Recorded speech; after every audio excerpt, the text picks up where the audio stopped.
It's the academy entrance exam. All the students are placed in a special subspace where they have to fight each other to the death without risking their real lives. Everyone brings their best weapons and gear to improve their chances. Yet there's one guy holding nothing but a short kitchen knife. The other students are sure he's just a poor, pathetic loser who can't afford proper weapons. But when the exam starts, this guy shows them he's the real deal. With his knife, Gama moves so fast it feels like time freezes. When he meets his first opponent, a single strike cuts through armor like it's butter. The guy who thought he was invincible in his suit can only scream in pain. He loses his arm in an instant. Another guy tries to smash Gama from behind, but he dodges easily and cuts him down as well. The other students can't even understand what's happening. Neither can the teachers, who are shocked to the core. They've never seen anything like this before. When this guy holds a sashimi knife, he gains power equal to a god. So why is he so strong? In his past life, Gama was an ordinary sashimi chef. He worked with knives his entire life. But one day, he was sucked into the magical world of a game he used to play. When he wakes up, he instantly receives a notification that he's been blessed by the blade god. This blessing makes him unbelievably strong when he wields weapons shorter than 12 inches long. Basically, he has to use sashimi knives in this life too. So he buys the cheapest knives he can afford and goes to enter Hawakan Academy. When he arrives, the teacher inspecting equipment isn't impressed at all with what Gama brings to the table. Gama's choice of equipment are cheap, discount knives from Daiso, and even though he genuinely wants to use these as his equipment, it doesn't look convincing to the inspector. On the day of the entrance ceremony weapons screening, every year, there are kids who want to make a name for themselves by playing pranks such as these. The teacher thinks that this is the same thing happening yet again, and he decides to use this as an opportunity to establish his authority from the start. The teacher slams his hand on the table and asks Gama if he thinks that this academy is some kind of joke. There's no way he is seriously bringing kitchen knives as his equipment for the class placement test. Gama confirms that it may look ridiculous, but this really is his equipment. The instructor tries to double down on his disciplinary attitude, but Gama calmly reminds him that he is a special admission student from an ordinary family. Just the tuition alone is a huge burden on his parents, so how is he expected to provide expensive equipment? The color of the name tag on Gama's jacket proves that he really is a special admission student, and the instructor himself knows that these students are not upper class, so they don't have the privileges of other students. The instructor is taken aback by the fact that someone who is affiliated with an institution that is meant to have a level playing field is forced to do these kinds of things as a deeply devoted student. But Gama has one last thing to say. The same teachings that his master made him take to heart. He believes that blaming the equipment for poor performance is something that only amateurs do. An expert doesn't blame their equipment, and Gama as a pubescent teen already carries this fact in his heart. It's almost as if he has reached the pinnacle of his field. His words of wisdom remind the instructor of someone else who also has a similar unyielding spirit. Since Gama has clearly made his point clear, the instructor allows him to bring his equipment into the school. As Gama packs up his tools to head into the school grounds, he can overhear the other students and their obvious dislike of him. The privileged clearly have a special distaste for special admission students, but the instructor doesn't want to hear any of that from the kids. He yells at the remaining students in line to shut up and get a move on, while Gama stealthily sneaks away. This entire experience is surely going to give him PTSD. He just entered the school, and he's already tired of the whole experience. He knew that the prejudice against him would happen, but experiencing it firsthand still feels awful. At least the equipment evaluation is done and he somehow made it through the entrance ceremony. The only thing left is the class placement test, but he's already exhausted. He has come this far though, and now he's officially in the school that he will be attending for the next 3 years. Being here in person is completely different than what he saw on his screen back in his previous life. It's not an exaggeration to say that the city is about the size of a small city. The fact that he is going to study at a school attended by the upper-class people is still a shock to him, despite how exhausting the whole experience has been. Thinking back to when he was in the district and he had to drop out of school due to his family's circumstances, Gama can hardly believe that this is happening. An announcement comes over the speakers informing the students that the placement test is about to start and new students need to assemble at the training hall by 3 p.m. This was way sooner than he expected, but Gama can't let himself be surprised. This placement test is a very important milestone for the rest of his student career in the school. He pulls out one of the knives from his bag, determined to pass the test, no matter what. Now that he's holding the covered blade though, he realizes that he hasn't used a knife even once since he came to this new world. His old teacher used to tell him that he must never let go of his sword. He should sleep with it in his hand if he has to. It's been 20 years since he started living by the sword, and his teacher taught him these crazy habits. So a year of rest couldn't possibly have dulled his skills. He gives the blade a few tests, checking the handle and the feel of the sharp blade, and to his surprise, it's not bad at all. Now all that's left is to try out the blade himself, and he uncovers it so he can check its worth by cutting a leaf. As soon as the blade is completely uncovered, a jolt of electricity runs through his body, and a status screen pops up. informing him that he has met the equipment conditions, and the sword god blessing will activate as a result. However, his physical body is too low to receive the blessing of the sword god, and the level of his equipment is also too low, meaning that suppression has to be used to synchronize the equipment with the user. Gama is surprised that only drawing the blade is enough to activate the blessing, but before he can even think about it, the system prays that the blessings of the gods be with him, and then activates the first level of the skill. This immediately fills his body with sharp and nearly unbearable pain. He screams out in agony as the pain floods through his body, and he starts to think that he might die at this rate. The world shatters around him,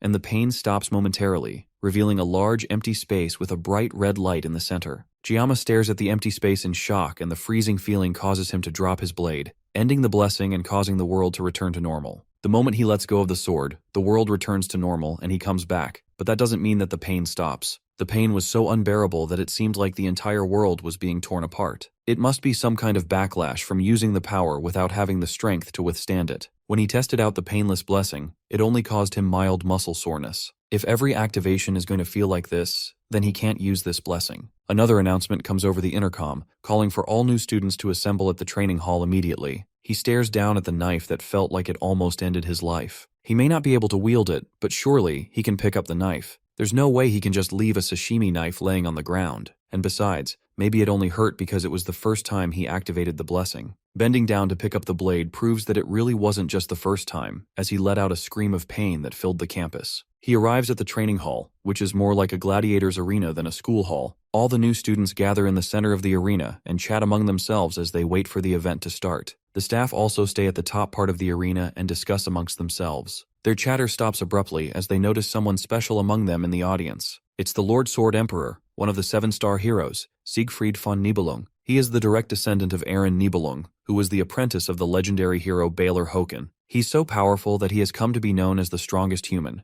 and others can't help but stare at him as he unshakingly watches over the students in the arena. Siegfried can't help but sigh as the noblemen walk away, and someone else comes up beside him. It's another one of the 7-star heroes, Medea Poison, and according to her, it's been half a century since they last saw each other. She's the head of the academy, and she's also turning 70 soon, yet she maintains a beautiful and youthful look and dresses as if she's still in her 20s. This is all thanks to her blessing, and she can even make Siegfried look 10 years younger, but the man refuses. The two exchange small talk and light teasing as they reminisce on how long it's been that they've known each other, though it's mostly just Medea very successfully pissing off Siegfried. However, despite how annoying she's trying to be, she still mentions that it's odd for Siegfried to come to these kinds of events. For the longest time, the Sword Emperor has despised mixing with people of the elitist mindset. This time, it's probably because his granddaughter is one of the students among the crowd today. Siegfried doesn't reject that assumption as the games prepare to start. Meanwhile, in the arena itself, Gama is as isolated as he can possibly be among a crowd of rainbow-haired students. It looks like he is the only one with black hair in this whole place, and to make things worse, he is also a special admission student.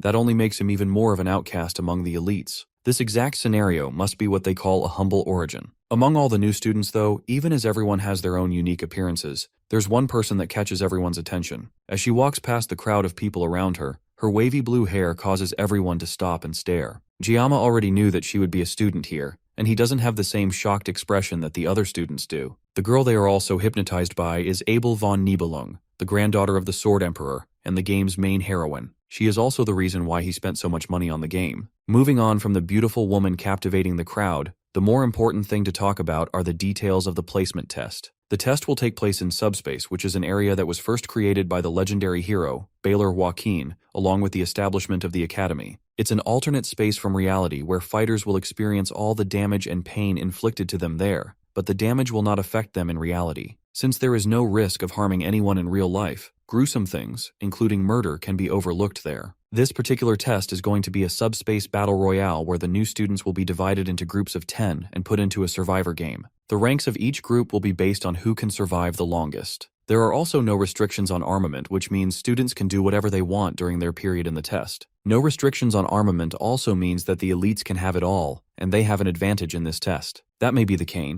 but the academy is funded primarily by the nobility's money. This is as much of a compromise as they can make. Medea had to go through a lot of trouble to introduce the special admission system that can help the commoners enter the university. The students don't care about that at all though, and they are still blindly following after a disinterested Abel von Nibelung, while Gama watches them all from a distance. It doesn't take a genius to figure out why they are following her so diligently though. She's incredibly pretty, and he already thought that when he could only see her in 2D. But now, seeing her in the flesh, she's even more breathtaking. If he didn't know how the story of this world was going to play out, he would have tried to strike up a conversation with her as well. But he knows something that those poor guys don't. Abel von Nibelung is a character of the Miracle's Blessing M, and more specifically, she's one of the protagonists of the game, and she's directly connected to the main character. In the end, beautiful people always have someone they match with, and he knows that for a special admission student like him, he is not suited to be in this race with the rest of the nobles. For now, he'd rather avoid getting involved and ending up with a noisy school life. Since he was essentially forced into this school, he has some rules that he plans to stick with. His goal is to live a safe, ordinary, and secure life,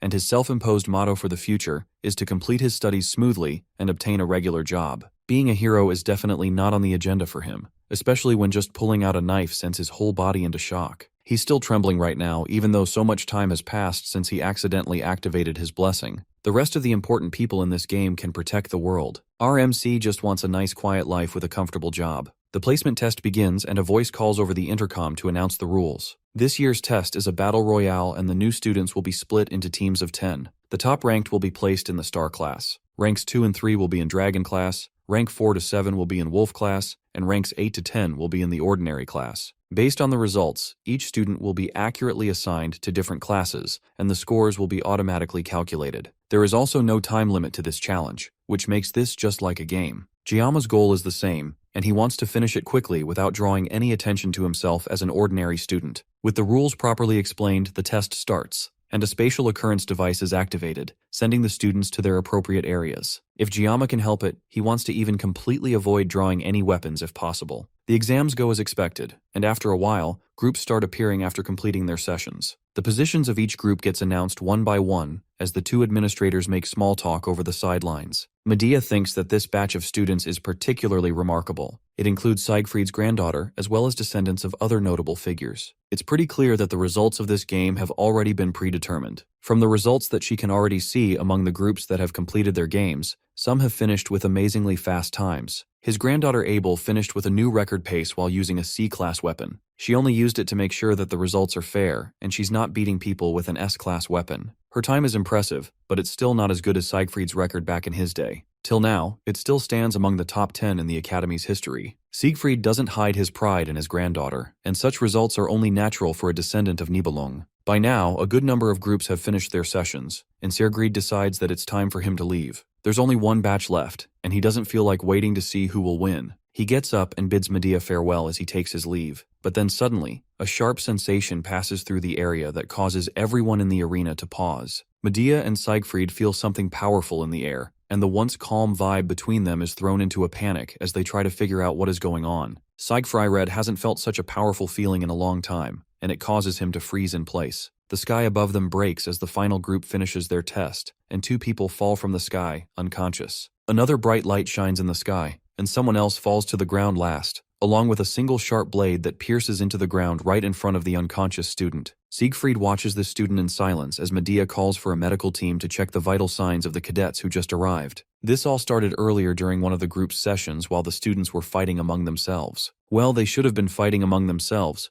but it's more accurate to say that a pair of brothers were beating the crap out of everyone else. Because of these two boys, the outcome of this match had pretty much already been decided. It seems like instead of participating in a battle royale between students, Giama found himself in the middle of a death match. He knows these two boys well as the evil twins, Mao Jun and Shun Mao, two men with natural-born talent and a boundless love of brutal violence. These two have been deliberately playing with the weaker students for nearly 30 minutes, just enjoying the act of tearing other people apart. However, it seems like Giama looks so weak to them that they didn't even notice him. Eventually, all the people they've been playing with eventually die, leaving the two boys bored and looking for their next target. They tally up who they caught among themselves, and all that's left is a single girl in the back, nervously shivering while they point at her. It's clear that they have horrible thoughts about this girl, and Giama can't just stay quiet anymore. He has been watching the girl quietly in the corner since earlier, and it looks like they are already panicking and don't have the will to fight. Shunmao walks towards the girl who doesn't have any intention of running away, and tells her that she perfectly suits his taste. Even Mao Jun can't help admitting that his brother is definitely a pervert, but that doesn't mean he's going to stop his younger sibling. That's the last straw as Giama yells from the back of the arena, catching the two boys' attention. He stepped in without even noticing what he was about to do, and now, the two boys who didn't even notice before have him right in their sights.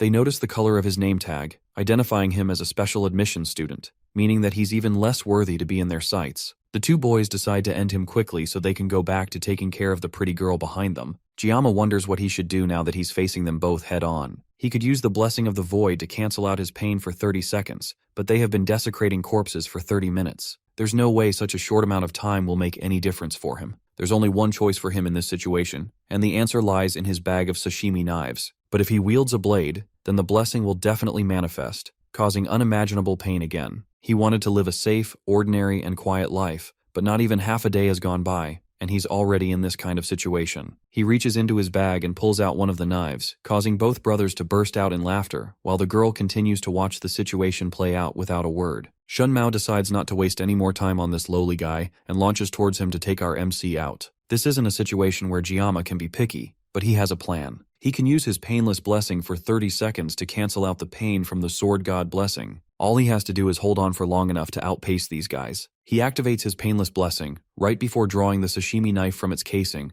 and once again, the blessing of the sword god activates right as Shun Mao descends on him with a wicked smile. There's only one way for Gama to survive this. If he can't cut through this situation, he will die. But there is no way a sashimi knife can cut through that massive body. It's not a fish, it's a full human being. In moments like this, he remembers his teacher who was once a gangster. One day, he asked his teacher why gangsters always use sashimi knives in movies. But even his teacher said that those kinds of things can only happen in movies. Even if a god comes, it's not possible. The blessing states that if he wills it, then he can cut it. And with that confidence in mind, he thrusts his knife towards the large man jumping towards him, and in an instant, Shun Mao is sliced in half. Another time, Chef Kim asked his teacher why gangsters eat sashimi, and that got a knife thrown at him, barely missing his face. That's one of the many instances where his boss proved that he was an ex-gangster. After his years on the dark side of the streets, he hacked off one of his wrists as atonement. Then he opened up a sushi restaurant to make people happy with his knife skills. The two of them talked about how criminals are constantly flashing sashimi knives in movies, and Chef Kim once asked his mentor if that is how it works in real life. When stabbing someone with a wide kitchen knife, their skin contracts, but it won't be able to come out. However, sashimi knives are thin and allow someone to stab a body several times. However, his teacher also said that he can't use that same knife to slash at a human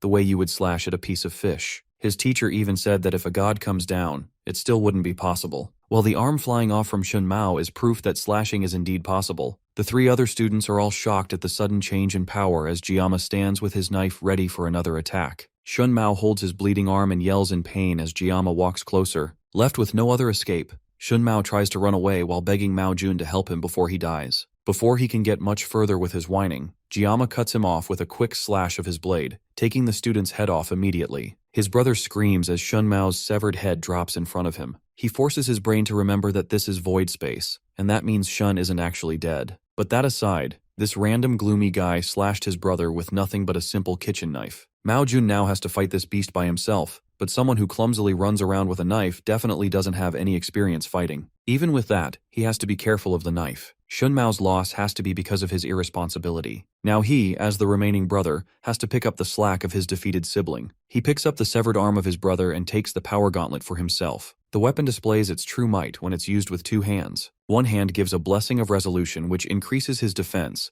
and the other gives a blessing of intervention, which increases his jumping ability by 200%. On top of that, using the two together also gives increased fist power. Manifesting these three benefits together gives true power that even the gods cannot imagine. Mao Jun has no idea where Gama got such a powerful weapon, but even S-rank weapons cannot pierce his defense. Meanwhile, Gama isn't even paying attention to the brute, and he's keeping track of how many seconds he has left before his blessing ends. Mao Jun takes the opportunity to rush in for a sucker punch while Gama is distracted, and everything that happens next occurs in an instant. Mao Jun lays on the ground covered in his own blood and barely alive, while Gama continues to count down. Once the countdown ends, the effect of the blessing of immunity ends as well, and all the pain from the blessing of the sword god hits him at once. He screams out in pain, still holding the knife as Mao Jun's consciousness fades. Time passes, and eventually, Gama wakes up to a white room that's probably some sort of clinic or hospital. He shakily tries to get up, and the sound of him moving alerts someone outside the door who announces that he has woken up. Immediately, two people walk into the room and stand before him. These two faces are people he has never met, but he somehow already knows. 50 years ago, the people who destroyed the Demon Lord's 6th Legion commander were the 7-star heroes, and these two people are one of those heroes. The first is the strongest of humanity, Siegfried, and the one who speaks to him first is the Academy's director, Medea Poison. Gama can't help but wonder why these two powerful people are here together to see him. They start by asking his name and he tells them. Then Siegfried gets straight to the point and asks Gama what exactly on earth he did. During his fight, the two stars felt a sensation at the time, and although the sensation wasn't Giama's, it was still obviously caused by him. Siegfried doesn't even try to hide his animosity, and his hand rests anxiously on his sword as the two administrators talk to Gama. There's definitely nothing good about being targeted by the monster that's known as the strongest of humanity. Gama decides to first apologize, and tells them that even though it was in void space, it's clear that his actions went too far, and he's ready to accept any punishment without complaint. The two men stare each other down, and Medea is forced to come in between them before it becomes a fight of some sort. She tells Siegfried to not scare the kid so badly, and then gets close to Gama and assures the student that Siegfried cleaned his clogged meridians while he was unconscious. The mood shifts as Siegfried yells at Medea for telling Gama something so confidential.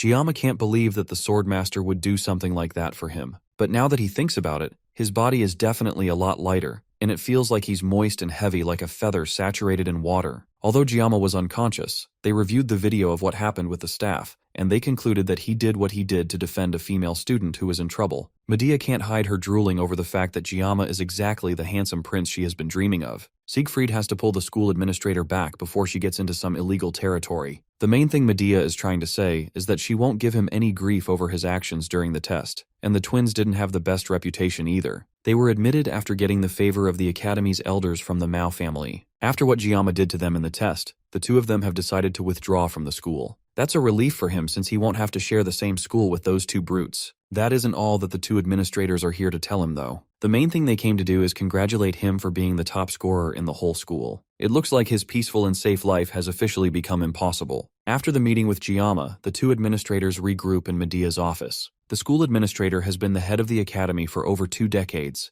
but this is the first time something like Gama's situation has occurred. A student earns the top spot among all the new candidates, and then rejects the offer to join the highest class in the school, the star class. They try to ask him to reconsider, since being in the star class has a lot of privileges. And it's not like this was a fluke either. The top student is determined based on the subspace's direct results. Even though they try to make him rethink his decision, Gama still doesn't want it. Medea asks Siegfried if he's upset that Gama took the rank instead of his daughter. After all, he saw the video too, and he should have seen how much potential he has. Siegfried doesn't agree though, and he sees this as nothing more than an immature child challenging the grading performed by the subspace. The subspace has the will of the founding hero, and since the subspace recognizes him, then the academy itself has also chosen him as the top pupil, and that won't change. Siegfried also has his own personal thoughts, and he sees Gama as someone completely strange. If his skills were outstanding or his physical abilities were great, or even if he had a little bit of experience, but Siegfried could tell that he had none of that. And yet, as Siegfried saw himself in the video, there was a great essence of skill in how Gama moved,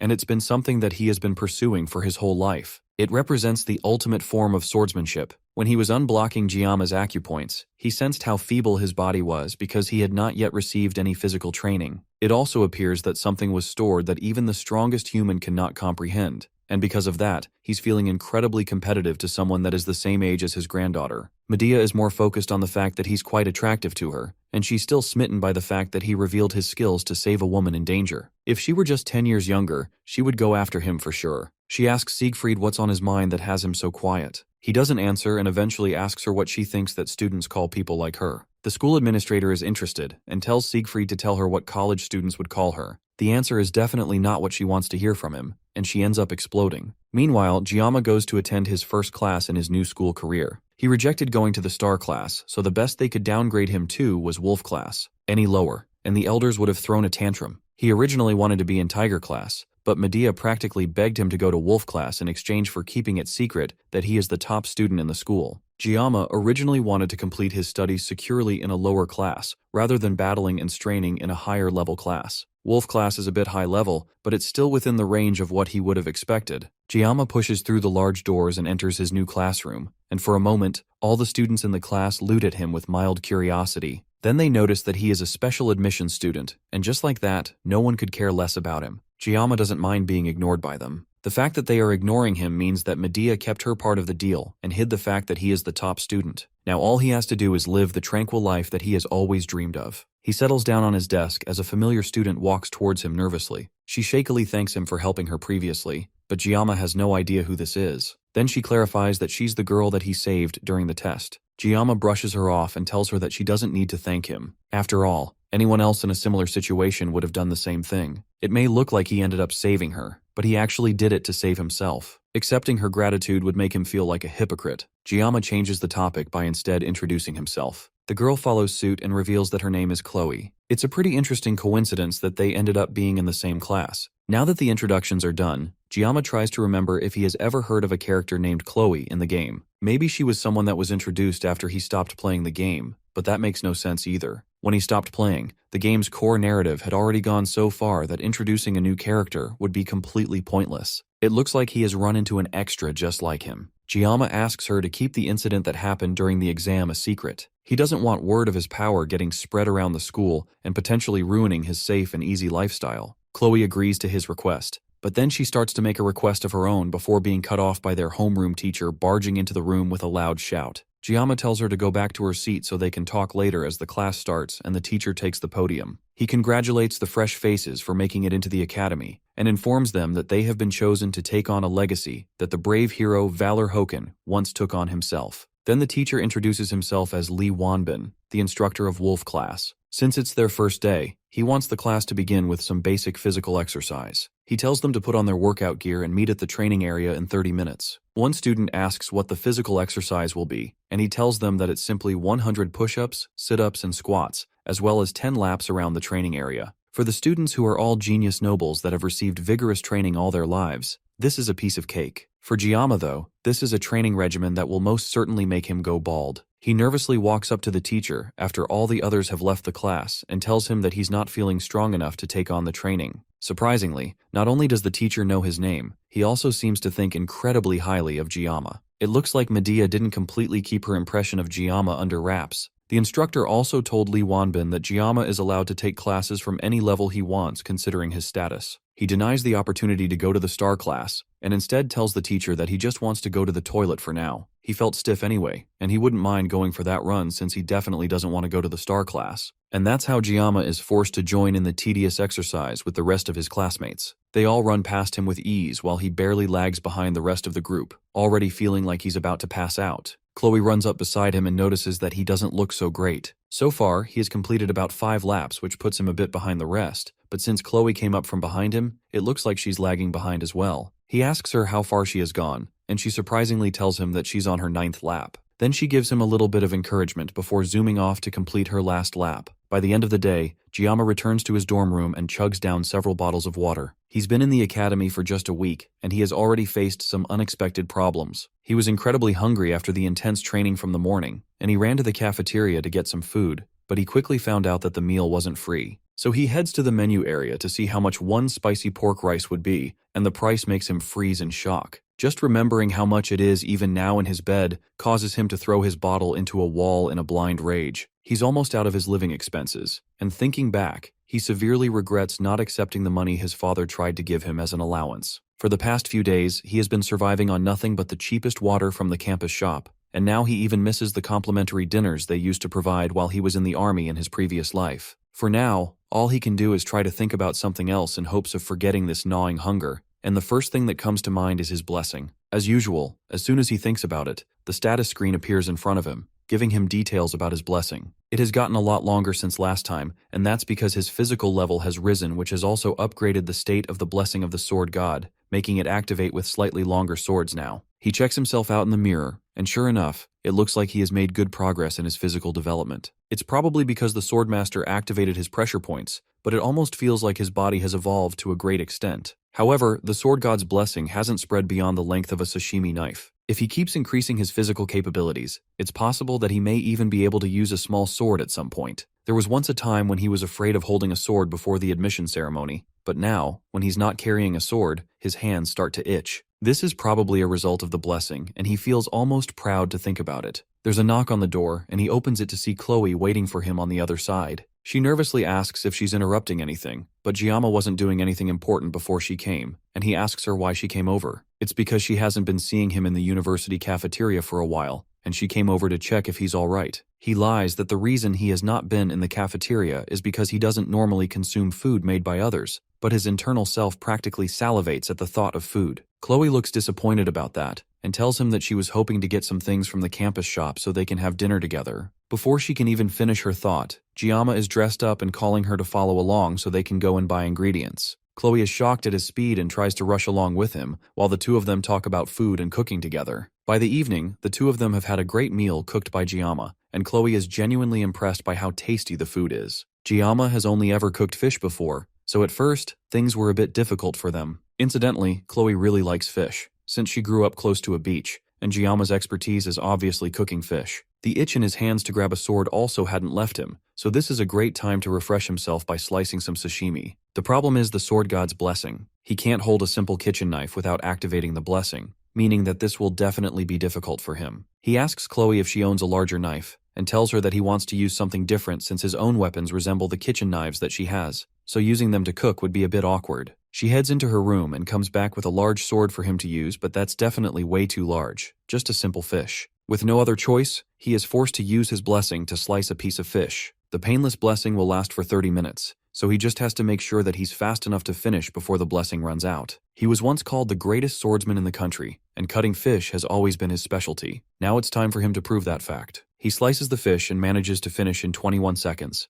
leaving 9 seconds of the painless blessing for him to use. The whole thing was done so well that he would call it a masterpiece. Kloe asks how he's so good at cooking, and he confesses that he once worked part-time at a Japanese restaurant. Since she's a noble, she doesn't understand what a part-time job is, and it makes it clear that they are from different social positions. Now that the meal is done, Kloe offers to wash the dishes since he cooked all the food for them, and he moves over to the other side of the room to give her space to clean. For the first time in almost a week, he's full, and he can't help but hum in joy. That humming is broken as Kloe accidentally drops a plate behind him. It's most likely because she has never had to clean dishes before, and dropping plates is something that he used to do when he was her age. As he stares out the window and ignores the breaking of plates behind him, a book tumbles off of Chloe's study desk. It looks like it's a diary, and the book coincidentally lands on a page where she writes about him saving her during the class placement test. Her handwriting is cute with rounded shapes and stickers, and he finds himself picking up the book and smiling at it. The wind from the window turns the pages of the book to another part where she writes about meeting him in the same class and being interested in him. He finds it all really cute and can't help himself as he turns through more pages,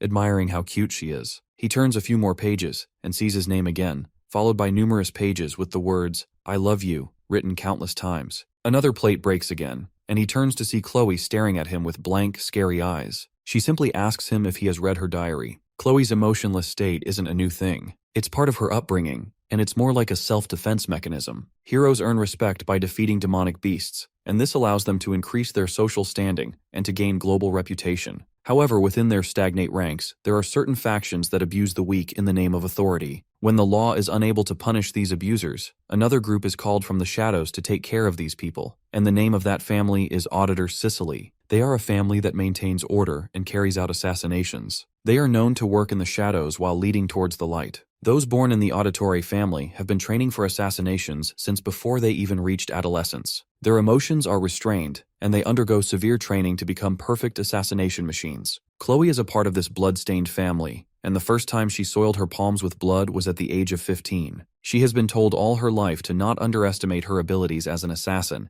and this has allowed her to become completely conscious of herself. Slowly, her unyielding training distorted her nature, and a gloomy shadow formed over her heart. By the time her identity had been worn down, leaving only traces of emotion, Kloe eventually reached the age to enter the academy. Joaquin Academy is a place where students are placed in different classrooms based on their aptitude. Each student's talent is at least the level of a dragon or higher, but members of the Auditor family who thrived in the shadows were assigned to the common class by their family's decree. That was the agreement between the family and the academy. She was told to remain undetected, and throughout the years of childhood, the family eliminated every individual's liberty. Kloe accepted her fate as an assassin and didn't protest, and she already believed that nothing would alter her fate. That is until the day she met someone she would never forget. As she stood still and defenseless while the two evil brothers walked towards her, someone who looked like the weakest person in the room stood up to defend her. Even though death in the subspace battle royale is fake, and there is no real risk of dying, this boy still tried to save her. Kloe had quietly accepted death and was waiting for her predestined fate. She had long since given up on meaningless struggles, and she was trained to act in a meek and unnoticeable manner. But somehow, thanks to the boy's intervention, it's like the sun had broken through the clouds in her mind, and she watched as the boy used his sword not to assassinate, but in self-defense, and to protect her. Right as she saw him fighting for her, she remembered a children's fairy tale she read aloud under her pillow in secret. The tale told of a princess imprisoned in a castle that was rescued by a prince. As the memories of the fairy tale came to her mind, her chest tingles and her cheeks became red. This unidentifiable feeling in her was most certainly love. Now Gama has committed the ultimate sin by looking into the private thoughts of this girl. As she stares him down, he tries to play it off, but he knows deep down that he is screwed. He tries to figure out exactly how he got into this situation. Was it when he took the pure sentiments of a teenage girl? Or maybe the moment he foolishly followed her because she offered to feed him? No matter how he found himself staring at death itself in the form of a teenage girl, his first priority should be getting out of here. He changes the topic, commenting on how lovely the moon is before casually trying to find a way to leave the room without getting his head chopped off. She doesn't let him finish his sentence and asks him again if he saw her diary. He tries to play it off, pretending that he only saw her reference book and compliments the amount of effort she put into studying, but none of that flattery will save his life right now. He can't even believe that she saw him reading it in the first place, since she was busy washing dishes while he was peeking through it. And she has even abandoned the formal speech she was using to talk to him before. It's almost like she has become an entirely different person out of nowhere. He promises that he didn't see it, but she pesters him until finally he admits that he saw it. As soon as he says that, Kloe decides that his life must end, and she pulls out the same sword that she offered him before to cut the fish. Gama looks around and weighs his options. They are currently on the 4th floor, so jumping out of the window isn't an option. The only way out for him is through the front door, but Kloe definitely won't let him just walk out of here, at least not with his limbs attached. She really is coming towards him with the sword, and it looks like his time is running out. He tries to figure out why she's suddenly acting this way, and he can only think of one possibility. Her unmoving pupils and her dark red eyes can only mean one thing. He's dealing with a textbook yandere, but if he takes into account her sudden shift in attitude from an adorable little strawberry to a fierce killer, it gets even worse. She's a yandere with a dual personality. Managing her yandere characteristics alone will definitely be difficult, but adding a dual personality disorder to it makes things even worse. It looks like her change in personality was triggered by him opening her diary. This might be harmful, but he's sure that she'll pursue him until the day he passes away if he doesn't do something to snap her out of it. He has to find a way to secure his future by taking the initiative today, else things are only going to get worse for him. The only way he's making it out of here alive is if he gets a weapon, but he only has 9 seconds remaining after using 21 seconds to slice the fish. His sashimi knife is still in his room, but he can use the kitchen knife from earlier. There's no way he's going to be able to reach that without his arms getting severed though. He looks around again and notices a box cutter on her study desk. There's nothing else he can use, but there's no way this little thing is enough to activate the blessing of the sword god, right? Kloe finally rushes him with a sword, and it looks like there's only one way to find out. He grabs the box cutter, spilling the rest of the stationery on the ground, and then unloads the blade. Numerous status screens pop up in front of him. Being resourceful in a situation like this increases his mental resilience, and he temporarily gains an intimidation buff. The system then makes necessary adjustments before activating the blessing. Kloe rushes at him with her sword right as Gama pulls back with the box cutter. Before she can cut him down, he tells her that her hair is a little long. Thanks to the intimidation buff, Kloe freezes for a moment right as Gama unleashes the blade. Everything goes dark and fuzzy, and by the time Kloe wakes up later in the evening, her room is dark, tidy, and empty. Her thoughts immediately go to Gama, and she wonders where he went off to. She calls out to him a few times, but the silence confirms that she is alone in her room. The last thing she remembers is sneaking looks at him while he was looking out of her window, but everything is fuzzy after that. She suddenly feels the need to look for her katana, but she sees it leaning against her study desk. She sometimes loses consciousness whenever she holds her katana, but it looks like she managed to hold herself together this time. At least that's what she thinks anyway. Back when she was younger and still honing her skills, she would lose consciousness when holding her blade, and by the time she would come to her senses, the place would be covered in blood, and her elders would dismiss her whenever she would ask what she did while passed out. They would always remind her not to deny her talent as an assassin. Still, the fact that she can't remember what she did with Gama makes her feel embarrassed, and she buries her head in her bed in shame. But that shame quickly turns to something else entirely as she starts thinking about Gama. Then she notices the box cutter laying on the floor and also that her hair looks shorter. Inside her trash bin, she also sees some of her hair, neatly cleaned up. That's when she realizes that he must have helped her cut her hair, and she opens up her journal to write about her love for him a little more. Gama, on the other hand, isn't nearly as lovesick as Kloe is at the moment. In fact, right now, he can barely believe that he's even alive. Behind an inconspicuous wall at the far side of the college, he throws up the food that he was just praising Kloe for feeding him. He barely managed to go past the first 5 seconds after the 9 seconds of his painless blessing ended, and even then, he still feels incredibly sick and weak. After throwing up his only good meal in over a week, Gama sits on a bench and contemplates what to do next. Now he's hungry again, and feeling even worse than he did before Kloe came to visit. His mind drifts to Kloe again, and he starts to wonder who exactly she is. Her swordsmanship is clearly honed to cut off an opponent's life with a single strike, or at least subdue them. The way Kloe wields her sword, it's like she is persistently aiming for the vital spots, almost as if her technique is specialized in assassination. If she had caught him off guard, Gama certainly wouldn't have survived. He felt like his life was being threatened, so he instinctively aimed for her neck. Fortunately, the knife was too short, so he only managed to cut her hair. Before he left, he cleaned up the mess so there shouldn't be any problems later. But this is just further proof that keeping his peaceful and safe life isn't as simple as it looks. Apparently, being ordinary is the hardest thing for him. When he was first thrown into this game, it's not like he didn't have any ambition. In his past life, he once reached the pinnacle of skill with nothing but a sashimi knife, so it's not like he could easily let go of his dreams. But everyone has a role to play, and in this world, he was summoned as a background character. Miracle Blessing is the title of the game as well as the name of the protagonist's blessing.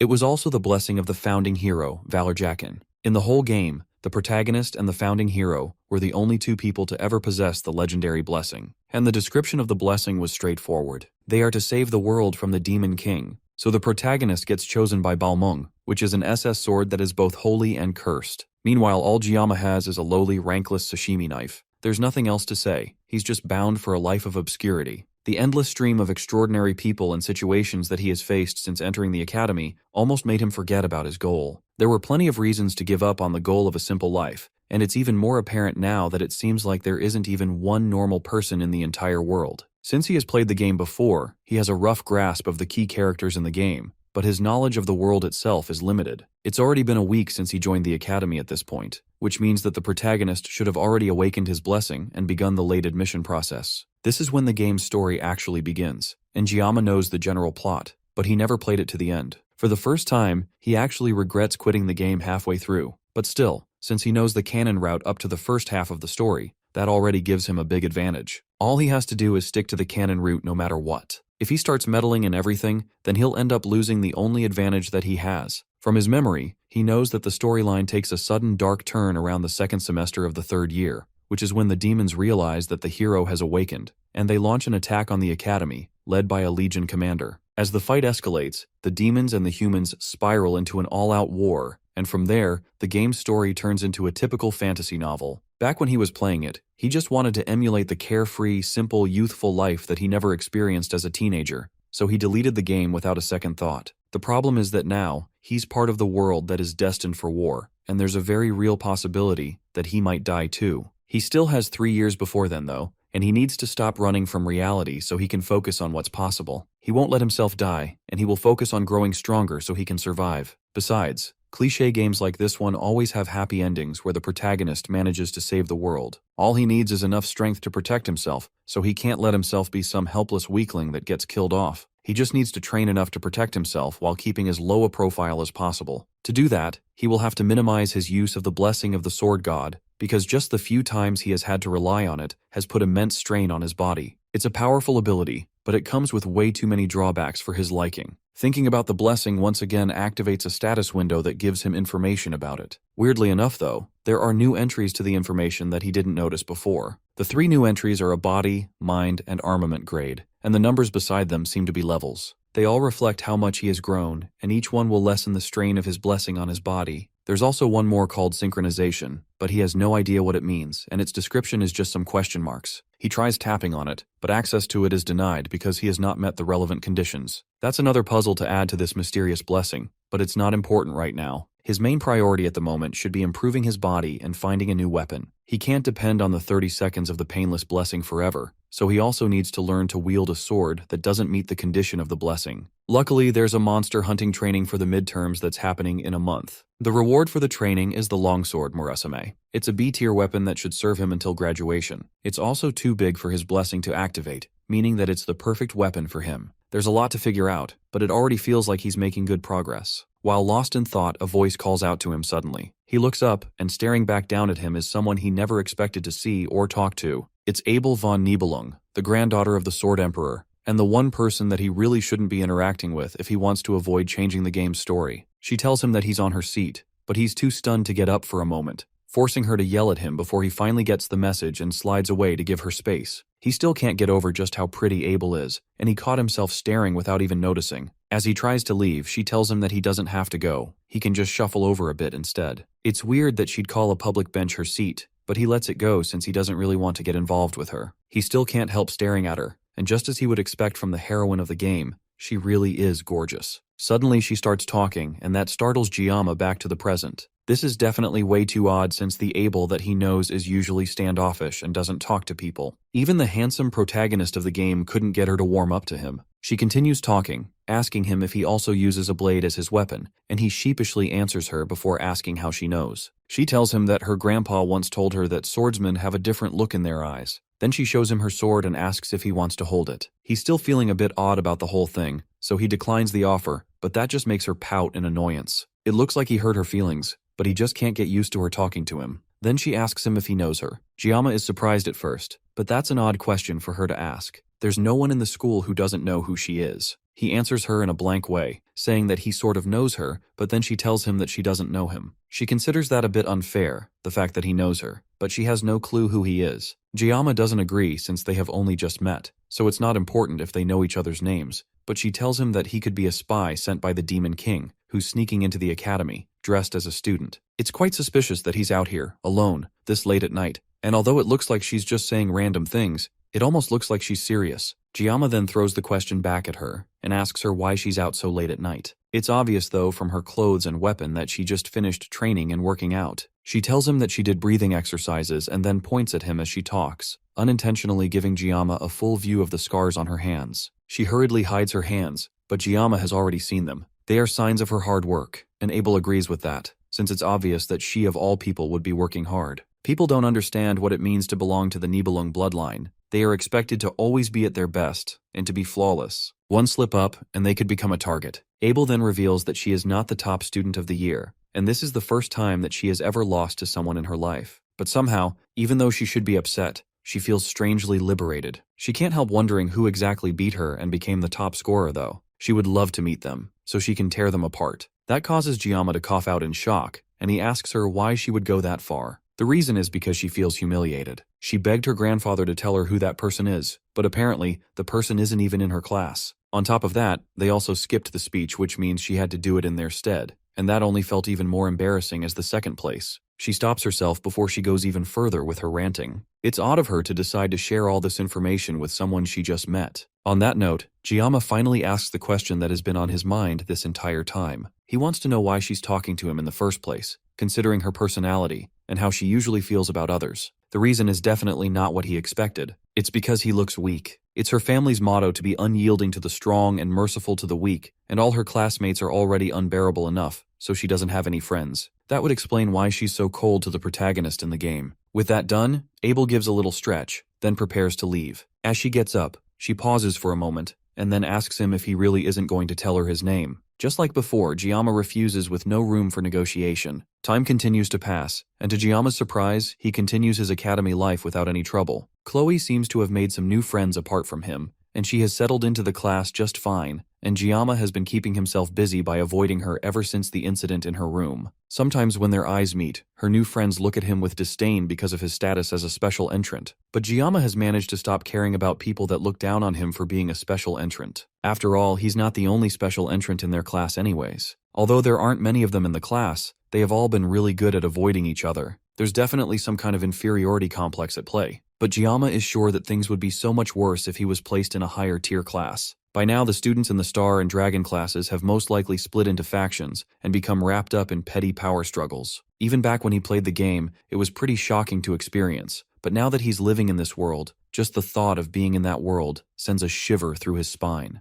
In good news though, he has been getting proper meals now. That's thanks to something that Medea gave to him the other day. As a special privilege for being the top scorer in the school, he gets a faculty card that allows him to eat whatever he wants from the cafeteria for free. He's so thankful for this little gift that bowing to the director's office 3 times a day doesn't feel like enough to express his gratitude. On top of that, he has been fulfilling his duties as a student pretty well, all while making sure that he hasn't done anything that could negatively affect the main storyline. All he has to do is keep it this way for the next 3 years, and his life will go smoothly. The days go by smoothly, and Gama attends all his classes without any problems. During one of his classes, an elderly teacher educates the students about the hero Valor Jyokin, who founded the academy after recognizing the need to train the next generation of heroes. Gama pretty much knows about all of this from the games already. The founding hero, Valor Joaquin, faced Lycan, the Demon King's right-hand man, and the commander of the First Legion. The battle went on for 20 years, and in the end, the hero emerged victorious. However, Joaquin lost one of his arms as a consequence for his victory, and as a result, he could no longer fight. The war was filled with carnage and bloodshed,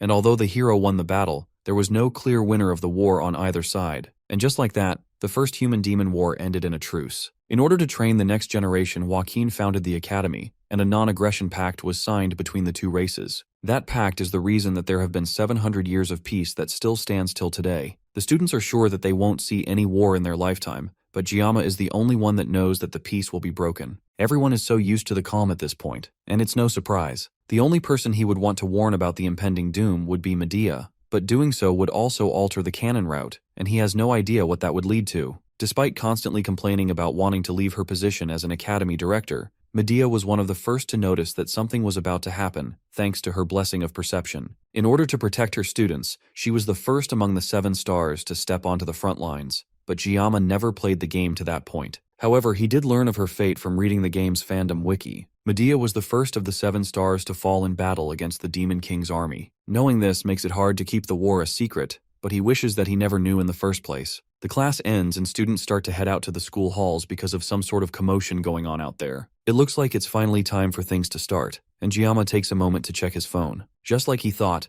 it's the 5th of May, and today is the day that the protagonist will finally join the school. He joins the group of students crowding at the class door, and they are all in awe of him, and some are already certain that he's going to join the star class. Just as he suspected, the protagonist of the game walks through the halls as people part for him to move. Leon van Reinhardt walks with a confident aura among his fellow students, but Gama knows that today is the day that the peace that lasted 700 years would start to crumble. Gama watches as everyone in the school seems to fawn over him, but he already knew that this would happen. After all, in the game, every woman seems to fall for him. If this were an adult-rated game, Leon would definitely have been dead before facing the Demon King. Among all the women that are seemingly drawn to him, the ones who become his party members are also pretty impressive. It's annoying to think about, but Leon van Reinhardt, the protagonist of Miracle Blessing M, will be among the first to get drafted in 3 years. Although he calls it a draft, it's more like a mandatory enlistment, and if Gama gets drafted as well, this will also be his second time in the army. But the hero only barely managed to seal the First Legion commander, which only makes Gama wonder how strong the Demon King is. There's no way that the protagonist is going to lose, right? As he wonders about all of this, his eyes lock with Leon, and the protagonist smiles charmingly at him, almost as if he's reassuring Gama without knowing what he's thinking. He's the protagonist after all. There's no way he won't be able to handle these kinds of threats. Gama turns to walk away from the scene, but suddenly someone calls him from behind. It's Kloe, and she meekly asks if she did something wrong. He'd love to tell her that she almost cut off his head, but they will be spending the next year together, and it would suck if he made things awkward between them. He lies that there's no problem between them in hopes of keeping things civil, so he doesn't end up making any unnecessary enemies. Kloe at least seems relieved, and she's back to acting cute just like he remembers, which is so different from the murderous psychopath he faced that day. Despite her being unconscious, he could tell that her swordsmanship is filled with sorrow. It's as if it was a blade pleasing to be saved, and yet the killing intent radiating from the edge is so intense that it made his skin crawl. If the purpose of her swordsmanship is simply for killing, then she's probably more dangerous than the Mao siblings. He's snapped from his thoughts when she asks to treat him to dinner again tonight. She wants to treat him, but she warns that she's not as good at cooking as he is. The mention of having dinner with her again brings those thoughts of her bloodlust back to mind, and he almost instinctively wants to refuse her. But the puppy dog eyes of a cute girl are a terrifying weapon. It's almost impossible for him to say no to a face that cute, and he feels bad for even thinking of refusing. But if he doesn't refuse, he might wake up in a fridge tomorrow morning. Instead of dinner, though, he has a better idea for them to spend time together. He asks her for a favor and tells her that she's the only one that can do it for him, and that caused Kloe to become docile immediately. Gama wants her to teach him swordsmanship, and he needed a sword instructor anyway. Later, in the school's training grounds, he swings a wooden sword while testing his own limits. Just as he expected, because of the size of the sword, it doesn't affect the blessing. Now all he needs to do is try to develop some swordsmanship skills. Kloe is insanely strong, She'd be the perfect person to train him. This is also a pretty good excuse for him to avoid going to dinner with her again. Ever since that day, he made sure to watch a video called Surviving a Yandere before going to bed. Somehow, it looks like it has helped him in dealing with Kloe for the meantime. Kloe walks up to him, in casual clothes, with her katana attached at her hip. He just arrived since they planned to meet at 8, but she's been waiting for him since 6:30. Gama takes a moment to admire her, and her crop top gives him a good view of her muscles. He couldn't notice it before because he only ever saw her in a school uniform, but that would explain why she's so strong. He gives her another wooden sword, and Kloe is confused that they aren't using real swords. There's no way that they can train with real swords, and they are definitely not fighting with their lives on the line, so there's no need for them to use real weapons. Kloe gladly takes the wooden sword from him and tests the swing, and the power of her thrust with the sword is enough to send a small shockwave crashing between them. She's so strong that the air around them is trembling just from that strike, and Gama starts to get second thoughts about asking her to train him. For now, he needs to err on the side of caution. Before their training starts, he decides to check his blessing one more time. The sword's length isn't an issue, thankfully, and his body has been growing steadily. But now that he thinks about it, it's odd for a blessing to upgrade with experience. He doesn't remember if blessings also come with additional side effects, and he also has no idea how much more he needs to grow before the mysterious hidden trait shows up. Kloe walks up to him and asks him what's wrong, and he's reminded of the fact that only he can see his status screen. To her, he must have looked like a crazy guy who's spacing out. He turns to start their training and nervously asks Kloe to go easy on him since today is their first day. Then he readies himself with his sword and faces Kloe. In his past life, he learned everything through hands-on experience. He firmly believes that to master something you can't just give a piece of yourself. You have to be ready to sacrifice your entire being. The reason he adapted so quickly in the academy is because of the training that he received in his class. He learned from a young age how to read when he's growing and when he's stagnant, and even now, he can tell that things aren't perfect in both his stance and his grip on his sword. However, even with all of that, the final stroke of the sword must always strike the opponent. He opens his eyes to begin the duel and sees Kloe already rushing towards him at full force. He barely has time to dodge her first strike, as Kloe switches her stance and launches another attack which he is barely able to parry. Somehow, as the fight continues, she seems to keep getting faster, and Gama is barely able to keep up with her pace. And on top of all of that, she might even be holding back since he told her to go easy on him. Her sword clashes with his again, and this time, the wood begins to crack from the force. Her relentless onslaught of attacks doesn't slow down though, and she continues to strike while he barely manages to parry and dodge. With how much force she's using, if he gets hit by even one of her attacks, he might actually die. And he can't find any opening to counterattack. But before he can even figure out how to counterattack, his sword has finally had enough, and it breaks in half. Kloe tries to apologize and tells him that she was going as gently as she could be. She still ended up breaking it. That is the least of her worries though, because the sword has reduced in size and length, which means that unfortunately for her, the sword meets the conditions for the sword god blessing to activate. However, there's something terribly wrong. The weapon has been damaged, which causes an error in the system. The suppressive force that usually holds back the full power of the blessing instead starts altering Giama's personality. By the time the alteration is done, his humanity level has decreased, leaving Gama as a fighting shell. The sword god's divine blessing fully activates as Gama turns to her with his half-broken wooden sword as a menacing aura builds around him. Kloe steps back as Giama's entire attitude clearly starts to change. While Giama's body seems to move on autopilot, inside Giama's mind, he's returned to his past body and finds himself in his kitchen. Everything feels like a dream, and right now, all he can think about is cleaning and cutting the fish that has appeared in front of him. He doesn't remember what he was doing before this, but right now, he just has to get back to work. It's been a while since he has worked on a fish like this, so he decides to cut the fish using a Chinese cleaver this time. As he tries to pick it up, a message pops up, informing him that he can't pick it up. Since that's not working, he tries to pick up the knife, but once again, a message pops up telling him that he can't pick it up. There's only one option left, and it's the sashimi knife. That's the only blade that the system allows him to pick up, but he remembers that if he holds the sashimi knife, then it's going to hurt. However, he picks it up, and it's completely fine. In fact, he even feels refreshed if anything. A voice speaks up in his head, telling him to just accept the situation and let things go. In the real world, Gama continues to approach Kloe with the knife. She tries to call out for him, but he continues walking towards her with obvious bloodlust. Suddenly, he rushes towards her and Kloe is just barely able to block his attack with her sword. He pushes against her sword and sends her flying backwards and crashing into a wall. He suddenly feels completely different from when they were sparring before. He jumps towards her and tries to stab her with the sharp end of his stake, but she barely jumps back and avoids the hit. Kloe only got hit with one attack, but she can barely move. She can't figure out how Gama became this way all of a sudden, but she has to find a way to stop the spar before he ends up accidentally killing her. She tries to ask him again to stop, but Gama doesn't respond and launches at her again. He's moving so fast that there's no way she's going to be able to avoid it at her current state. All she can do is continue begging him to stop, and eventually, she shouts out his name, right as the sword strikes down straight towards her head. Back in Giama's dream world, he wonders why the fish he has been trying to cut is avoiding him. The fish also seems to be making a lot of noise while bouncing around, and he can just barely tell what it's saying. It sounds like it's calling out someone's name. The sound becomes less fuzzy until he can just barely hear the fish calling out for someone named Giama. Chef Kim's mind starts to clear, and eventually he realizes that he is Giama, and the fish is calling for him. He's just barely able to realize what's happening right as he is about to stab Kloe with the broken sword. Just before the wood can pierce her skin, Giama throws the sword, slamming it into a wall just before he accidentally kills his friend. Kloe opens her eyes and sees Giama holding her and smiling down at her. Because he's no longer holding the sword, the blessing has ended, and he's back to his senses. Kloe nervously asks if he is all right, and he calmly tells her that he's fine,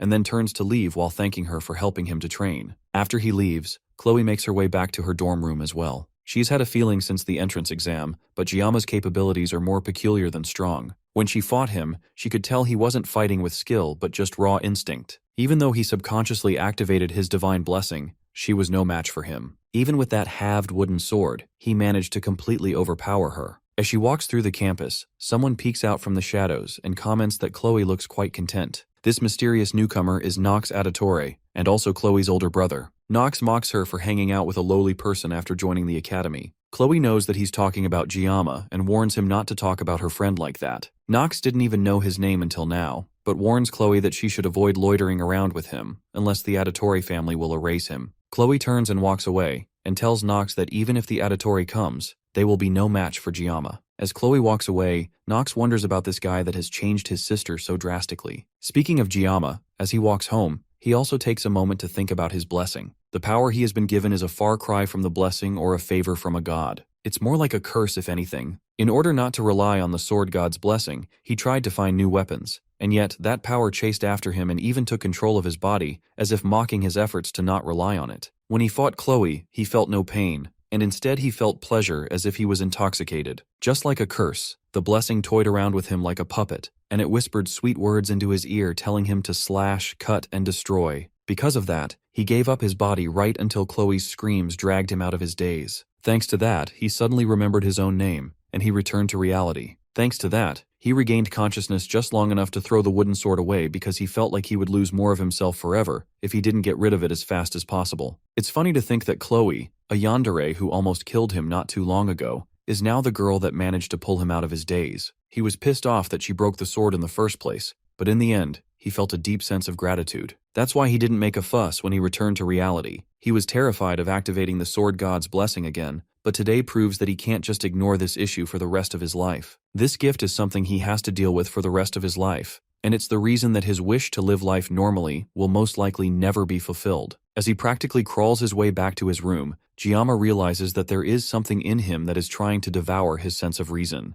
This definitely isn't a blessing. It's a curse that is trying to consume him whole. 3 days later, classes continue as usual, and Kloe chats with her new friends, but something is clearly wrong. Since they had that duel, Giama has not been coming to class, and they never shared their contact info, so she hasn't even been able to check on him. Every time she went to his dorm, the only thing that she would hear in response to her knocks were pained groans. She considered breaking the door down, but she feared that he would end up hating her for it. She likes watching him from her seat during class, and she lost track of how many times she would secretly glance at him during the day. At first she thought she was drawn to him because he risked his life for her, but that's probably just an excuse at this point. Whatever the reason that she's drawn to him now, she just misses him. The next day, Giama still hasn't shown up to class by the time the teacher is yelling at everyone to settle down and be quiet. It's raining today, so the teacher tells them that they will be having a study hall instead of training. As the students start to make their way to their seats, he too also notices that Giama has not shown up for several days. However, knowing him, there has to be some reason for it, so the instructor decides to just wait patiently for him to return on his own.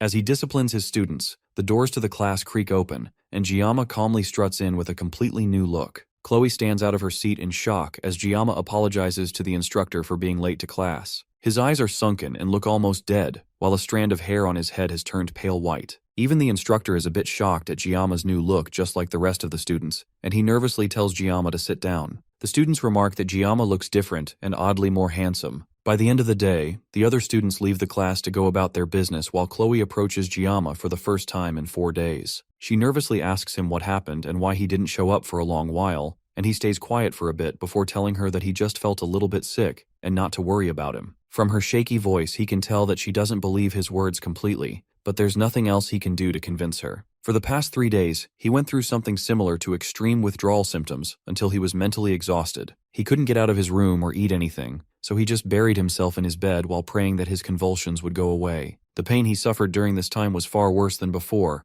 and all of this was a price for using the broken weapon. On top of that, when he glanced in the mirror, even though his appearance seemed the same, his expression was far more sunken, and his hair seemed to be turning white. All of this was very clearly a penalty from the sword god. Kloe seems guilty, and it's probably because the last time she saw him was at the training grounds, so she must think that this is somehow her fault. To calm her down, he asks her if she's still interested in having that dinner with him like she wanted before. That shocks Kloe even more than him coming back to class, and she nearly rushes him in a hug. It looks like that was the right choice because she seemed to really like that suggestion. She asks him what he would like to eat, and the first thing that comes to his mind is fish. As they talk, a strange sensation passes through him, and he turns to see someone staring at them from the end of the hall. It's Kloe's brother Nox, and the atmosphere changes as soon as they see him. Gama goes directly to confront the newcomer and tells him that instead of staring, he should come in and talk to them. Right away, Gama notices something wrong with the guy's eyes, but Kloe tries to get in between them before something crazy happens. Her voice is shaky,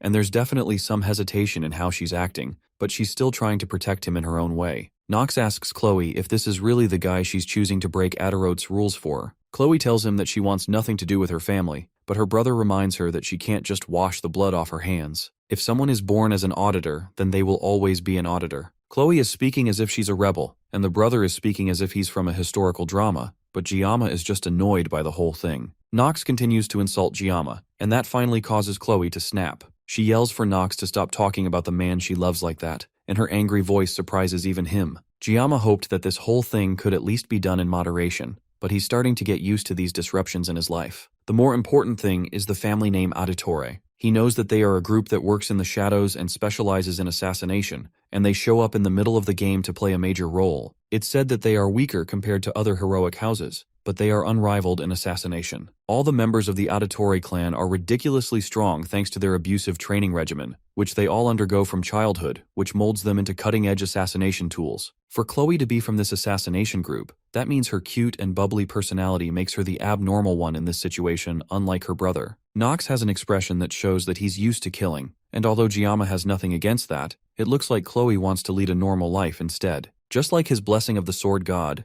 the environment of the Auditores is something that Kloe had no say in being a part of. She's destined to live a life as an emotionless murderer, and that's almost unfortunate to think about. Gama doesn't think he's a hero, and he has no intention of ever becoming one. But even if he can't save the world, he can at least try to save the life of one girl. He steps between Kloe and her brother, and confronts Nox directly. In the end, he tried escaping the sword god's blessing, but he couldn't, so instead he'll take a step forward and embrace this curse. After all, the name Gama means sword demon. With that, he walks past the two assassin siblings and tells Nox to follow him. Meanwhile, Lee Wanbin sits in his office with thoughts of his student running through his mind. When Gama came to class that morning, it was very obvious that something had happened to him. His expression was void of emotion, and he looked deeply troubled. As he's thinking to himself, one of his fellow instructors walks into the room cheerfully while also remarking on the man's baldness. Before they can keep talking, Lee Wanbin gets a call from the administrators, and they want his permission to allow a student of his to use the subspace. Lee Wanbin desperately asks to know which of his cadets requested to use the subspace all of a sudden,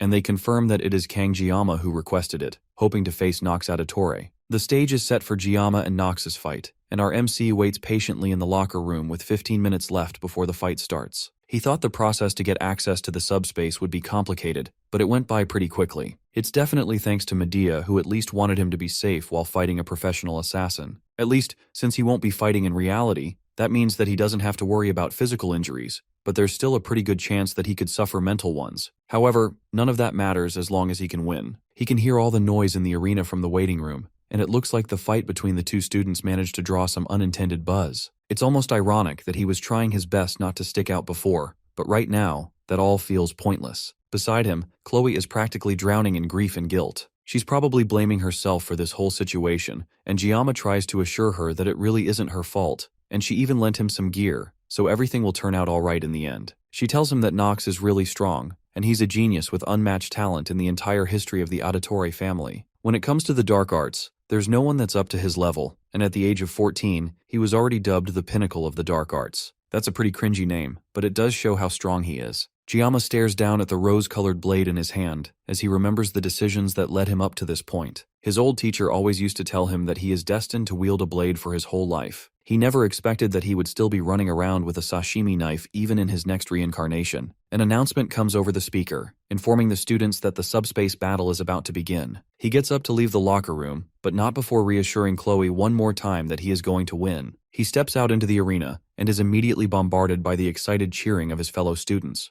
Gama feels like he's one of those gladiators from the Roman Empire with how intense the atmosphere has become. Over in the distance, he can also see that the entire star class is attending as well, including the main cast of characters from the game. Nox walks into the arena as well and immediately calls his attention. It looks like the assassin is insulted that Gama would dare come to challenge him with a girly kitchen knife. This guy's killing intent is no good, and it would be best that Gama tries his best to avoid provoking him. So naturally, Gama taunts him even more by telling him that a true master never blames their equipment. Nox pulls out his blade, an S-rank sword called the Two Hongrion Blades. On top of the powerful equipment, he also has one of the best auras in the game, the Blessing of the Crow. However, Gama has also come prepared with dual discount-grade kitchen knives. Truly, this will be a fight for the ages. The subspace barrier is deployed, and before it is even fully active, the two students leap at each other. Gama activates the Painless Blessing as he uncovers the two knives, which activates the Sword God's Blessing. The people in the stands watch in awe as they can barely see anything going on in the arena. This was supposed to be an easy match where a special admission student would get demolished by an accomplished assassin, but with how fast the two of them are going, the students can't even keep track of what's going on. The students from Star Class are also surprised by how interesting this fight has suddenly gotten, especially Abel, who can't believe that the person she labeled as weak has such fighting prowess. Their swords continue to clash, and Gama is effortlessly dodging all of Nox's attacks. The assassin gets frustrated and launches another attack that's so fast, it creates 3 after images of him. Somehow though, despite the attacks hitting Gama head-on, he still manages to come out of it completely unscathed. The students watching are praising Nox's strength and speed, and they see this battle as Gama running away from every attack. But Abel knows the truth that no one else can see. Only those who can clearly see the match will understand what's happening. Somehow Gama is perfectly dodging every single one of Nox's attacks, almost like he's not even trying to fight. Meanwhile, Nox is getting even more agitated, since he even used his Blessing of the Crow, thinking that it would be enough to annihilate him. But Gama somehow managed to dodge everything like it was nothing. Now that Nox has seen for himself how skilled Gama is, he decides to be more cautious and aim for a powerful strike that can slice through a wide area in just one go. Gama suddenly drops the sashimi knife that he brought with him and holds the rosy blade that was given to him by Kloe. Just looking at the confidence in his stance makes Nox even angrier, and he doesn't think a nobody like Gama should have the nerve to act like a big shot. As Gama charges his attack, Nox also activates a powerful attack aimed to take out our MC with a single strike. Before he can even move though, Gama goes on the offensive, and in a flash, the match is decided. Gama wanted to live a comfortable life, and to achieve that, he stuck to the rules and tried not to stand out as much as possible. Now he has given his body up to the Sword God, with the sole aim of cutting Nox up so cleanly that he wouldn't even be able to see if he was cut at all. The whole crowd falls deadly silent as Nox's arm, still holding one of his blades, flies through the air and falls limply to the ground. This is the beginning of Gama's origin, and it's the moment he says goodbye to his peaceful future. Gama turns around and finishes the job, slicing Nox cleanly into pieces and officially ending the battle. The subspace barrier gets turned off, and the crowd is still in stunned silence, and Nox tries to catch his breath with his arms on the floor. Gama puts his blade back in its hilt as the announcer declares him the winner of the match. Gama isn't shocked that the crowd can't even bring themselves to cheer. He showed incredible power out of nowhere, all with a knife that was made for gutting fish. Despite the strength that he has, he still feels that cutting a person is just way too unpleasant. The only consolation they have is that both the Mao brothers and Nox were in the subspace when they fought, so he wasn't really killing people. Nox still tries to catch his breath on the ground, and Gama can't help but admire the man. He's just as strong as Kloe described, and he has an incredible battle sense that has been honed through experience. However, anyone would be able to sense his intentions through his killing intent. The announcer repeats that Gama won the duel, and it looks like this is enough to snap everyone out of their daze, and the arena is filled with cheering and shock that a first-year special admission student took down a sophomore. Gama's peaceful, unassuming life is officially over, but this is the path he chose. Now that things have come to this, he just has to endure it with sheer will and grit. Even by the next day, people are still talking about the duel between the first and second year. In the star class, Abel stares out the window as she thinks about the student that has completely filled her mind recently. Because of the duel, his name follows her everywhere she goes now, and it's almost as if he's the only one everyone is talking about. When she saw it, she couldn't believe it either, but at that moment, he had such incredible swordsmanship while only using 2 kitchen knives. Watching his mastery of the blade has made her feel almost hopelessly naive for thinking that she was skilled at using a sword. In fact, he was so good that she's sure that he was the top student her grandfather was keeping as a secret from her. That makes her even more frustrated since she talked to him as if he was weak when he was actually stronger than her. Her loud annoyance is enough to wake up her seat partner, Rachel. She apologizes to her friend, but Rachel can immediately tell that something is seriously bothering Abel. The blue-haired girl tries to play it off by saying that she's frustrated because she hasn't been able to work out recently, but Rachel can immediately see through all of that. She tries some guesses to see what might be bothering Abel, and hits the nail on the head when she mentions that it might be boy trouble. Rachel breaks out in uninhibited laughter at the thought that Lady Abel would be interested in romance. All the while, Abel tries to convince her friend that it really isn't what she thinks it is. Rachel ignores her and shifts her focus to figuring out what man has gotten her dear friend so flustered. She runs through the list of options, starting with Leon, the class star with a handsome face, but Abel is so deadpan at the mention of that idea that it's obviously not him. Then that leaves only one option, the special student from the duel yesterday that shocked the entire school with his strength. Again, Abel freezes and isn't able to outright deny it, which is all the information that Rachel needs. Immediately, she grabs Rachel's hand and drags her to the Tiger class to meet the boy that has been on everyone's mind. The two of them barge into Tiger class with Abel reluctantly following along with her friend. Everyone in the class freezes in shock as the 2 school beauties make their way through the class. Rachel stands on a desk, looking for her target, but someone tries to come and scold her for suddenly leaping on another student's seat. She's able to completely confuse him by showing off how pretty she is, and Abel can only hold her head in embarrassment at her friend's actions. Eventually, she finds Gama sleeping on his desk while Kloe fawns over him. Rachel at first mistakes Kloe for his girlfriend, but that doesn't matter to her, and it only makes this whole thing more fun. She walks up to Gama and blows air lovingly into his ear, which shocks both Abel and Kloe. Then as he slowly wakes up, she sits down on his desk with a flirty look on her face and asks him for his name. Gama already knows who she is though, and he's not excited to see another one of the game's heroines in front of him all of a sudden. She leans her finger closer and pokes Gama on the face, complimenting his looks, while he just stares at her, shocked. He has no idea what's going on, but his intuition is screaming at him that this entire situation is dangerous. Suddenly, the hand that Rachel was about to use to poke Gama is grabbed by a very angry-looking Kloe. Kloe demands to know what Rachel thinks she's doing, but her anger and murderous intent only amuse Rachel. It looks like Giama's danger instincts were warning him about Kloe. Her personality has completely flipped as she spawns a box cutter from the yandere pocket dimension. If a knife fight breaks out in the classroom, it could spark some serious problems for him down the line. This is a combination he has never seen in the game before, and he can only wonder why this is happening all of a sudden. Abel comes in and tries to drag her friend out of the situation, especially since this isn't even their classroom, but Rachel won't budge. She claims that she's only here to say hello, and then, as if to pour salt in the wound, she places a hand on Chloe's head and tells her that she's not supposed to interrupt when adults are talking. That only makes Kloe even more angry, and she opens up the box cutter and prepares to strike. Gama and Abel watch in shock as Kloe tries to stab Rachel, but her hand is easily grabbed by the much stronger girl. At this point, she's just pointlessly provoking Kloe into a fight, and Abel yells at her once again to stop what she's doing before something bad happens. Rachel frowns and quickly tosses Kloe away like paper,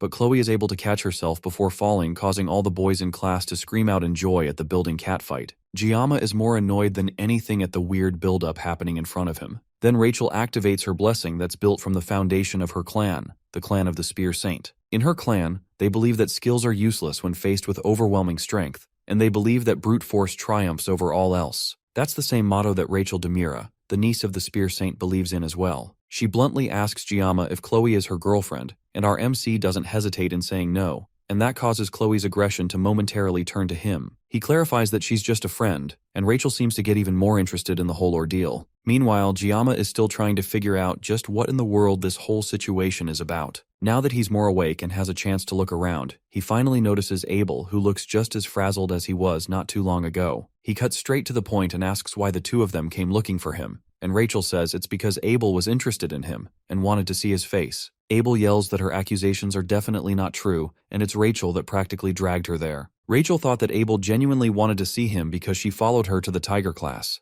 As the entire class's attention turns to her, she tries to shyly explain that there was a misunderstanding, but now Gama just wants them to leave. He tells that to them bluntly, and that shocks the two girls, and Rachel can barely hold back her laughter. That makes her even more interested in Gama, and she likes interesting guys. She tries inviting him over to her dorm room after class to do some ungodly things together, and that's the last straw for Kloe. She yells for Rachel to get away from her Gama right this moment, and Rachel tries to mock her again, but Abel has had enough. Even she can barely hold back her anger at Rachel's flirting. Sensing that things might be getting too far, Rachel finally backs off, but not before telling Gama that she'll see him later, which he quickly refuses and tells her not to come back. The two girls finally leave the class, and Gama immediately goes back to sleep while Kloe rushes to check up on him. No one notices Abel pausing for a moment to stare longingly at Gama before walking away. Abel and Kloe continue their walk back to their class, and Rachel can't get over just how impressed she was by Giama's attitude. It's one thing to be cold, but from his hollow eyes, Rachel could faintly tell that there was an underlying subtle feeling that she could get her throat cut if she continued poking him like that. She was just curious about him, but he went far beyond her expectations and actually gave her chills. From the little she could see, she can already tell that he's easily a step above all the style with no substance students that are all over the star class. Her clan pulls no punches when it comes to getting betrothed to the most outstanding warriors, and in a way, he just might be a precious resource that she wouldn't want to let go of. Rachel turns around suddenly and apologizes to Abel. Abel, on the other hand, feels like she should apologize to the students of Tiger class for the scene she made, but that's not what Rachel meant. She's apologizing about Kang Gyama because going forward, she's not going to yield now that she's interested in him. Elsewhere, in the school's clinic, Nox pulls himself angrily through the halls, with only the thought of killing Gyama in his mind. He has lived his entire life without knowing defeat, constantly being called the auditory genius. Now someone has come and defeated him with nothing but kitchen knives. Just the thought of Gyama's face pisses him off to an outstanding degree. If he has to, he will call the power of his entire clan just to cut off Gyama's head, and then once he kills our MC, he will get Kloe back. Kloe has the potential to become similar if not greater than him, and he won't let some random special admissions nobody take her away from him. All he has to do is call on the power of his clan to strike, and then they will show him. At least that's what should have happened. But the same Gyama that he has been relentlessly plotting to kill sits calmly in his clinic room, eating an apple. Before then, though, while the class was in session, Gyama watched Kloe worriedly. The two girls have left, but Kloe is very clearly still upset, even though she was the one who pulled the blade out first. As she's having her psychotic thoughts, Gyama goes over to her in hopes of calming her down. Even though he can probably talk her out of whatever mental break she's about to have, he still wished she'd at least put the box cutter down when talking to him. He asks her about how Nox is doing, and she sadly tells him that her brother is in the academy's medical ward. That's odd though, since people can't actually get injured in the subspace, so he shouldn't have any need for medical attention. The last Kloe heard, he was admitted into the ward despite having no injuries. But it should be fine, and there shouldn't be any reason for Gyama to worry. Gyama can't help but think about it though. Even though he was sliced up in the subspace, Nox isn't the kind of person that'd be weak enough to be traumatized from that. To make sure that nothing else happens, he has to check in on Nox, and to do that, he asks Kloe to tell him where Nox's room is. To sweeten the deal, he even pats her head, which is another tip he got from the How to Handle Yandere type series. That's how we got to where we are today, as Gyama stares down Nox, who is still surprised to see our MC in his room. Gyama comments on the room and how the auditories must be loaded with cash for them to get a hospital room this fancy for just one person. Before Nox can ask Gyama how he got into this room in the first place, our MC picks up a skinning knife from the bedside counter, and Nox momentarily goes on guard, wondering if Gyama wants to finish what he started. However, instead, Gyama simply picks up another apple and cleanly peels the skin off before placing it right back on the table. Then Gyama gets up and walks right past Nox, advising him to take fruits and vegetables for his health. That pisses Nox off even more, and the assassin reveals a knife hidden under his sleeve, ready to stab Gyama while he's least expecting it. But as if predicting this, Gyama warns him that if he ever has ideas of getting any sort of revenge, then he will be cut up along with the entirety of Auditore. With that, Gyama slams the door shut as he leaves, and the force is harsh enough to turn the apple that he cleanly peeled into slices, revealing that he cut it up so fast that Nox didn't even notice. Gyama walks out of the medical unit with his mission hopefully accomplished. Now Nox is nothing more than a candle that can be extinguished at any time,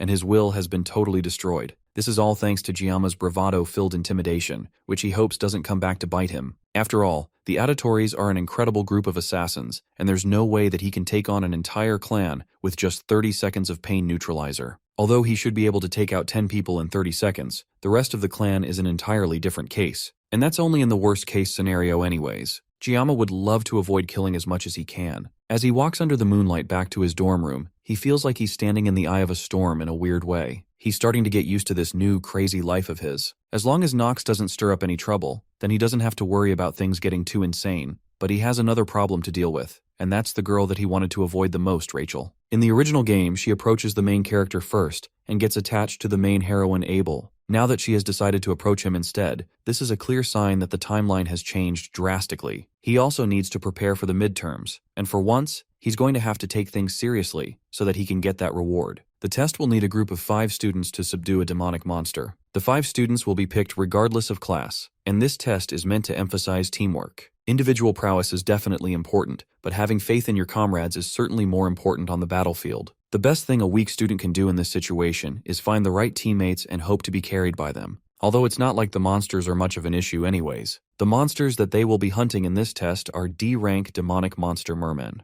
Gama remembers them looking really gross in the game, which means facing them in real life is going to be even more disgusting. If they were mermaids, then they would at least be more attractive to look at, but mermen are just going to be gross. But mermaids are considered demonic humans, and they are the main force of the demon army, meaning that they are way more powerful. Compared to demonic humans, demonic monsters are nothing more than just guard dogs or pets. Fortunately, only mermen should be on the island, meaning that students don't have to deal with demonic humans. It's already been a month since Gama came to this school, and this is the first night that he has felt a bit of peace. It's been 700 years since the humans and the demons swore a truce, and just like how human history isn't without war, there have been a few disputes between the humans and the demons, both big and small. An example is half a century ago when Vasmon, the commander of the 6th Legion, claimed that he would revive the commander of the 1st Legion. That decision caused an entire week of battles that bathed the city in blood. In the end, humanity emerged victorious, and the 7 heroes were born. Although from those heroes, 3 sacrifices were made, and neither faction wanted to escalate things further. Other than that, peace has continued to this day,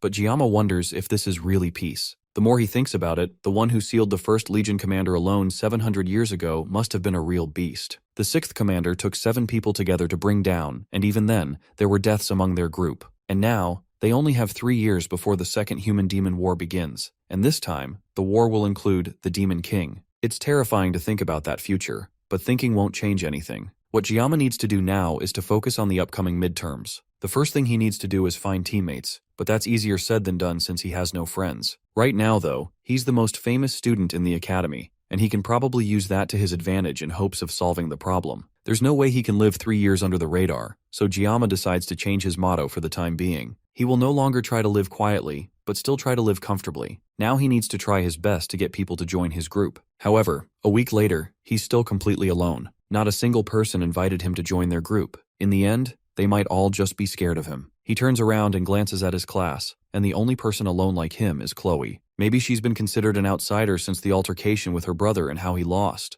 or maybe because of how she acted when Rachel came around. Regardless of the reason, he approaches her and asks if she still hasn't found any cadets to partner up with. Just like him, she's still alone, and Gama is worried about her. After all, he's used to being alone, but she had some friends at least, and yet they are all gone. She claims that she will be alright as long as she has him. In any case, he offers her to partner up with him so they can find 3 other people. With Kloe's capabilities, she will be a huge asset to him. He can only fight for 30 seconds, so she is like 30 soldiers packed in a cute bundle. The peace in the class is broken up as Rachel comes charging in, calling for Gama. He doesn't hide his disdain for seeing her again, and Kloe doesn't hide her bloodlust either as she pulls out a box cutter. Rachel continues to bother him, even falling over on his desk, and then she asks him if he has found any groups to take the test with. Since she's clearly not listening to him, he answers her question, and the fact that he doesn't have a group yet is perfect for her as she invites him to her group. Gama is suspicious of the sudden offer since there is definitely a huge line of other students available to join her group, so why would she come for him specifically? She tells him plainly that he seems more fun to do the test with than any of the other students in her class.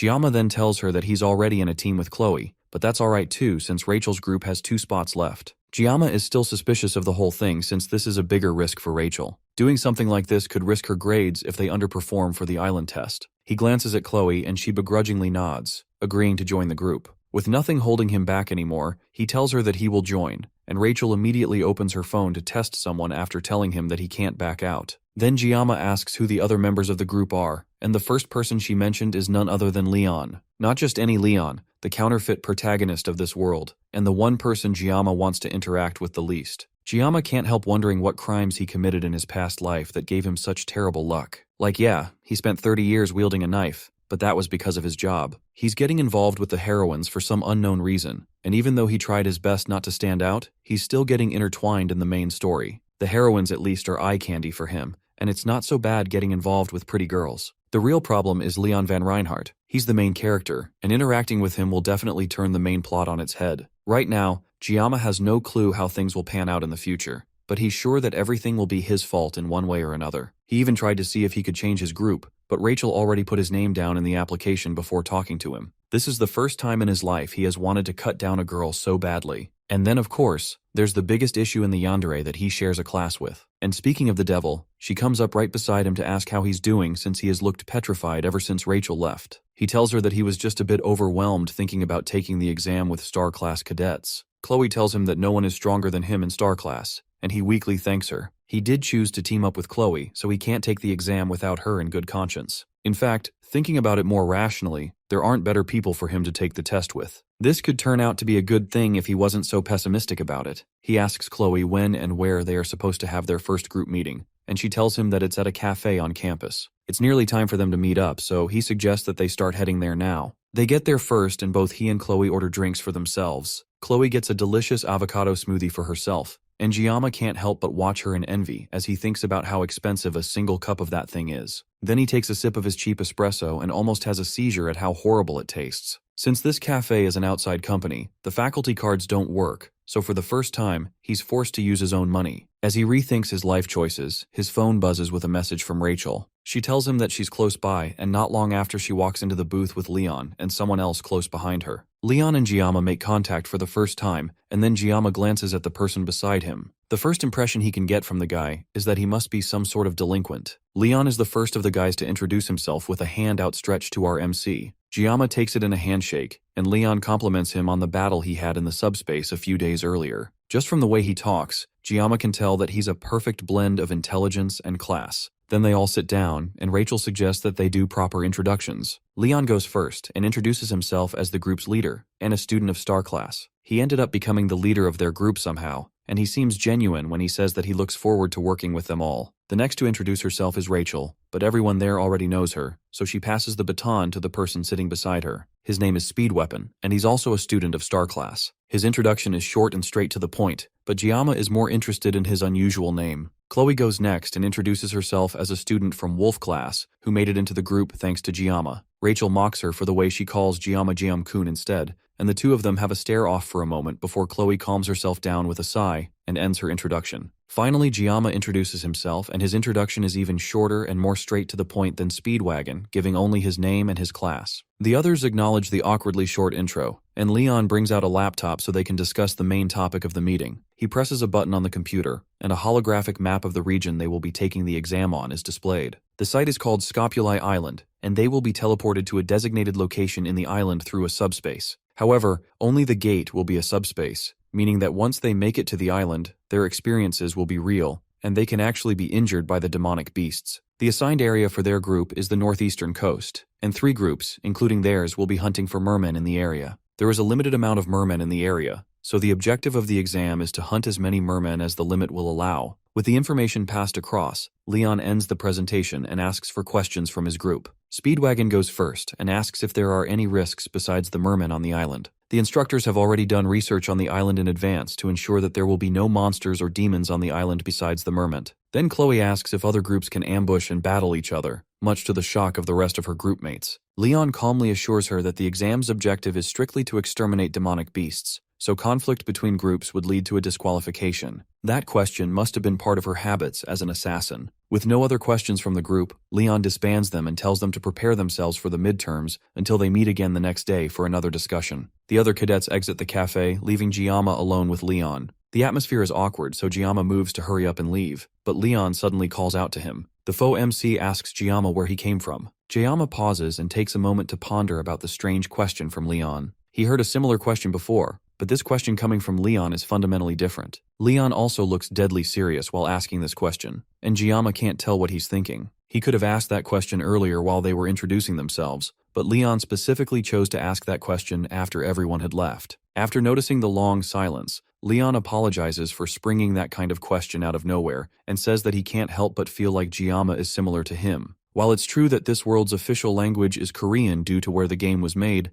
that doesn't mean that other cultures don't exist. Anyone can tell just from a glance that Gama is Korean, so it's for Leon to ask where he's from and say that they are similar. With still more silence from Gama, who is struggling to comprehend this weird conversation, Leon tells him to pretend like he didn't hear anything before getting up and leaving the cafe. Gama stops him and throws the question back at Leon, asking him where he came from. It was a reflex response, and Gama regrets it immediately, but he knows that he won't be able to sleep tonight if he doesn't get an answer. Leon calmly takes Giama's hand and tells our MC that he's from Germany. Without another word, he leaves, and Gama can't help but wonder what is up with Leon all of a sudden. At that moment, when Leon first asked the question, Gama wondered if the main character of this game came from another world as well. It's outlandish to think about, but it's also a very real possibility. There's no rule saying that only one person can be dragged into this video game after all, and possessing the main character is more probable than possessing an extra. Gama glances down at the knife of his table and has an idea. When the blessing of the sword god activates, his senses are strangely heightened. Maybe activating the blessing might give him some answers. He picks up the knife and removes the cover, and a message comes into his mind, just as he had hoped. It confirms that Leon really is from this world. This voice is similar to when he was fighting Kloe. When he activates the blessing of the sword god, he can faintly hear a voice. However, thinking about it gives him a migraine that even bypasses the painless blessing. Regardless, the Leon that he met today is definitely the Leon that he played in the game, and no actor could replicate Leon so perfectly. It's weird that Leon would ask him which country he came from out of nowhere, but then the claim that the two of them are similar is also quite concerning. He heads over to a wiki page, but there is no information about Leon in this world. Things are getting weird, and Gama decides that this is the last time he will be involved with Leon. If something like this happens again, he can just go and see Medea about it, while ignoring her attempts to run away with him. Gama is also surprised by how calm he has managed to be despite the situations that have been unfolding recently. Maybe this is also an influence of his blessings. He takes a look at his status screen, and as usual, it looks like he's making smooth progress. His mental fortitude and armament are the same, but his physical fortitude has increased thanks to the training that he has been doing. His armament will also probably increase when he gets Murasame from the midterm exams. The only thing he's not sure of is the assimilation rate. It has gone up a lot, and it looks like it will soon unlock something special for him. Maybe it's related to what he has done so far. It's still annoying that he doesn't know what it is, and it's not like he can ask someone else either. At the bottom of the status screen though, there's something new. His blessing of painlessness has increased by 10 seconds, meaning that he can now use his blessing for 40 seconds. It looks like after so much time, his labors have finally borne fruit. As the days go by and the groups continue to meet up to discuss their battle strategy for the exam, Gama continues to train and hone his skills, until finally, the day of the exam arrives. All the groups stand in front of the subspace gate, and Gama can tell that it has a completely different vibe than the training ground subspace. The rest of his team arrives as well, and they seem just as excited as he is. In their previous meetings, they decided on which roles each person will take in their team. Rachel will lead the front as the main damage dealer, while Leon takes a center role as the leader to keep everyone together. Speed Weapon will be behind Leon as a support while Kloe works with Rachel as a secondary damage dealer. Finally, Gama will take up the rear guard behind everyone else, making up a solid team. Gama takes a second to look at all their equipment and how powerful it is. Rachel has S-rank gear called the Vermilion Phoenix Halberd, and although Leon doesn't have Balmung yet, he still has a powerful sword. Lastly, Speed Weapon's gear is a recorder. I didn't know the support also provided musical entertainment. Rachel assures him that the recorder is one of the few S-rank equipment that provides healing, and even Gama knows that a healing S-rank armament is ridiculously hard to get. That kind of equipment is incredible to own, and Gama gets closer to inspect it, much to Speed Weapon's surprise. Their chat is cut short as a voice comes on the intercom to announce that the first-year midterms are about to start. The instructor of Wolf Class Lee Wanbin comes over to talk to the students. They already have a good grasp of the rules, so he keeps their discussion brief. He tells them to not be shy of running away when things get hectic. There's no reason to risk their lives for extra credit. If they are injured or wish to surrender, they can just call for the instructor in charge. Now that the exam is officially about to start, Leon tells them to do their best and try not to be nervous. Kloe seems anxious, and Gama asks what is wrong. She tells him that she remembers the fact that mermaids can appear on the island, but Gama assures her again that the instructors have already confirmed that everything is clear. Kloe tries to take his word for it, but she can't help being nervous. Back in Sicily, where she grew up, mermaids were often sighted, and they were known to cause large amounts of damage. Humans now have a truce with demonic beings, so they are rarely seen outside of dungeons, but the fact that these rumors have persisted even though the truce means that the conditions of where mermaids appear have yet to be fully confirmed. He places a hand on her head to calm her down as the teachers call for the cadets to step through the gate. She smiles and decides to place her belief in Gama. Much later, she hears Giama's voice calling for her through a haze in her mind. It looks like she lost focus for a moment, and now things have turned on their head. When she opens her eyes, she sees Giama and the others standing in front of something large and powerful. Rachel asks Speedweapon if he has been able to contact an instructor in charge, but since they are in a cave, he doesn't have a connection on his phone. Meanwhile, someone lays on the ground, bleeding and clearly in danger, and then in front of them is the main cause of this sudden chaos. A mermaid. Let's go back a bit before our group found themselves in this terrible situation. As soon as they arrived on Scopuli Island, the first major problem they all faced was motion sickness from passing through the gate. The only person who seems alright is Giama, who tells them that he doesn't suffer from motion sickness. Not long after that, they had their first encounter with a merman. It stared at them in surprise for a moment before scurrying away. As disgusting as they look, they are way smaller than Giama expected. Leon confirms that the one they saw is too small to give them any points.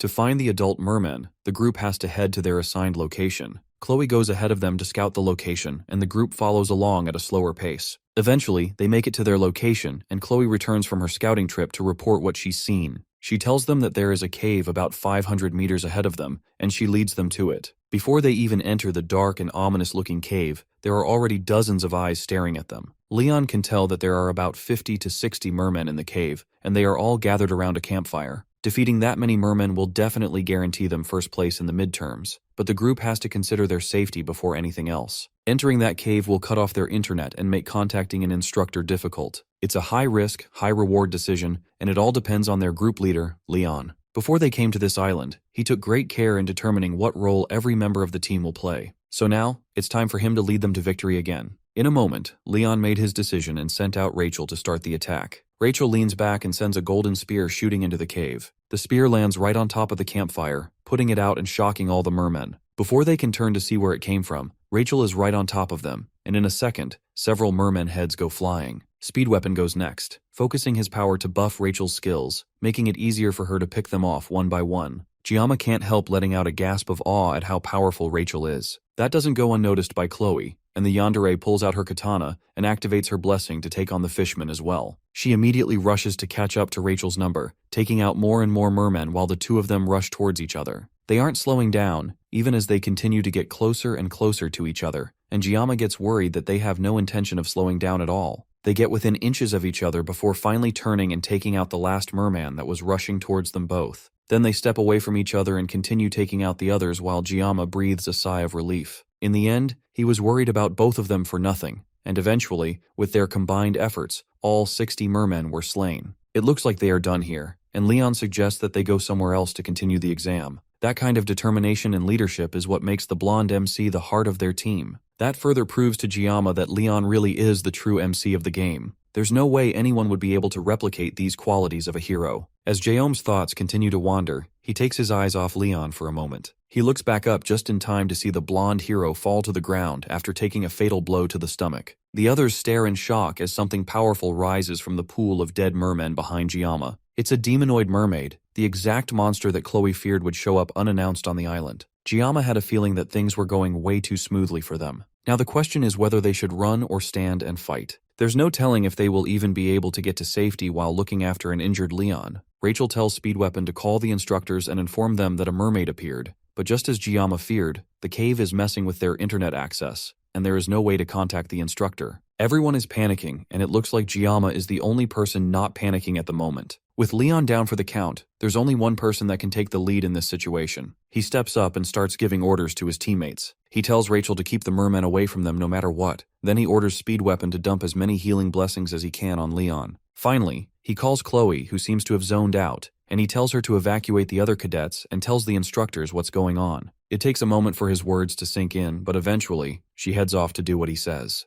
Now that everyone has been given proper instructions, Giama steps up to the mermaid, much to the shock of the others. He tells Rachel and Weapon that he's leaving the mermen to them. As for the mermaid, cutting up bitfish has always been his specialty, so it's only fair that it goes to him. Demons can use a unique power similar to a human's blessings. It's called magic, and it's a power that was strong enough to take down the protagonist in just one hit. That's the difference in strength between humans and demons. Giama has the blessing of the sword god, but that doesn't guarantee that he will survive this battle. Even in the original game, it was impossible to take down a magic-utilizing demon without a party. And yet here he is, about to solo a boss that usually requires a full-scale raid. In other words, Gama is in deep shit, but there's no way he can back out of this now. It should take Kloe about 10 minutes to find help and come back. Despite that, Gama has only 40 seconds to take this overgrown fish down before he meets a worse fate than the main character. Rachel struggles to keep the merman away while Speedweapon focuses all his power on healing Leon. The wound is deep, but it's recovering regardless. Despite the daunting task in front of him, he can't help but focus his attention on Gama. Just looking at the mermaid is making Superweapon's bones shiver, and yet Gama wants to fight it all by himself. The demon strikes first, launching the same laser attack that took out Leon. Gama dodges the attack and rushes in with his knife to close the distance. The mermaid seems to primarily use long-distance attacks with water magic properties. Gama doesn't know much about magic, but he does know that this demon is just a fish with flesh and bones. All he has to do to come out on top is dive in and cut it. He jumps close to the demon and slices it, but it dodges out of the way and heads for Speedweapon instead. Before it can get to him, Gama comes around and manages to cut off one of the monster's fins, causing it to scream out in pain. The cut was way too shallow, and our MC goes in for another attack, but it quickly dodges away and dissolves into water. Since the mermaid went after Speedweapon, it looks like she is deliberately going after the ones who are injured. Leon is somewhat healed now, and Speedweapon calls out for Gama. It looks like he's alright, and Gama takes a moment to check on him before rushing off to fight the mermaid again. In Speedweapon's eyes, Gama is really cool. During one of their many meetings, Speedweapon talked about how he looked up to heroes that sacrifice themselves for the sake of others. So far, since Speedweapon entered the school, he hasn't seen anyone that matches the title of a hero. That's why he entered a group with Rachel, in hopes of finding the hero he was looking for in Leon. He even told Gama frankly that he is far from a hero in Speedweapon's eyes. And yet now, in this crazy situation, the one that's stepping up and risking their life is Gama himself. The mermaid continues the attack, launching fish-shaped magic blasts that Gama skillfully dodges. However, this time, instead of just zooming past him, they turn around and follow him. The mermaid can control these attacks, and they chase Gama around the cave. With Gama distracted, the demon tries again to attack Speedweapon. Gama gets there just in time to cut down the monster before it can launch the attack, but it's shallow again. He can't take it down with small cuts. If he wants to kill this demon once and for all, Gama is going to need to stab it as deeply as he can. The mermaid sends another blast at Gama, but this time, he manages to dodge, causing the blast to break through the top of the cave, shooting into the sky. The attack is so powerful that cadets around the mountain are able to see it, and they hear a loud roar following it as well. On top of that, it also started raining. The instructor with one of the groups suggests that they take the wounded and move quickly before the rain starts to affect them. Back in the cave, the mermen start to retreat, and the cadets have a moment of rest. The mermaid was crushed under the debris from the cave breaking open, but Gama is sure that she isn't dead. Just as he suspects, the mermaid breaks through the rocks piled on top of her and rushes towards the students. This whole time, Gama hasn't been able to fight properly because he has been conscious of the injured Leon. Now that the mermen have retreated, he tells Rachel to take care of Speedweapon and Leon for him. Speedweapon still can't believe that Gama is taking on a demon by himself. He thought our MC was a madman before, but now he might just be witnessing the birth of a legend. Meanwhile, Gama is just happy that he can finally focus now that he doesn't have to worry about his teammates. He only has 10 seconds left of the painless blessing, and he has to make up for lost time if he doesn't want to die. Gama and the mermaid stare each other down for a moment before rushing in for the final clash. Elsewhere, Kloe dashes through the forest as fast as she can, looking for anyone to help her. She's tired, but she knows she can't stop running unless everyone she left behind will be in danger. Her body hurts incredibly bad, but the more she feels like stopping, the more she thinks about Gama and the fact that he's in the cave, fighting that monster on his own for their sake. Gama really is the strongest person she has ever met in her life. He clearly doesn't like fighting and tries to avoid drawing his blade whenever possible. The only time he stands to fight is when there is really no other choice. Since Gama made the best decision fighting that mermaid, she knows she has to do her best to get help. But she can't help feeling that if she was just a little stronger, then maybe she would have been able to help him somehow. Behind her, a loud blast tears the side of the cave apart, and she knows that it's the sound of Gama and the mermaid fighting. In her worry, she trips off a vine and almost falls, but manages to catch herself on the ground and keeps running. She can't stop or fall until she has found someone to help.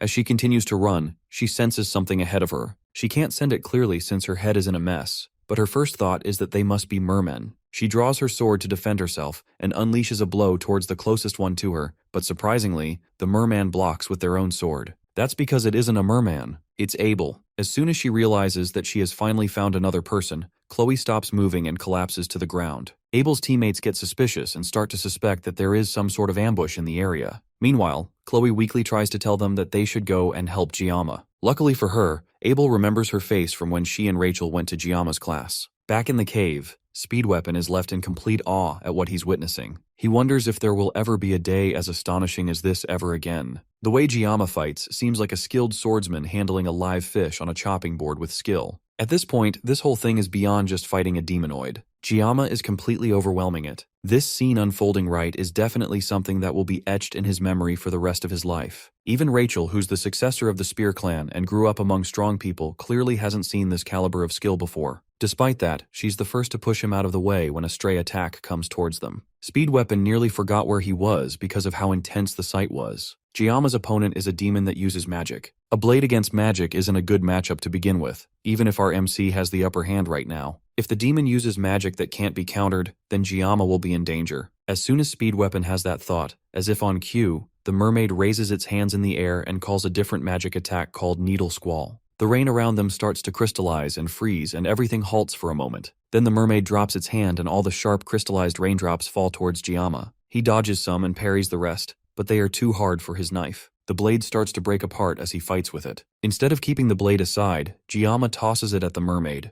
It cuts straight through the mermaid's side, leaving a gaping hole in its waist. Gama then follows up with a final attack cutting through the mermaid's flesh with one powerful slash. Except the mermaid managed to dodge, and instead used the body of a merman to distract Gama. Then it charges up a massive attack right in front of our MC. This one is way too close, and there is no possible way he can dodge it. Just before the attack hits and he starts to panic, his mind is suddenly teleported to a clear space. In that space, he sees a red line that indicates where he should cut, and he hears a voice telling him that if he can slice it, it will cut. Instead of dodging the attack, Gama readjusts his grip on the knife and cuts through the magic instead. The cut causes a massive shockwave to push through the area, and by the time the smoke clears, Gama stands over the lifeless body of the mermaid. The demon makes a few sounds in death and Gama kicks it away, down into the pool that it came out from. Rachel and Speed Weapon stare at the scene in front of them in shock. Somehow, a freshman defeated a demonoid alone. Suddenly, Gama falls to his knees and starts coughing up blood. Rachel is the first to react, and she rushes over to him while Speed Weapon checks on Leon. Thankfully, the protagonist is fine, but there are other sounds behind them and Speed Weapon turns around thinking that the mermen that ran away have returned.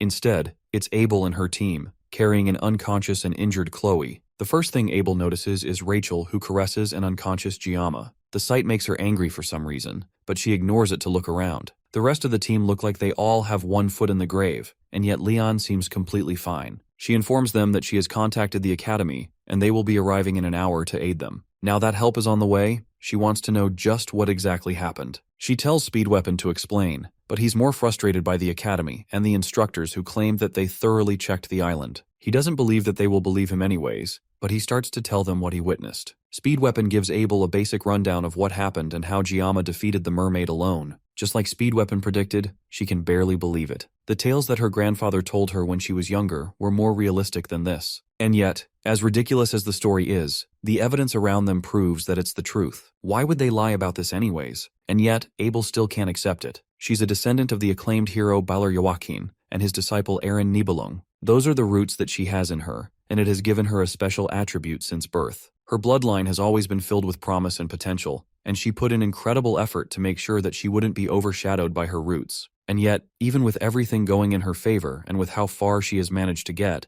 Gama continues to prove that there is a ridiculously large gap between their skills. Abel can't help feeling a mix of fear, dread, and admiration. She tells the healer in her group to try to heal Gama while they wait for the teachers. After getting a better look at him, she can see that he's tattered and at death's door, and yet, he fought a demonoid alone and came out victorious. Abel can't help but look at him in envy. Speed Weapon snaps her out of it and tells her that it probably would be best if they don't tell the instructors what happened here in detail. The academy claims that they scouted the island beforehand, and yet a demonoid popped out of a cave that would be easily noticeable by cadets. There's some things that just don't add up in this whole story. Leon tries to cut straight to the point and asks Speed Weapon if he thinks that there is someone among the demon factions within the academy. Leon tries to backtrack since that's not exactly what he meant, but they also can't completely rule out that possibility. It's undeniable that this cave isn't easy for cadets to miss, and as Speed Weapon said, if it weren't for Gama, then Leon's group would have been torn to shreds. There were definitely conflicts both large and small during the 700-year truce, but there was never a moment where the demons dared to touch the cadets of the academy. There was also a clause in the truce stating that if an act like that were to happen, then it would be justification for war. Speed Weapon tries to pull them out of their thoughts and assures them that they are definitely blowing things out of proportion. It's not a bad thing to be wary of a possible spy in the academy, but it's way too soon to jump to conclusions. For now, they need to make sure that their stories match up. If there really is a spy in the academy, then Gama will definitely become a target once word gets around that he defeated a demonoid alone. Abel doesn't really agree with keeping things under wraps like this, but since Gama has worked so hard for their sake, and the group seems to unanimously agree with this decision, she suggests that they talk to her grandfather first. The cadets return to the school and Gama is taken to a hospital. He wakes up as the bright even sun shines on his face, and he's almost surprised that he's alive. The last thing he remembers is the mermaid shooting a magic sphere out right before it died. It wasn't an attack that he could dodge, but he just barely managed to see it. He used his sashimi knife to cut through a line and the magic severed into two halves before bursting. Looking back at it, the magic sphere was definitely water. On top of that, after activating the sword god's blessing, he felt something that he can't describe. He calls his blessing just to make sure and the screen pops up in front of him again.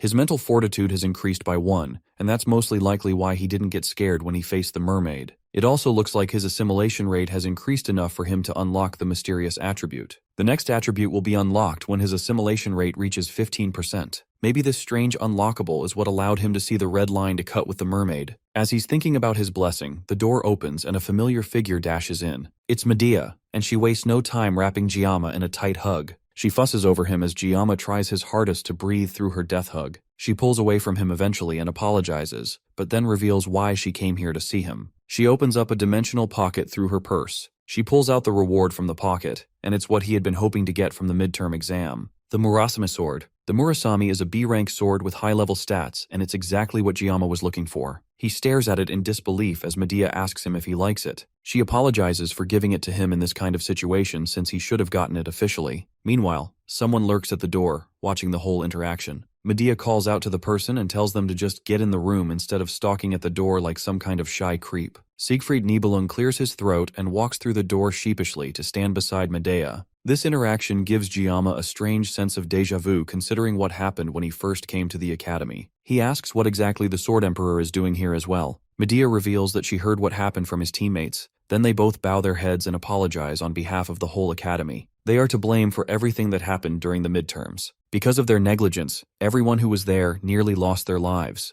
Gama can't bring himself to speak as she continues to talk. She swears to him that they will uncover the truth behind the incident. Siegfried speaks up as well and thanks him for saving the cadets. Gama nervously scratches his cheek and meekly tells them that he did what he could. Medea continues and says that even though his actions were remarkable, they need to keep the incident under wraps. Medea is sure that the mastermind behind this incident is in the academy, and they have to keep things quiet if they don't want this leaking out to the public. Gama understands and doesn't hold their decision against them. Medea smiles and says that sometimes Gama acts like an old man trapped in a teenage boy's body. The two administrators leave the room and make their way back to the administrative block. As they walk through the halls, Medea asks her old friend if he remembers the day they met after enrolling in the school for the first time. Siegfried was laying on a bench and she told him to shove it. In response, Siegfried drew his sword without a word. Siegfried pretends not to remember anything, and Medea smiles slightly. The whole thing feels like it happened just yesterday, but it's already been 60 years since then. Yet, even with that, they haven't filled a tenth of Joaquin Academy's history. Back when they enrolled, the school was already ancient and filled to the brim with history. There were big and small incidents, but the academy nurtured and protected its cadets for 700 years. Suddenly the atmosphere changes and Medea's aura causes the surrounding windows to shatter. Before the midterms, she received reports that they had completed multiple preliminary surveys of the island. Even though it was rare, the Scopuli Island was known as a ground for mermaid sightings,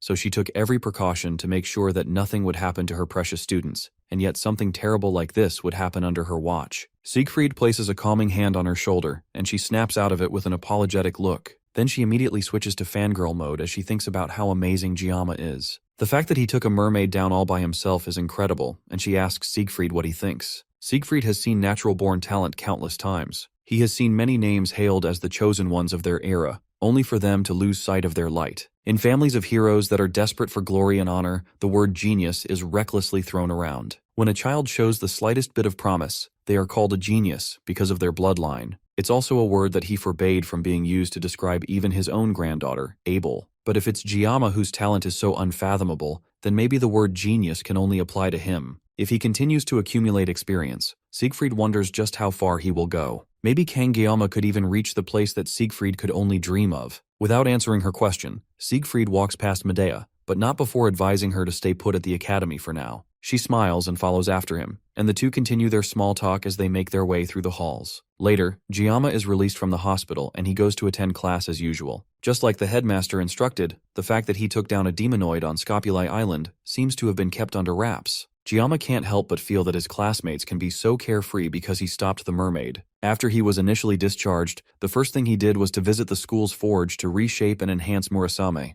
The sword was just a metal rod to him at the moment considering the sword god's blessing, so reforging it is a must. He went to meet the blacksmith Volunder. Now he can only hope for a successful enhancement. As he thinks through the recent events, he hears Kloe call out his name. He turns to see her walking towards him in crutches while her leg is in a cast. Thanks to Speed Weapon's emergency treatment, the doctor said that she will be able to walk without crutches within a week. Despite her injuries, it looks like she's doing much better. Even if Giyama did take down the mermaid alone, it was thanks to everyone's efforts that they all came out of that situation alive. Chloe's rescue call, Rachel's merman clearing, and Speed's healing and blessings all played a part in that battle. The only person who didn't play a decent role would be Leon. Giyama can't help but wonder if he is going to be able to defeat the Demon King with a fighting spirit like that. Maybe it's because he got injured first or something. Their chat is interrupted when their instructor barges into the class and orders everyone to sit down and pay attention to a few announcements before the training assembly. Once all the students are in their seats, he informs them that there will be someone co-instructing them. The students are initially annoyed by this sudden change until they see just who will be instructing them. Siegfried calmly walks into the class much to the astonishment of the entire class as Li Wanbin bows to him in respect. Even Giyama can't hold back his shock at seeing the strongest human coming to his class. Meanwhile, elsewhere, an old man is thrown against a wall before being grabbed by the scruff of his neck and held up the wall. A pink-haired woman slaps the old man across the face, sending him flying to the ground. He apologizes to the woman named Instructor Kim while she struggles to control her breathing. This woman that is mercilessly beating up this man is the 5th Demon Corps commander, and she is not pleased at all. She asks him why he didn't cooperate with her when he had the chance, and the man tries to apologize, but that only gets him another smack to the face. It's clear that the purple-haired instructor is tired of apologies. The goal of this whole scheme was to bring Leon back from the exams half dead. He may be a hero candidate, but there's no way he could take out a mermaid alone. But now, because of the old man's incompetence, Leon is now comfortable at the academy. Instructor Kim gives the elder another kick to the face, but immediately regrets it when she sees that she got blood on her shoes. She still can't believe that a full demonoid was taken down by a bunch of first years, but looking at the new students that joined the academy this year, she can't say that she is surprised.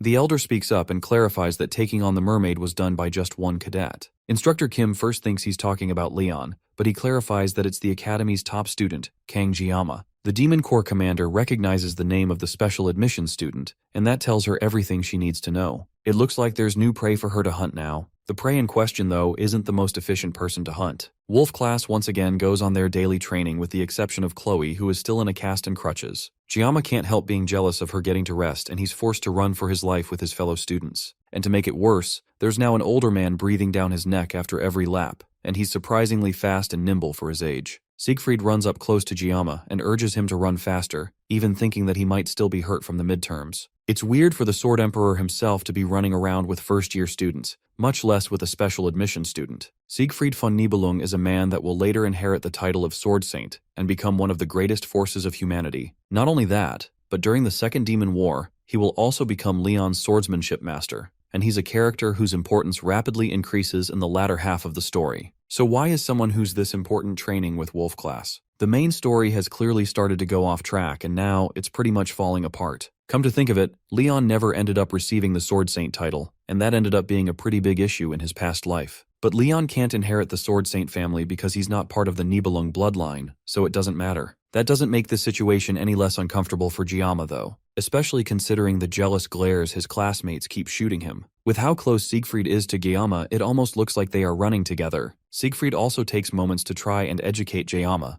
telling him that the foundation of any warrior comes from their physical strength and endurance. No matter how talented or outstanding someone is, it's completely worthless if their body cannot support it. Once he gets Giyama motivated, he runs ahead, expecting his student to keep up with him. After their running laps are done, it's time for field training. For this training, personal weapons are strictly prohibited. Instead, the students will have to use one of the weapons provided by the school and learn to master it. Siegfried dumps a variety of different weapons on the ground. He notices that there is even a sashimi knife among the pile. The rest of the students are surprised by this sudden condition that their teacher has given them. One of them asks why it wouldn't be better to just use the weapons passed down by their families. That's because the basics are more important than anything else. The more a person relies on high-grade weapons, the more they will start to neglect their training, and it's easy to mistake the power of a weapon for one's own strength. At the end of the day, a master can never blame their equipment. Those words resonate with Gama specifically, and he nods his head in agreement. With no more room for idle chit-chat, the Sword Emperor tells the student to pick up the weapons and master the basics with them. Cadets who can handle ordinary weapons skillfully also have a high probability of receiving a high score in the class, which will affect their promotion evaluation at the end of the year. That additional bit of information gets the rest of the students excited, and they rush to pick up any weapon they can find. Gama naturally goes towards the sashimi knife, laying unnoticed on the floor. As soon as he picks it up, he notices Siegfried's eyes watching him. The students gather together again after picking up their weapons, and Siegfried tells them that they will spend the day getting accustomed to their new weapons by performing one-on-one training between the cadets without a subspace. To make sure that the students don't go overboard with their training, Siegfried suggests that he gives a demonstration of proper sparring. Li Wanbin prepares himself to spar against the Sword Emperor, but him shivering in fear makes it obvious that he's not prepared for this. In his whole life, this has to be the biggest crisis he has ever faced. However, Siegfried has a different idea in mind. He calls for Gama to come forward for the spar. Siegfried is also holding one of the novice weapons from the pile of old tools, but in his hands, the piece of junk looks especially sharp. The other students are still jealous and confused by the fact that the Sword Emperor himself is calling Gama out personally.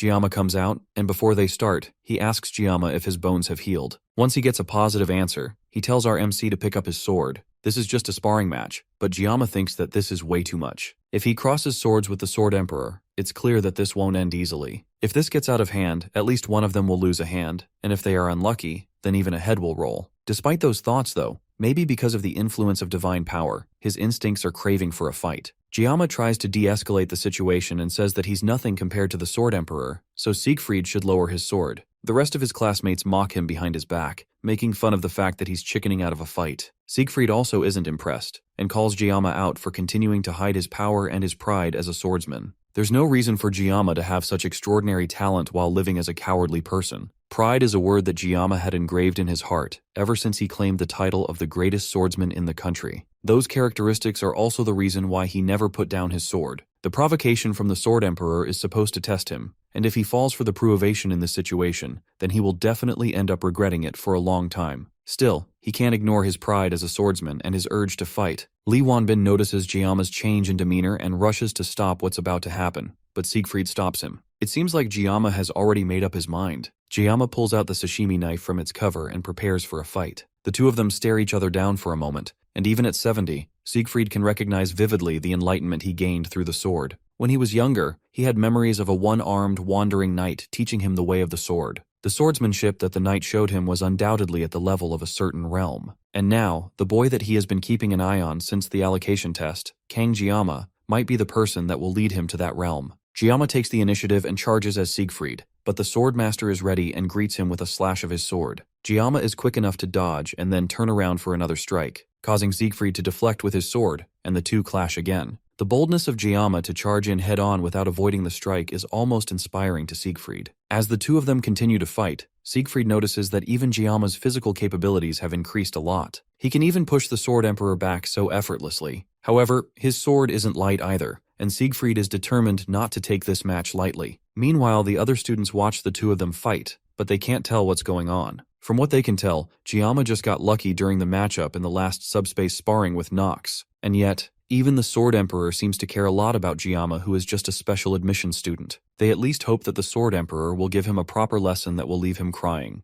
And yet, after several minutes of watching, the two of them are just standing there, staring at each other. Li Wanbin knows what's really happening though. They aren't just standing still. They have reached a level that the Wolf class instructor doubted was even possible. Before the spar, he warned Siegfried that if the headmaster found out about this, then things might get out of hand. On top of that, the other cadets could also be affected, but Siegfried assured him that he has no intentions of crossing real swords with Gama. The older man already knows that our MC has the power to cross into a special place. The place is called the Mental Realm. To enter this place and withstand a battle with Siegfried, Gama must be on an entirely different level than they even gave him credit for. A duel in the Mental Realm is an intense battle of wits, and Siegfried can tell just from the short time they have crossed swords that Gama is growing at an impressive rate. If that's the case, the Sword Emperor might have to take things to another level as well. He activates a powerful blessing called the Sword Spirit Protection, and even outside the mental realm, the students can feel the intense pressure coming from the two of them. The blue light coming from Siegfried's sword is definitely some sort of aura. It looks like the battle was so intense that the two of them broke out of the mental realm and returned to reality. Things are starting to get out of hand, and if Li Wanbin doesn't do something to stop this, then there will definitely be bloodshed.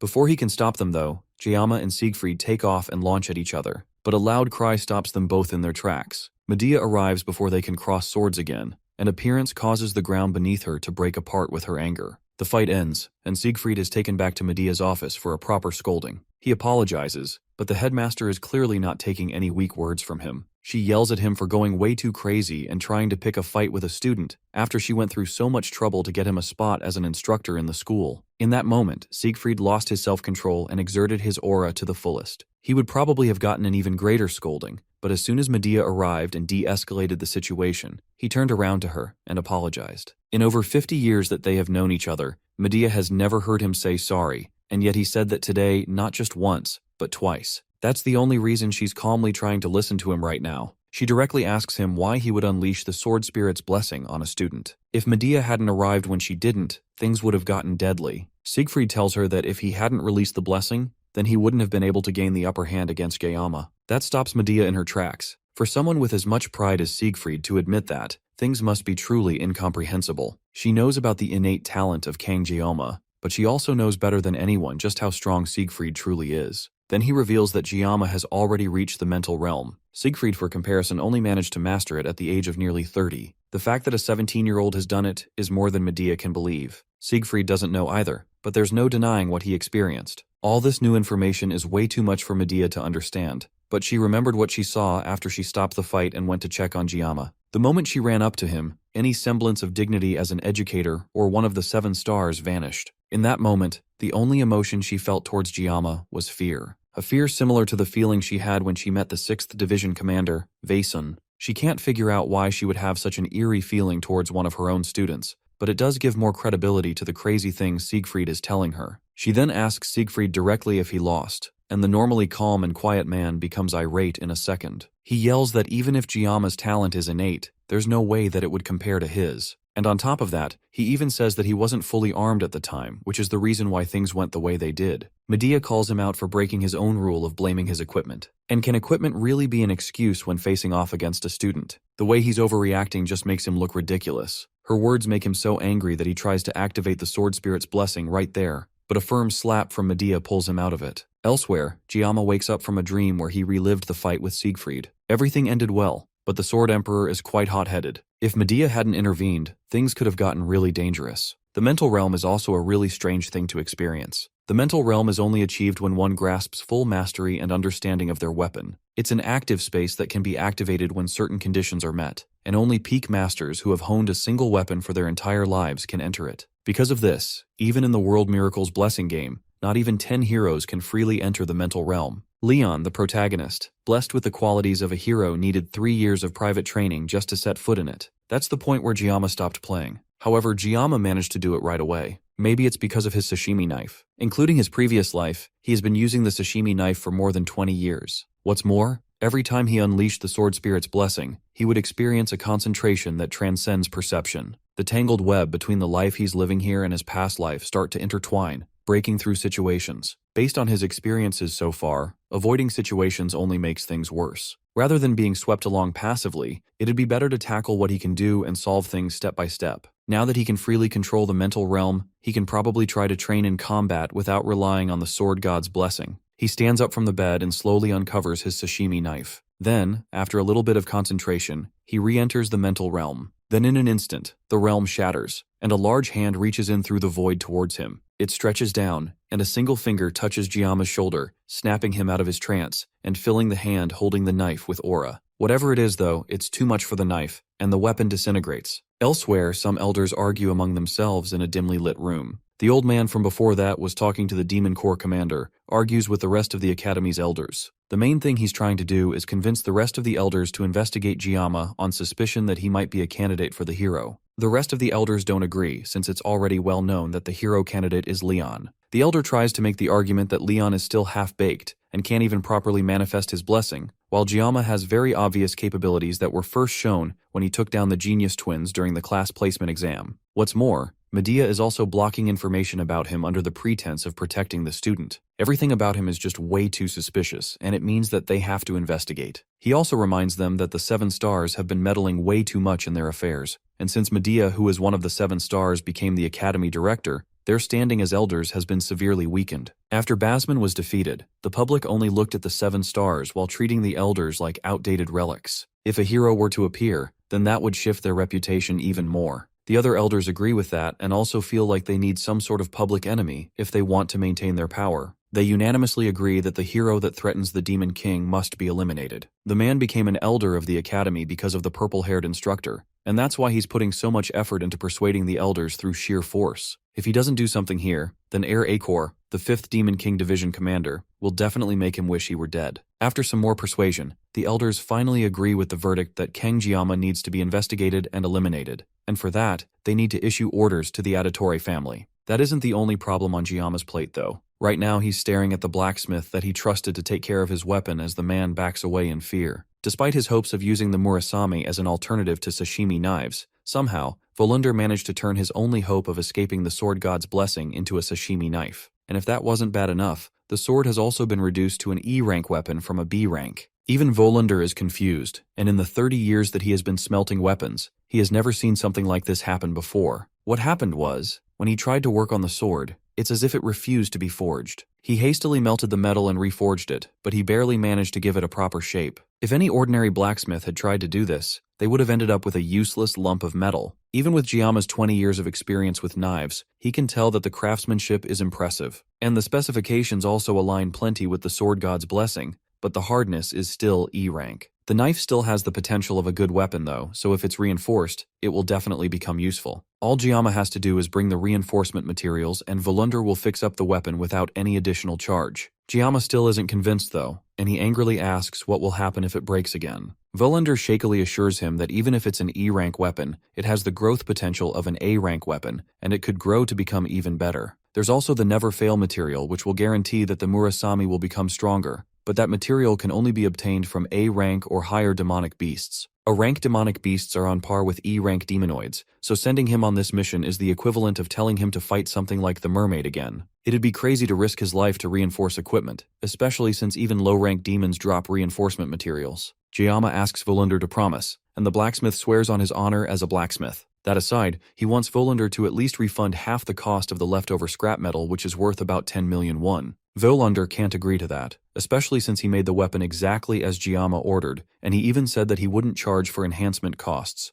Gama argues that his B-rank sword was reduced to scrap, and considering the market price, this only seems fair. Volunder still tries to fight back, but the glint of the blade and the death glare from Gama are enough to shut him up. Volunder, realizing that he can't get out of this, tries to bring the price down to 500, but Gama changes it to 1,000. That's still way too much for him, but Gama isn't going any lower, and his sword is definitely more than ready to get value out of Volunder in other ways. It's either the money or his life, and Volunder finally agrees to the price. Gama heads to a lone bench on campus to take another look at his blessing. After obtaining a new weapon, his armament has increased, and additional options have become available. The biggest reason that he hesitated to use the sword god's blessing is because of the excruciating pain, but his new stats have reduced the pain by 1 level. It can be further leveled up, which means that leveling up his pain reduction should be his biggest priority. He tested it earlier, and although the pain is still unbearable, it went from feeling like he was about to die to feeling like he can barely breathe. Still, if just 1 level reduces the pain this much, then constant leveling means that he might one day be able to use the sword god's blessing without pain. It seems like armament increases when he obtains new weapons or enhances them. Now that the midterms are over, weapon enhancement should be his top priority to increase his levels. If he keeps growing at this rate, then he might finally be able to understand this power, or maybe he'll even figure out who threw him into this world. As he's eating lunch on the bench, someone sneaks up on him,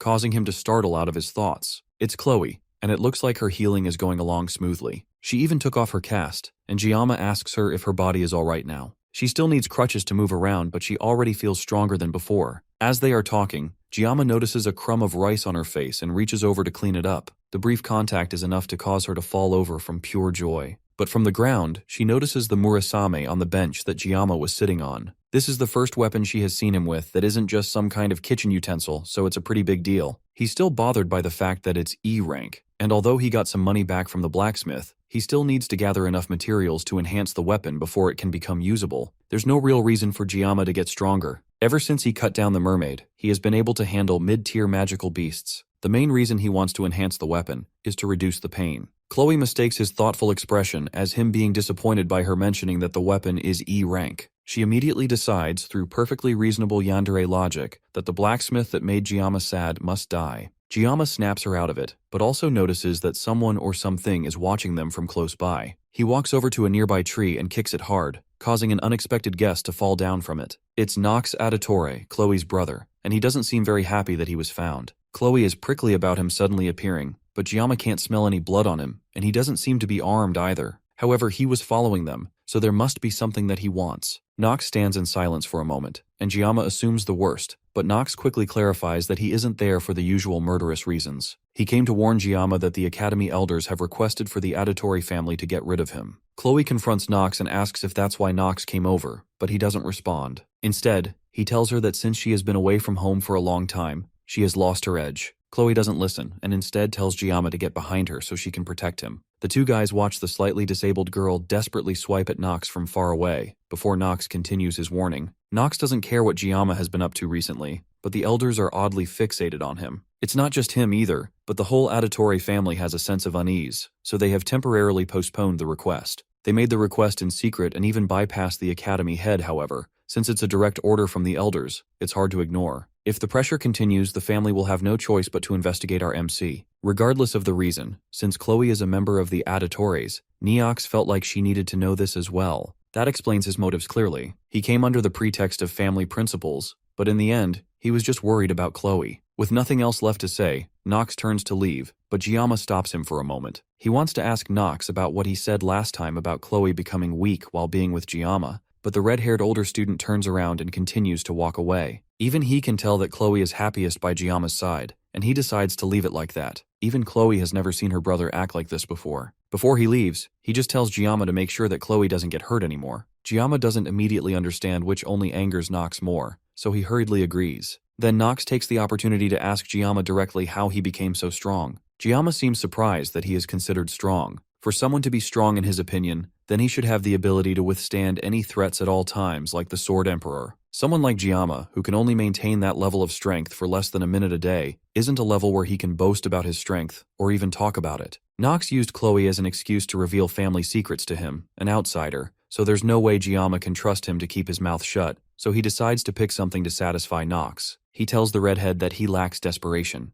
No matter how much of a skilled Auditore Nox is, there's a certain vibe that comes from someone who has real-world experience. If he stays cooped up in the academy, then he will reach his growth limit, so he has to go out first and gain real-world experience. If he continues working hard, then he will definitely gain something. That's about as much rubbish Gama can spew out without sounding like he's lying through his teeth, so he quickly gets up and walks away before Nox can ask any more questions. Back in class, the students learn about history and the nature of blessings. Gama isn't focused on the class and is more interested in the intel that the Academy elders are targeting him. The Academy elders descend from 5 of Baylor Joaquin's 7 disciples. Gama remembers that they are a group with immense influence not just in the Academy, but in the whole world. Their role in the game was to constantly obstruct the protagonist for the sake of their own power and safety, and they were called the corrupt remnants by the players. Since they should be targeting the main character, why are they suddenly focused on Gama? He jots out some possible reasons why they would be after him in his notebook. Looking at all the achievements he has since coming to the school, he really has caused a lot of trouble. At this point, it's like he's trying to stand out. But no matter what he has done, it makes no sense for the elders to target him. One of the moments that stands out to him was the mermaid he fought on Scopulae Island. It's clear that the mermaid wasn't after him, but Leon, who was an obstacle in their way. No matter how well Medea covered the incident up,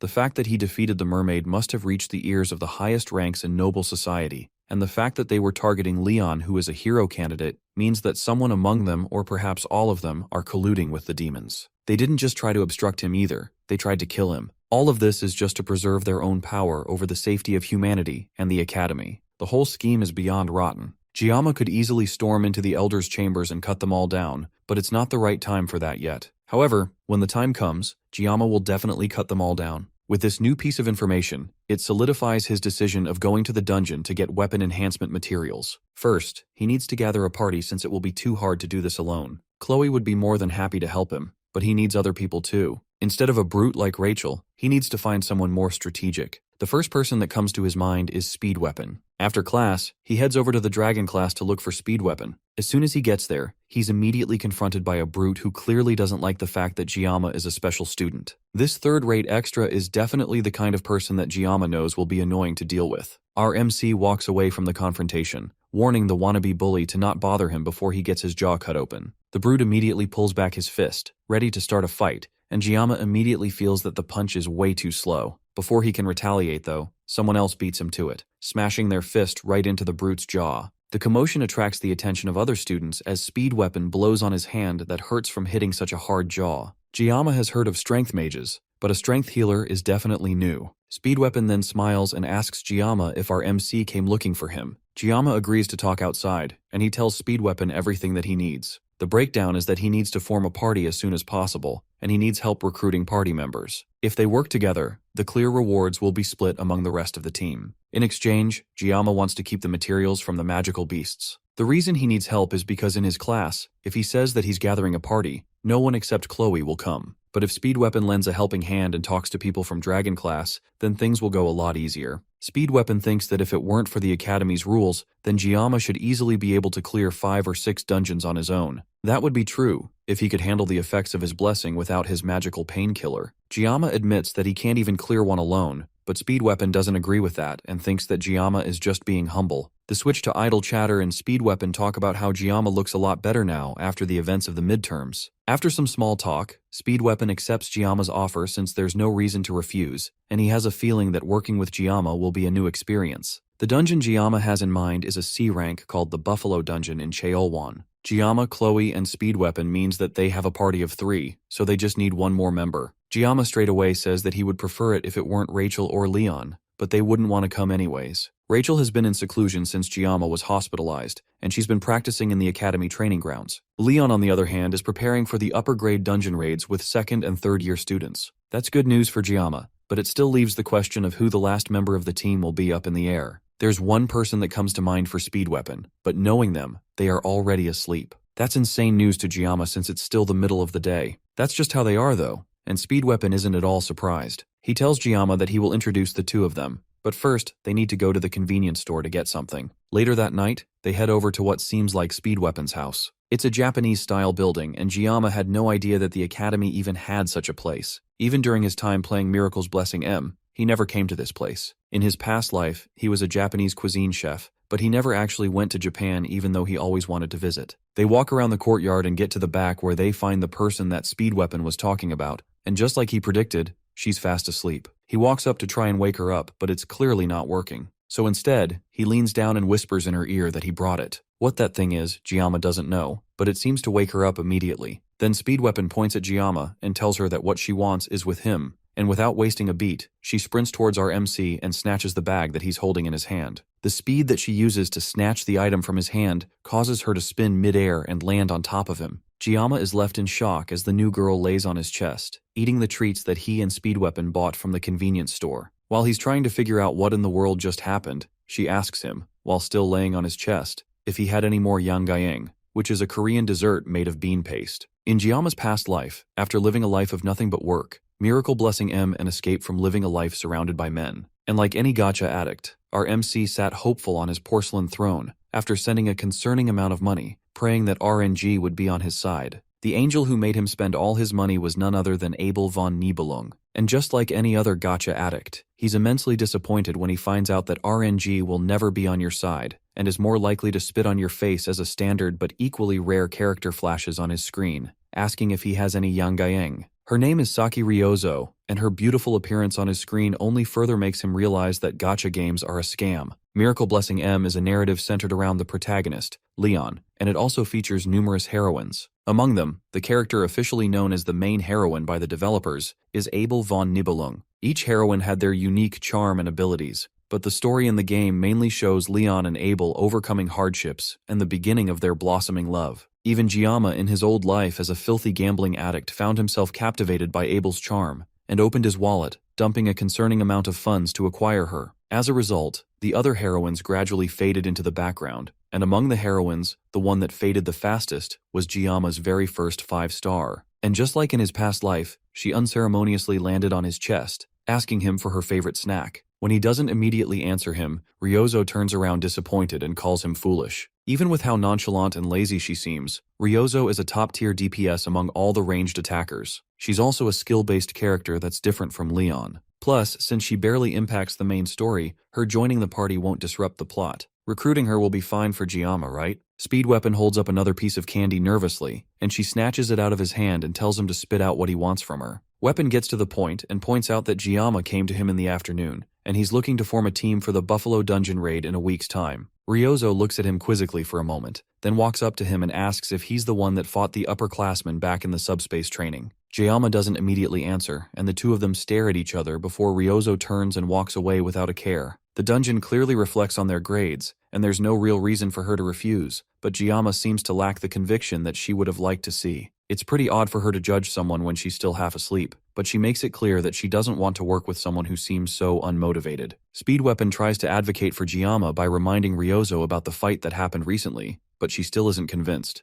Then Speed Weapon almost accidentally blurts out what happened in the midterms with the mermaid. He quickly covers his tracks before she can get curious about it and turns it around on her, reminding her that she drools over Yang without a care in the world. Gama just watches the two of them argue and he's not impressed. A party member can be greedy or rude, but not both. There's no reason for Gama to waste his time begging her. He turns around and calls for Speed Weapon to follow. They don't need her uncooperative attitude poisoning their party. Ryozo coldly asks him if the dungeon raid is really that unimportant, and the two have a brief stare-off again. Then without warning, he pulls out a knife concealed in his belt and tosses it at one of her archery targets without looking. The knife hits dead center, and before Ryozo can process what happened, he throws another one, hitting the knife perfectly in the handle. Ryozo falls over in shock, and Gama asks her simply if she's interested in their party now. The next day, Ryozo is the first person waiting for them in their meeting room. She greets Speed Weapon and Kloe, who both enter first. Then she nervously greets Gama as he sits down. Then they get straight to the point. The permits for clearing the dungeon are ready, so it's time for them to start talking about how they are going to tackle it. Speed Weapon steps up to a board in the room and starts explaining the details of the dungeon. The Buffalo Dungeon has C-rank demonoid buffaloes. They are nicknamed water buffaloes, and they are known to charge from a distance and then engage in close combat. However, they are weak to ranged attacks. All things considered, it's a straightforward dungeon clear, but the school has one rule for any students that dare to attempt it. They must never open the stone gate at the center. Rumors say that there is some kind of seal on the gate, but it's just a hypothesis and nothing is confirmed. The Academy's permit also requires that they leave the gate closed, so there is no reason to disobey. Gama nervously agrees that they should never open it, but his tone indicates that he knows more than he's saying. They ask him if he knows what's behind the gate, and he lies that he doesn't know and that they shouldn't touch it. In reality, he knows that there's a hidden boss behind the door and that the gate only opens under specific conditions. It's locked away by the system for now. Ignoring the risks of accidentally opening the gate, the efficiency is unmatched. He changes his attention to Ryozo, who's happy munching on another Yang. She seems to really like those pieces of candy, and she defends herself by saying that the brain needs candy. As they talk, he notices something ominous in the area. Well, other than Kloe preparing to murder any girl that looks in Giama's direction, they are watching him, and they will definitely appear when the time comes. Later that day, they start their journey to Gamyoldo Chirwan, where the dungeon is. When Gama was discharged from the army, he swore to never go back to that city, but now, here he is willingly organizing a group to go there together. The bus stops at a checkpoint, and the driver has to inform the armed men that they are students from Hoken Academy. It looks like there are civilian restrictions stopping just anyone from going into the dungeon zone. Back then, he could feel that the elders were watching him, and he also felt like something bad might come out of this trip. Speed Weapon pulls him out of his thoughts and offers him some eggs. Gama refuses, and Speed Weapon asks if he's getting nervous over a measly C-rank dungeon. Then he asks Ryozo if she wants some eggs, and her response is a swift no. She idly stares out the window, not paying attention to the group, but for a moment, Gama can feel her staring at him. He already feels watched enough by the Academy elders, but it looks like everyone is staring at him. The bus finally arrives at the place where ancient demons once nested. Now the place has been reduced to a simple farming dungeon. Speed Weapon notices that Gama seems to have a lot of luggage, and he asks about it, only to find out that it's just a bag full of kitchen knives. The group walks towards the dungeon and Kloe offers to take point as usual, and with that, they confidently walk towards the dungeon. Just like at the dungeon border, the guards watching the door to the dungeon have to confirm that they are actually from Hoken Academy, and then ask the 4 students to sign a visitor log. One of the guards seems especially curious as he watches Gama write his name down. Speedweapon calls him over to the dungeon before he can talk to the man, and the large mechanical door opens for them. Gama glances behind him one more time as the doors close and the man continues watching them from outside. On the wall of the dungeon, there are cute little signatures and drawings from students who have been here before. Looking at them makes this place feel more like a tourist spot than a dungeon. He feels a tug on his arm and turns around to see Ryozo looking tired and out of breath. She asks him if he has something sweet to make her feel better, and Gama reaches into his pocket and pulls out a piece of candy. Candy isn't really her thing though, and she asks him if he has any yangayang. Gama isn't here to babysit anyone and he tells her to bring her own, but she's saving hers for later. Their conversation is cut short, as Kloe notices some monsters charging at them from 200 meters away. Speedweapon turns to make sure that the rest of his group can stick to the plan. He sets up to buff the attackers, and Saki pulls out her weapon and gets ready to attack.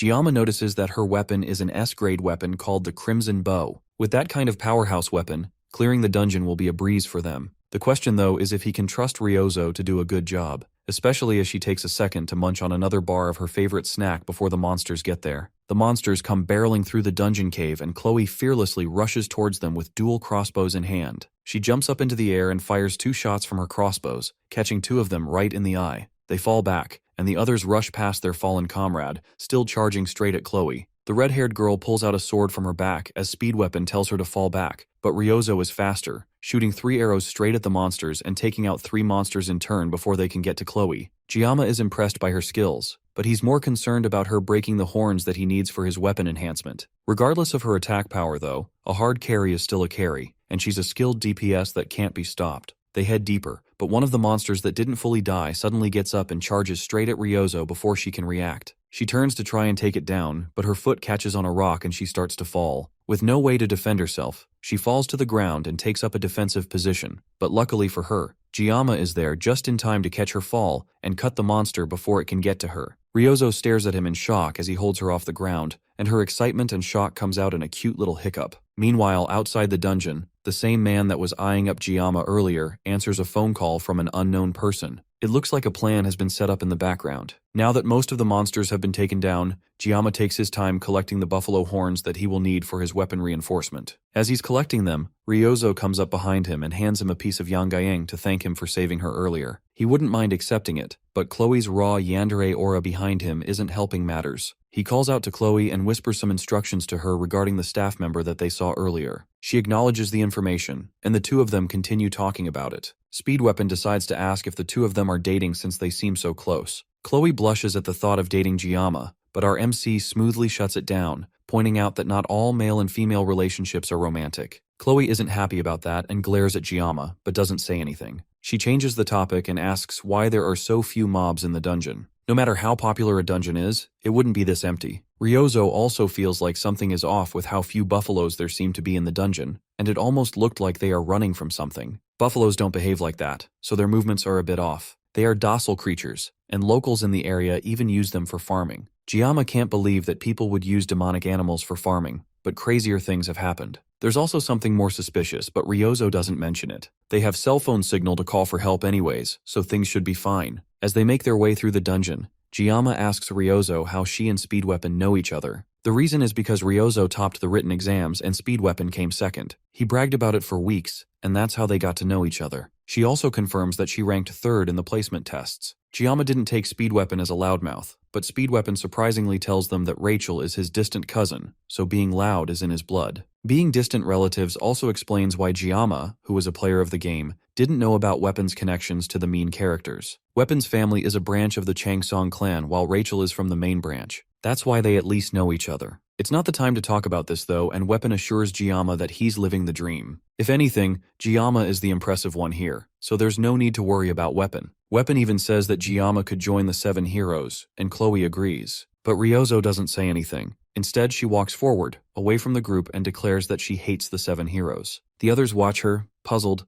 but they don't have time to focus on it. For now, they just need to work together to finish the dungeon fast and then go back. They need 20 kills for it to be considered a dungeon clear. As they walk through the area, Gama notices some strange, cursed-looking claw marks on the walls. Weapon and Kloe walk ahead, and they call Gama to follow them since he was lost in thought. Meanwhile, outside, the man continues to talk to the mysterious person on the other side of the phone. He confirms that Giama's group should have encountered the enraged buffaloes by now, and that he followed the person's instructions. He thinks that they should have been dealt with by the enraged buffaloes by now. The person on the other end tells the man not to be too cocky, and asks the man if he will take responsibility if their plan fails. The man can't answer the question, and the academy instructor just tells him to call back when he has results. The call ends and the man looks into the open dungeon doors. He's dead either way, so he might as well confirm things for himself. He also forced the gate open to make sure that their chances of surviving the dungeon are 0. But thinking back to Giama's eyes, it's almost as if the teenager could see through everything. Just to make sure that things are going well, the man walks into the dungeon to check the damage. Back inside, Kloe warns the group that more magical beasts are approaching from behind them. With her blessing, she can detect roughly 50 of them running in their direction. Suddenly, the earth around them starts to rumble as a stampede of buffaloes charge in their direction. This swarm is way too much, and it's hard to believe that it's even buffaloes that are charging towards him. They were supposed to be harmless, but this group of buffalo are clearly being irritated by something. In that moment, Giama's memory reminds him of something his mentor once said. Every blade has its purpose. You can't use a chicken knife to kill an ox, and sashimi knives are meant for fish. But Giama asked about beef sashimi, which is the same as using a sashimi knife to butcher an ox. His mentor raises his knife and Giama initially thinks he's about to get hit, but instead, his mentor just smiles down at the fish he just cut and agrees that this is definitely true. This situation somehow reminds him of the past, and Giama realizes that he's about to use a fish knife to slice cows. With no time to waste, Giama starts giving orders to the group. He tells Kloe to distract the herd without charging in. He needs her to disrupt their formation without attacking. Then he turns to Weapon with a smile and asks if he's ready. Weapon can immediately tell that Giama is about to pull off yet another miracle and returns the smile, born ready for this moment. Ryozo, who's not used to how much raw plot armor Giama has,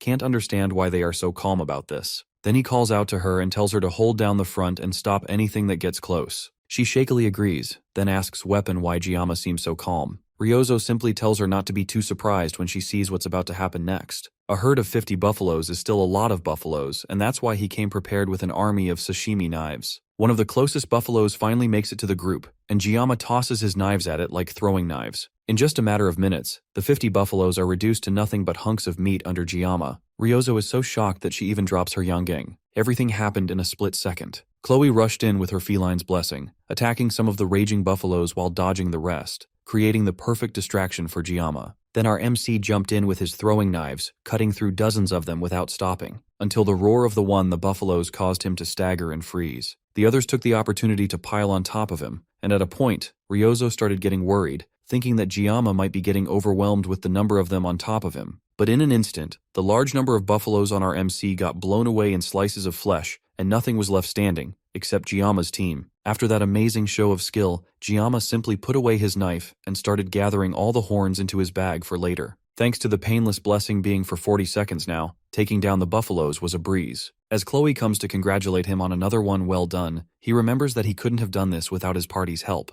As they chat idly, Ryozo continues to stare at Giama in absolute shock. Speed Weapon tells her that she shouldn't be so surprised since he warned her about Giama's skill, but he's not surprised that she's speechless since even he can't believe it. As they watch Giama and Kloe stand over the pile of corpses, the two of them wonder what kind of monster Giama really is. The group continues their trek towards the dungeon entrance. The clear condition for the dungeon was 20 buffaloes, and Giama managed to solo it twice. Our MC tries to argue that he didn't do anything during the midterms and Speed Weapon wants to remind him of his battle with the mermaid, but then he remembers that people aren't supposed to know about that. He changes the conversation after remembering that Ryozo is with them, and they continue walking towards the exit. As they move though, Kloe notices that the area is uncharacteristically quiet. They arrive at a pillar-looking thing, and it looks like it's the one gate that they aren't supposed to open. As they stare at it for a moment, the gate suddenly starts to open and the chains that seal it start to fall apart. Meanwhile, elsewhere in the dungeon, the worker from before stares in shock at the pile of buffalo corpses in the dungeon corridors. He can't believe that they somehow killed these many buffaloes by themselves. The only thing he can think of is his 20 billion won debt from Chairwan land. A few days ago, some woman claiming to be a Hoken instructor approached him with an offer. If he does what she wants from him, then she will wipe his debt clean. She wants him to take a demon stone and use it to tame the buffaloes, then put them in a frenzy when Kang Giama shows up. Finally, she wants him to open the stone gate in the depths to finish things off. At first he was hesitant, because she wanted him to sacrifice the students, but the pull of having his debts cleared was way too much for him to ignore. He took the stone and salivated at the thought of all his worries going away, and the instructor left, telling him that she will be in contact, and that he should answer every unknown number. With the thought of his 20 billion won debt being cancelled, there's no way that he would care about a bunch of brats. With the stone gates open, there's no way that they will survive. Gama and his team walk through the stone gates, wondering where exactly they are. Now it's starting to make sense why everything seems so easy. They walked right into a trap, and this is all because Gama didn't trust his gut. The gate only opens when the giant's demon stone is brought into the dungeon. The demon stone is a mid-game quest item, and the fragments from earlier were pieces of the giant's mana stone. He didn't expect the door to be left open with just those fragments, though. If this follows the game's story, then the reward for clearing this place is huge, but he needs to focus on surviving first. He can see something on the second door. There's a single red line carved into the stone gate which is supposed to be indestructible, but he's used up all 40 seconds of his painless blessing when he was fighting the buffaloes. The Murasami should hold out for a little longer, and it should allow him to slash the gate and get out before it shatters. Before he can try it out, a massive presence causes the students to pause and turn around. It's a large buffalo that looks incredibly powerful. However, the reward for beating this massive buffalo is the Blessing of Transition, which is an ability that transfers and amplifies the owner's blessing to a chosen target for a single use only. The monster guarding this amazing reward is an A-grade demon called the Inatoros Minotauros, also known as the Buffalo King. The torches in the room start to light up by themselves, and it illuminates the Buffalo King and two other large buffaloes beside it. The left and right wing buffaloes also look way more powerful than the rest of the buffaloes that they have faced before, and the demonic beast Buffalo King is also really intimidating. Even if Gama slashes the gate so they can escape, once the thing awakens, it will be impossible for them to escape unscathed. This isn't like the midterms though. He knew nothing about the mermaid, but he fought minotaurs before. At full strength, Gama can take out 3 alone, but he has already used up all 40 seconds of his painless blessing. He needs to do this strategically. He asks Speed Weapon if he can cast a pain reduction buff, and he only needs it for 2 minutes. If Speed Weapon stops casting it for even a moment while Gama is fighting, then he is definitely going to get taken out. He leaves the small fries for Saki and Kloe, and tells them that he will take out the big one on his own. With the plan laid out, the students get ready as the Buffalo King wakes up with a menacing roar. Gama activates the Blessing of the Sword God, and he's immediately overtaken by a surge of pain that makes him cough up blood. However, thanks to the weapon's buff, he can at least move. The demon charges in for an attack and Gama rushes over as well, dodging the first attack and rushing to the side before it can recover. The pain from the Sword God's blessing is still strong enough that he's just arly vomiting blood, but he's strong enough at least to go up against the buffalo. Gama parries another attack and then rushes to behind it to try and bring it down, but his attempt is met instead with a kick from the massive beast, sending him flying back. He catches himself before the fall and spits out some more blood from his mouth. Even the sensations that he couldn't feel before with the painless blessing are awakening. Instead, it's like allowing himself to feel the full power of the blessing of the sword. God makes him feel free. Gama rushes in for another attack, dodging a massive attack from the Buffalo King's axe and moving at speeds that the rest of the group can barely comprehend. The two monsters continue to fight as Gama dodges all the buffalo's attacks. In frustration, the Buffalo King raises its axe above its head and brings it down in a massive swing, right over Giama's head. As the smoke clears, Gama rests peacefully on top of the Minotaur's axe, completely unscathed. Ryozo can barely believe that a human can even move like that, much less fight at that speed. She can't focus on Giama's fight as she's also fighting one of the buffalo guards at the moment. She knows the basic concepts of fighting. Muscle control, stance, and leveraging kinetic energy are all part of a combat sense that breaks the enemy's center of gravity with minimal effort. However, knowing these things and putting them into practice are two very different things. As Gioma fills her thoughts, she shoots an arrow straight into the eye of the buffalo, causing it to charge at her in rage. In moments like these, even when facing death's door, Giama still has unshakable focus. His attitude reminds her of Siegfried, the Sword Emperor. She pulls back her bow and aims at the charging bull, blowing its head off with a single powerful shot. She turns back to Giama and remembers a rumor floating around recently that talked about a special admission student that was strong enough to make Siegfried use his aura. Meanwhile, Giama's aura isn't too far behind, and the fear causes the Buffalo King to rage out, trying to punch Giama off its axe. Instead though, Giama cleanly dodges the punch and easily cuts open the arm that the monster tries to use to punch him. Meanwhile, Kloe also manages to take down the buffalo she was fighting, and she wipes the blood off her face. She's still inexperienced when it comes to demonoids, but she knows that the more human-like they are, the deadlier they are. It may vary from person to person, but if a demon acts like a human to that extent, then it is definitely incredibly powerful. That means the one that Giama is fighting is incredibly strong, The monster roars as it clutches its slashed arm and takes its axe in its other arm, preparing to cast a magic spell. That's strange though, since demonoids can't cast magic. However, looking closer at what it's doing, it's not casting magic. Instead, it's burning its life force in exchange for mana. It's hard to even approach the monster because of the rampant magic power, yet even now, as Speed Weapon blows into his flute with all his might, he still believes that Kangjiyama can do something miraculous in this situation. The monster raises its axe, which has now completely fused to its one good arm. Then he brings it down on our weakened MC, who's still bleeding profusely from his mouth. Giyama raises the Murasami and blocks the initial attack, causing a massive amount of energy to leak around him. He wanted to try cutting through the magic attack, but it's way too dense. However, he can't dodge the attack either since his teammates are standing right behind him, and they would take the brunt of the attack. The Buffalo King continues to push on with its attack, and slowly, Giyama starts to get pushed back. It almost looks like he's about to get taken out, but an arrow suddenly shoots straight into the monster's eyes. Giyama turns to see Saki angrily telling him to stop zoning out and cut the monster down already. Giyama closes his eyes for a moment.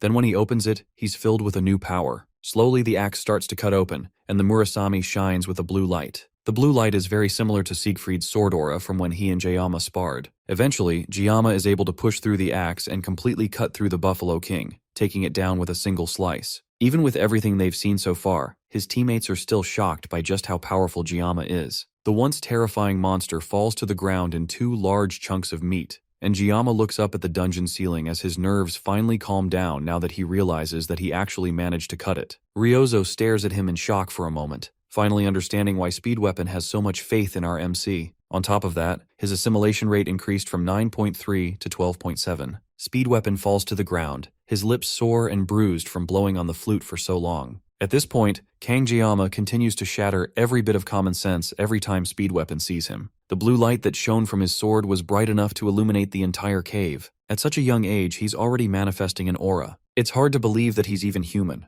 Ryozo comes over and reminds him to breathe, shocking him back to reality. Then she tells him that she understands what he meant earlier when he warned her not to be too shocked by Giyama, and also why he keeps following Giyama around. Then she asks Speed Weapon if the Academy's rules stop Giyama from transferring to their class. That may be the case, but it doesn't stop a student from doing things the other way around. Ryozo smiles and realizes now that she feels like tagging along with him too. Giyama struggles to catch his breath as the adrenaline leaves his body. Even with Speed Weapon's blessing, the strain on his body is still unavoidable. Still, fighting without the blessing of painlessness is progress for him. Kloe collides into him, crying as she frantically asks him if he's alright. He tries to calm her down, because her weight on his body is messing with his already grave wounds. She backs away from him, blushing as he rethinks his life choices. A status window appears in front of him, informing him that he has acquired a new blessing. Originally, this blessing should have gone to Leon, and its rank is a spirit rank, which is the rarest in the world. It's a blessing that only reveals its full potential when combined with another. The blessing of transition can transfer an owned blessing to another living being or an object. However, the user must make direct physical contact with the target. It's an essential blessing for controlling the dual-natured Balmung, which is a sword that Leon will acquire later in his adventures. Since Giyama has found himself with this powerful blessing, he might as well make the best of it. Then, he notices someone watching them through the now open stone doors. He asks Kloe if she remembers the favor he asked for earlier. Then in a second, she crashes into the man before he has a chance to walk away. Then she stabs a knife into the man's thigh, immobilizing him. Speed Weapon and Ryozo have no idea what's going on, and Giyama calmly walks to the man while explaining that he asked Kloe to do him a favor earlier. The man tries to play innocent and asks what he did to deserve this, and the other two quickly pick up on what's going on. The ramaging buffalo horde and the open stone gate were all caused by this person. It's a bit suspicious since there weren't any surveillance cameras inside the dungeon, but he just happened to show up on time. It's obvious that he was targeting them, but they have no idea why. One thing Ryozo is able to figure out quickly is that the staff member didn't pull this off by himself. Since he doesn't want to talk immediately, she and Giyama threaten him with his life if he continues refusing to talk. With certain death in front of him, he caves and admits that an academy instructor came to him a few days earlier and offered to clear his gambling debt in exchange for helping her with taking out this group of students. Speed Weapon can't believe that someone would sell out a group of students over a simple gambling debt. He tries to defend himself, but that only makes Speed Weapon angrier. Ryozo holds him back from attacking the injured man and asks what the instructor looked like. He tells them that it was a woman with purple hair and eyes. She was also rather tall. Ryozo quickly guesses that the culprit is probably her class's assistant instructor. Her eyes were sharp, so she stood out to him. Speed Weapon realizes that she's also probably the one behind the midterms incident as well. Ryozo asks about it, and Gama finally reveals to her that during the midterms, they ran into a demonoid mermaid. She realizes that the reason Leon ended up in the hospital is because he fought a demon. Now that Gama has revealed it himself, Speed Weapon doesn't have to hide it anymore, and he reveals that it was Gama who soloed the monster himself. She doesn't even question the fact after seeing what Gama pulled off today. While they argue, Gama stops the recording on his phone. He got all the information he needed from the staff member, meaning that he has outlived his usefulness. Kloe rips her sword out of the man's thigh, causing him to shout out in pain. A dungeon that was never supposed to open just happened to open, meaning that this is the perfect time to erase someone from existence. As Gama turns to leave, he tells the assassin of their group to take care of the trash. Kloe wastes no time as her eyes change to yandere mode, and his cries only last for a second. As Gama walks out of the dungeon, he mentally challenges Hoken Academy's elders and instructors, as well as anyone targeting him to come with all they have. No matter what they do, he will make sure to erase them all. Gama returns to the academy with his reward from the dungeon, the Cow King's Horn. It's the Horn of Minotauros, the boss of the Hidden Water Buffalo dungeon, which guarantees the success of weapon enhancement below A rank. He asks the blacksmith to enhance the Murasame with the Cow King's Horn. The blacksmith is shocked that Gama brought back an A-grade beast material. Even if he's a Hoken Academy student, it's still insane. He asks Gama how he managed to take down the boss all by himself, and Gama simply says that he couldn't have done it without his team. Then he drops the battered Murasame on the table and asks if it can be repaired. Volunder, who was excited, is now appalled that Gama could wreck the E-rank sword he painstakingly worked on, but one glare from Gama changes his mood entirely. With their business done, Gama turns around and walks off, leaving the sword with Volunder to finish up. As our MC walks away, Volunder wonders how his life ended up like this. As revenge, he considers making the sword even shorter this time. Before Gama leaves the shop, he turns and tells Volunder to use the leftover materials to buy a drink for himself. Volunder sighs, wondering how a kid like this walked into his life. Back in Gama's class, he takes a moment to reflect on how much he's grown. He has definitely gotten a lot better, but it wouldn't be a bad idea to ask Speed Weapon for more blessings later. He takes a look at his blessing screen, and it looks like it gets longer every time he looks at it. The most noticeable change is the assimilation rate. Unlike the other stats, the assimilation rate jumps drastically after every major battle. It's likely that clearing another dungeon will raise it again, and maybe it will unlock something even more interesting for him. Unlike his skyrocketing stats though, he has been growing gray hairs since the day after he had his first spar with Kloe. Now Gama is worried if he's going to lose all his hair after it turns white. With all the enemies targeting him recently, it's best for him to be fully prepared. He can't let issues like these lead to a meaningless death. He also needs to study how to use the blessing of transition. It's a shame that he stole it from Leon, but as the protagonist of the story, he will end up drowning in buffs anyway. There's too much to do, but for now, he needs to focus on recovering. He looks down at his table and notices a gift of Yoken, which is an unbearably sweet candy that's so sweet, it's bordering on inedible. The gift is clearly from Ryozo, and it causes Gama to recall the fact that for the first time ever, he led his own team to clear a dungeon. Being targeted for assassination is now just another part of his daily life, but having people to call friends isn't all that bad either. Weapon and Kloe don't play a major role in the main story, and he's not even sure if Kloe considers him a friend. After the dungeon, Kloe ended up hospitalized with a fever, and Gama considers visiting her when he has the time. He doesn't have any more time to be lost in his own thoughts as the instructors of Wolf class walk in and tell the class to settle down. His phone vibrates in his pocket, and he gets a text from an unregistered contact asking what he's doing.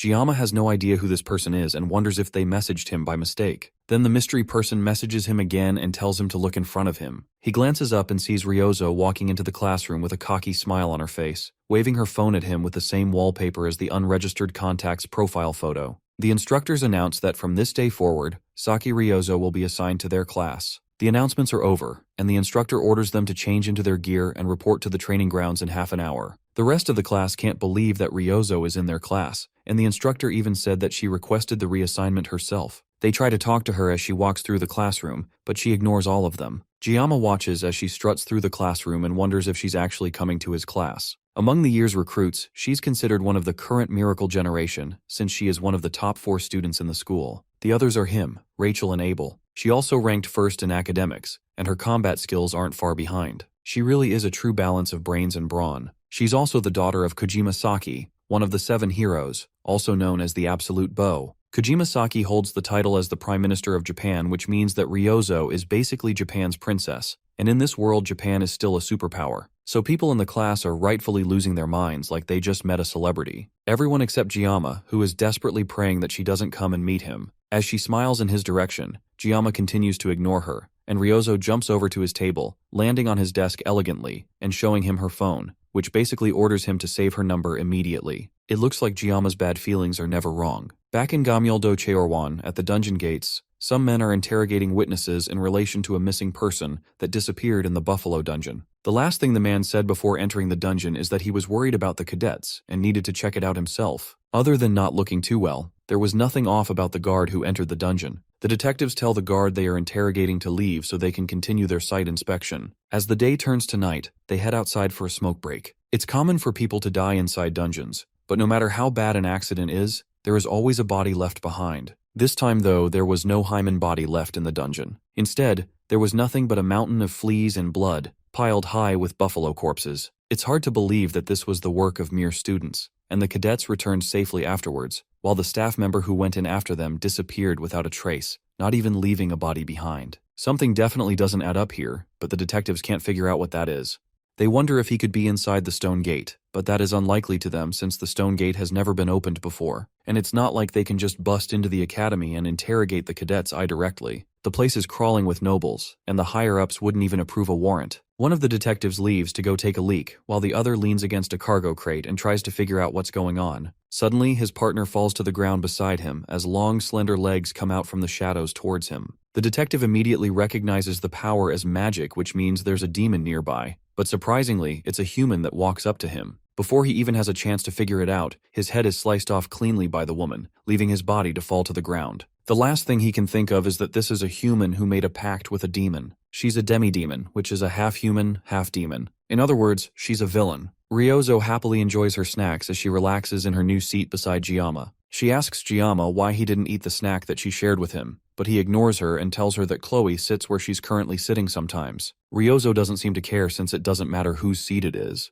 As far as she's concerned, it's first come, first served. Giama takes the opportunity to try and ask her why she transferred to their class, but he's cut off by the teacher who announces that there will be 5 minutes until assembly. The rest of the students get up and make their way out of the class, but Ryozo instead puts an eye mask on her head and prepares to sleep. Giama asks her if she's going to come for morning training, but she declines and says that she'd prefer to meditate instead. In truth, she's just going to take a nap in class without a care in the world. Before he goes, though, she tells him not to call her Saki anymore. She wants him to call her by her first name, Ryozo. In her country, close friends use first names, not last names, but Giama tries to point out that Weapon calls her Saki. She brushes that point away and tells him to go and have fun training, before settling in to fall asleep. Elsewhere, in the Dragon class, Rachel takes a moment to stretch as she thinks about how noisy her class is today. She tries to strike up a conversation with Abel, pointing out that Ryozo transferred out of their class recently. It's unusual for her to do that, since she's known mainly for just sleeping in class all day and not putting in any effort. Abel doesn't seem to care, but Rachel continues to push her, realizing that it might be bothering her. After all, transfers don't happen unless there are open spots, and apparently, their class was short by 1 student this year, and it's impressive that Ryozo found out even though she's always sleeping in the archery hall. Abel doesn't understand why Ryozo's transfer should make her bothered, and Rachel clarifies that recently, Ryozo teamed up with Giama to clear the Buffalo dungeon. Abel starts to realize what Rachel is implying, and her cheeks flush as Rachel continues to tease her about her crush on Giama. Abel tries to deny it, but Rachel has noticed that whenever Giama's name is brought up, she reacts very differently. There's definitely something going on there. Abel shakes her head and makes it clear that she has only talked to Giama a few times and nothing else. There is absolutely nothing between them, and she'd prefer if Rachel stopped spreading weird rumors. Rachel takes that as her saying that nothing is happening right now, but that doesn't mean that something can't happen later. Then Rachel's entire demeanor changes, and she tells Abel that she can fool others, but lying to herself isn't a good look on her. That causes Abel to freeze, and Rachel simply tells her to think about it. This reminds Abel of an interaction she had with her grandfather recently. He told her that he would start teaching at the school, and initially, she hated the idea, thinking that he's just joining the faculty to follow her around. She would hate that because she's already getting a lot of unwanted attention. But Siegfried clarifies that he's joining the school staff to keep an eye on the first-year students. After what happened in the midterms, Abel asked him for help, and that's why he's deciding to look after them. He assures her that she won't be bumping into him too much. Siegfried tries to hide it, but there's a sharp glint in his eyes that's impossible to hide. The swordmaster, who always seemed indifferent, is now suddenly stepping into the field. The only person that Abel thinks could possibly cause this kind of change in her grandfather is Kang Jaeama, a prodigy who disregards status and breaks through noble society purely with his strength alone. He also possesses a ridiculous level of talent that defies all logic, and even his background is that of a fast-tracked student. When Abel first met him, he was nothing but a scrawny kid that was always sneaking around, but now he has grown into a strong, sharp-eyed young man. He's even more than Leon Reinhardt, who is supposed to be the hero candidate. Gama is walking along the hero's path more clearly, and yet he never shows it off and never boasts about his achievements. He just quietly moves forward. If Gama acted cocky even once, then maybe she'd dislike him, but he's just so different that she can't help but acknowledge him. In fact, she's jealous because Siegfried recognizes him, and that makes her feel even more ashamed. Rachel comes in with a mocking stare that breaks her out of her thoughts. Abel Rushdie tries to deny that she has any feelings for Gama, and she doesn't even have the time or room to think about him. Rachel tells her that it's a good thing she said that, because now she can go after Gama with barely any competition. All she has to do is to handle Ryozo and there would be no competition. Back in Giama's class, he's in a lecture where the teacher discusses blessings and how they rank. The rank of a blessing is determined by what spirit resides within it. If a guardian spirit is present, then it's a guardian-level blessing. But if a true spirit is present, then it's considered a spirit-level blessing. As the class goes on, Ryozo jolts up in her sleep before laying back down. It looks like even the professor can't wake her up. The class moves on regardless. It's been 2 days since Ryozo transferred, and she still hasn't revealed what her reason for joining the class is, and that's mostly because she has been sleeping all day, so there's never a chance to ask. And if all she's doing is napping, then there's no reason for her to sit in the corner next to him. It's a good thing Kloe is still in the hospital or things could get messy. Still, Ryozo covered for him after the dungeon incident, so everything wrapped up without too much trouble. She's on another level and way better than weapon. The teacher continues the class, and the blessings are ranked in 4 categories. The least is a personal blessing followed by a guardian, and true blessing with a heroic blessing being the strongest. Most cadets in the academy have a personal spirit blessing, which is the weakest, but the personal spirit blessing can outperform a guardian-level blessing. Spirit-level blessings are insanely rare, and Gama just happened to grab one of those spirit-level blessings, that being the blessing of transition. Then there are heroic-level blessings, which are basically considered a legend. Since the dawn of blessing manifestation, there's only one person who has ever awakened it. The hero of Origins, Valor Hawakan. In modern times, though, there's rumored to be one more person, and Gama knows that the person they are talking about has the miracle blessing. Their class is over, and the teacher says that they will finish the story next time, but Gama has one more question. He asks about the phrase that he always hears faintly whenever he activates the Sword God blessing. That phrase is, "May the blessing of the gods be with you."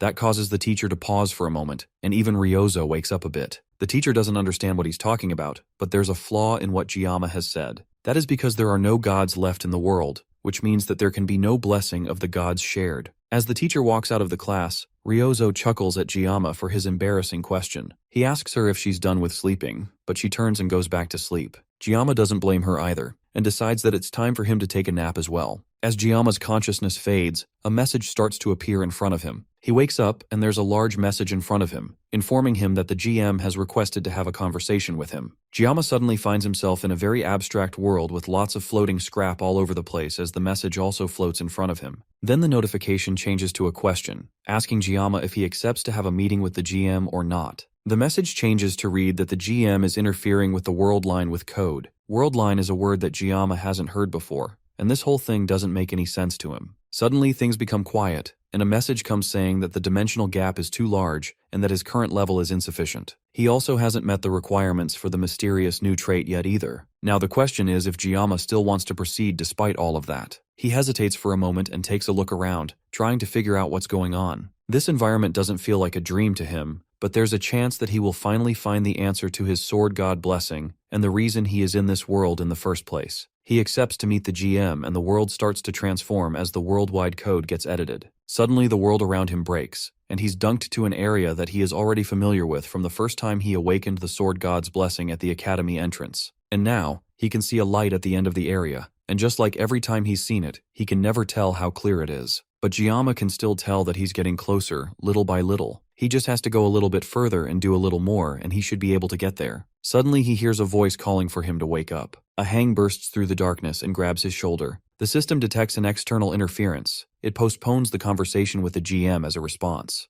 Gama stretches out his hand, as if he's trying to hold on to this reality, but the hand drags him out of the space by force. Before he's fully pulled out, the GM leaves a message for him. The message simply says that Gama should cut and sever, no matter what it is. Then it ends with wishing the blessing of the gods on him. Suddenly, Gama is pulled back to the waking world as Ryozo yells for him to wake up. He is always telling her not to sleep, and here he is taking a sweet nap himself. Her yapping is cut short as she notices that Gama is crying and not really paying attention to her. Later that day, Giyama rests on a bench as his mind wanders back to the dream he had. Ryozo seemed genuinely concerned after she saw him crying, but looking back at it, he can't even remember what happened in his dream. It's also embarrassing that he was caught crying by Ryozo of all people. As he's thinking to himself, a group of his new unorthodox friends walk up to him. They've met up to summarize everything they have figured out so far. They know for a fact that someone inside the academy is targeting Giyama and that they need to take care of it. Ryozo interrupts Weapon as he starts his summary, since she already knows this whole story and doesn't want an entire recap.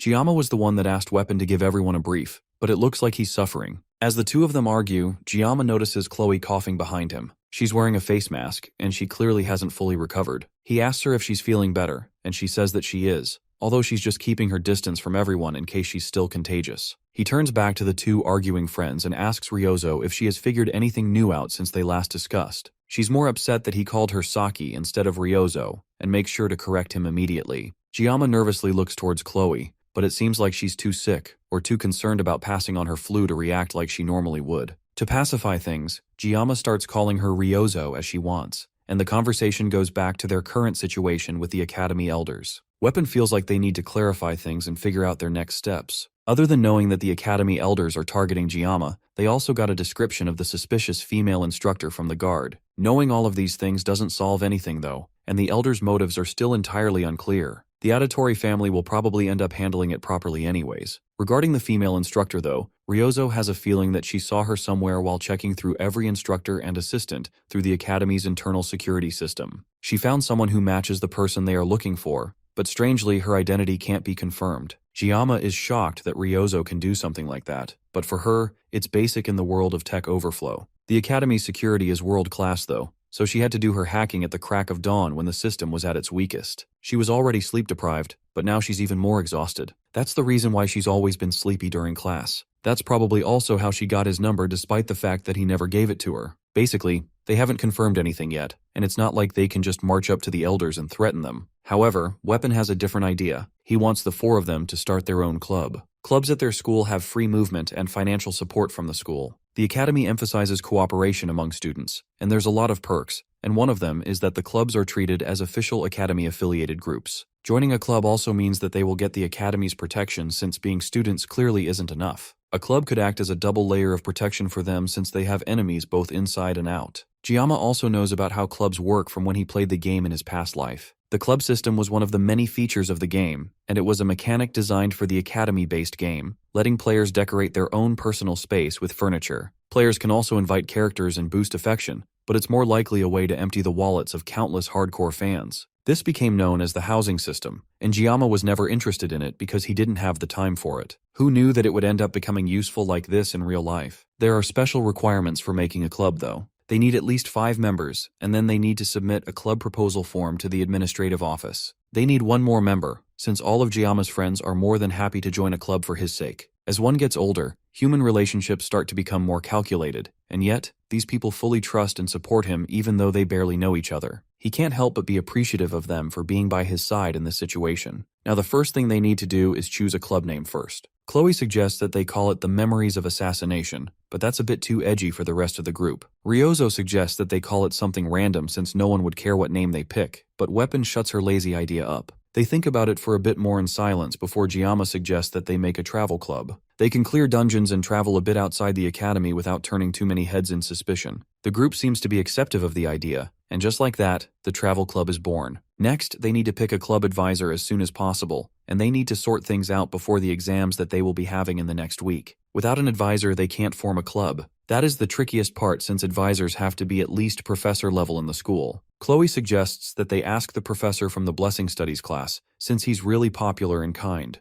The man is always so busy though, so it's unlikely that he will agree, although he would have been perfect for the job. The academy has over 500 staff, but only about 30 professors. Narrowing it down to the ones that only teach the first years, there's only 10 that they can consider. The school encourages clubs, but there are a lot of contradictions. They turn to Giyama and ask if he has anyone in mind to ask, and Giyama has an idea. Since they have to be professor level or higher, then he has an idea of who he can ask. There's one person, of course, who is ranked higher than a professor in the academy after all. When he shows just who he's talking about to the rest of the group, they can hardly believe that he's serious. For their club to become a thing, the club president needs to apply in person. Gama is obviously the president of the club, and he has to be the one to hand in the application in the administrative building. The woman handling the documents is immediately doubtful that Gama could lead a club. It's hard to imagine that this person is an academy employee. She's very openly looking down on our MC just because of his status as a special admissions student. Gama tries to ignore the lady's condescending attitude and tells her to just process the application if it meets the criteria.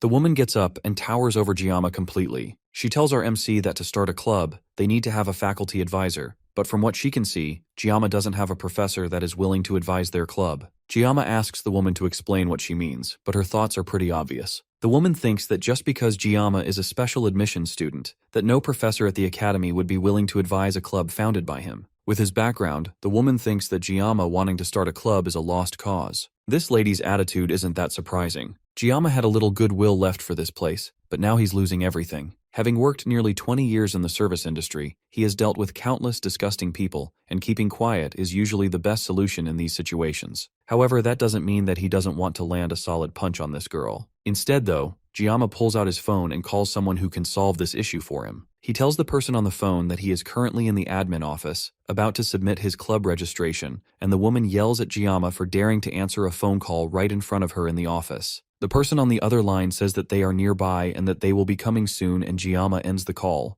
With the phone down, the woman takes the opportunity to lay into Gama for having the nerve to disrespect her like that right in her own office. Gama warns the woman to just follow the procedure since the person that he called is already on their way. In all his yelling and scolding, the large woman fails to notice her co-workers bow their heads and look away from the situation. The woman continues to boast that she's the cousin of a close friend of the headmaster, and that she has the power to get a special admission student like Gama thrown out at the drop of a hat. That line causes Gama to snicker. Then he leans in and tells the woman to quiet down because her voice is too loud. That's the last straw for her, and she starts to show an unhinged face that Gama calls her true face. The door suddenly bursts open and everyone jumps in surprise. From the busted door frame, a very angry headmistress walks into the office, and Gama tells the woman to pay her respects to his club advisor. She smiles at Gama, happy that she gets to see him face to face again. Gama tries to apologize for the inconvenience, but Medea tells him that she would come running any time if he asks. Hearing Gama's name for the first time makes the woman realize that she's been talking to this year's top freshman student this entire time. Medea cheerfully tells her student to leave the papers down and go study for his written exams. Now that she's there, she'll make sure to take care of everything for him. With Gama gone, Medea changes her tone entirely, as another staff member hurriedly brings a chair for her to sit down. The woman tries to explain that there is some sort of misunderstanding, but the headmistress doesn't even need to use a blessing to know that the woman was mocking his background, and of all the people for her to choose to mock, she chose the student that was personally selected by the headmistress and the swordmaster. Without a word, Medea uses her blessing to place a resignation letter on her table and tells her to start writing in 5 minutes. With everything taken care of, Medea tells him that the club application went smoothly and they just have to find one more member. The girl is probably fired, but he has no sympathy for her. Medea then tells him to come by her office after class. Gama returns to the man that has become his enemy and friend, the blacksmith, Volander. He's here for his gear, and Volander tells him to wait a moment. Now Volander finally looks like a real blacksmith, but Gama doesn't know what the blacksmith thinks of him. As a former player, he has mixed feelings about him, but now, the negative side grew a lot stronger after everything that happened, but Gama can't help feeling bad for him. The blacksmith Volander was one of the main NPCs responsible for almost everything related to equipment upgrades. Due to the nature of most games like this one, he was born as a character that people either loved or loathed,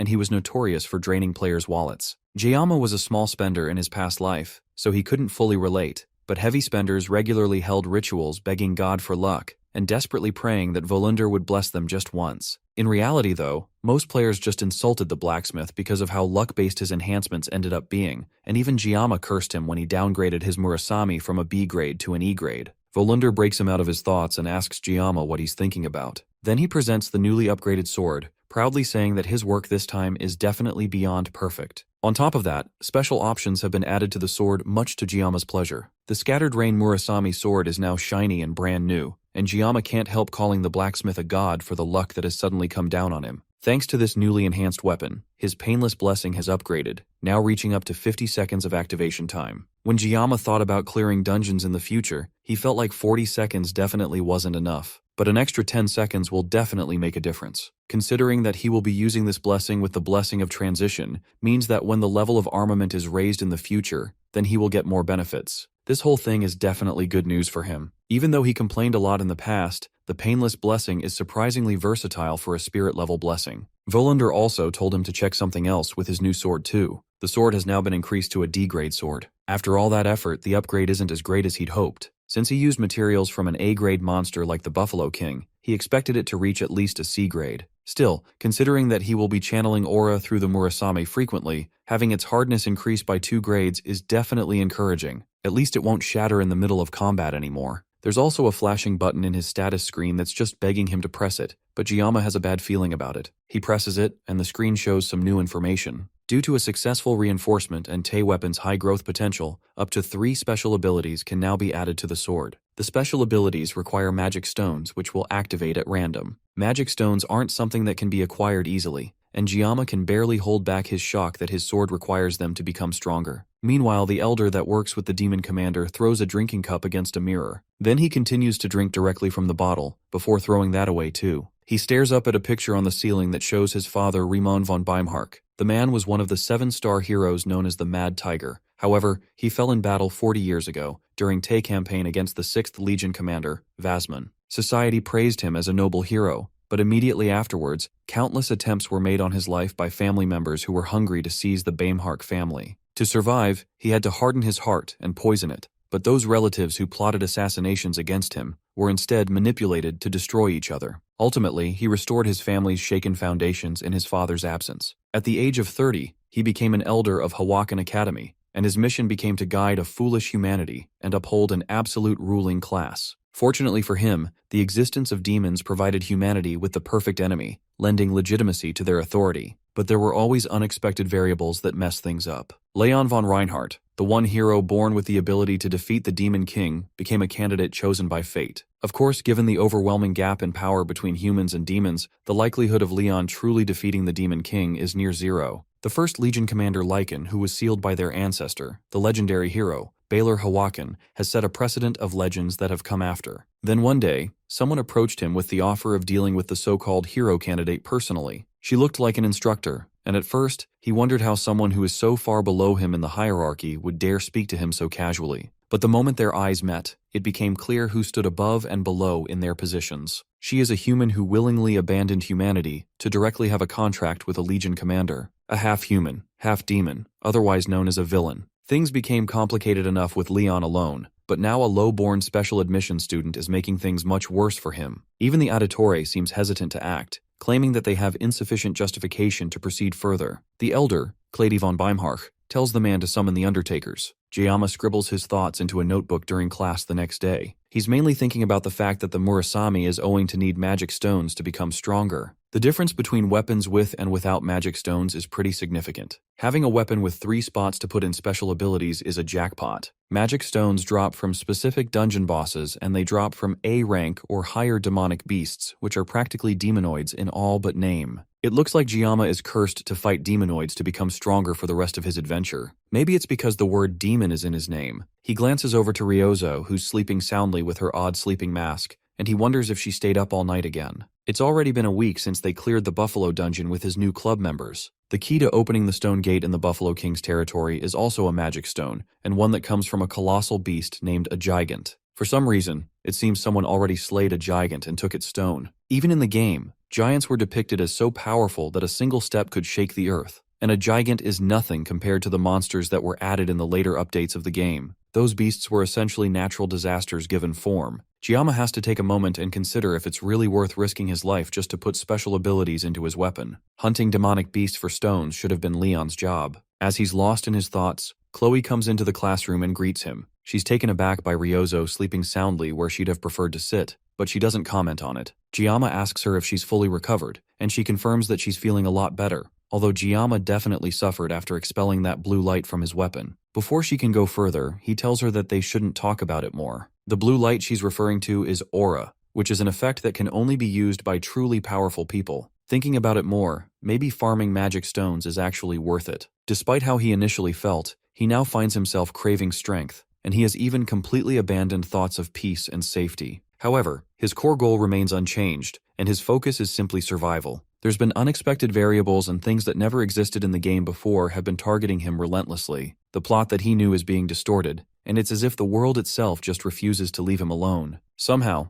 It's already been a month since he enrolled at the academy, and the truth about the Second World War, which will occur in 3 years, will soon be revealed. Gama choosing to strengthen himself and enhancing his weapon are more like necessities than just mere options. At this rate, he can't guarantee the war's outcome because he doesn't trust Leon as the hero candidate at all. Even if the mermaid was a demonoid, for it to defeat the hero candidate with a one-shot attract is beyond pathetic. The whole situation is way too exhausting for him to put into words, and he was so lost in thought that he didn't even realize weapon had come until he got punched in the face by Ryozo. He came to ask how the club's registration is going, and Gama confirms that the headmaster approved it, and they can start as an official club once they find one more member. Speed Weapon also drops some news that Leon has been on a rampage recently. He has been clearing high-ranked dungeons non-stop. It looks like Leon is finally acting like a protagonist, and Gama considers taking back what he said earlier about the blind. Rumor has it that Leon even cleared an A-rank dungeon the previous day with a small party, while they barely made it out of a C-rank dungeon. Weapon points out that Ryozo is oddly well-informed on the blonde protagonist, and it's pretty obvious that she's into him. She doesn't respond immediately and instead turns to stare at Gama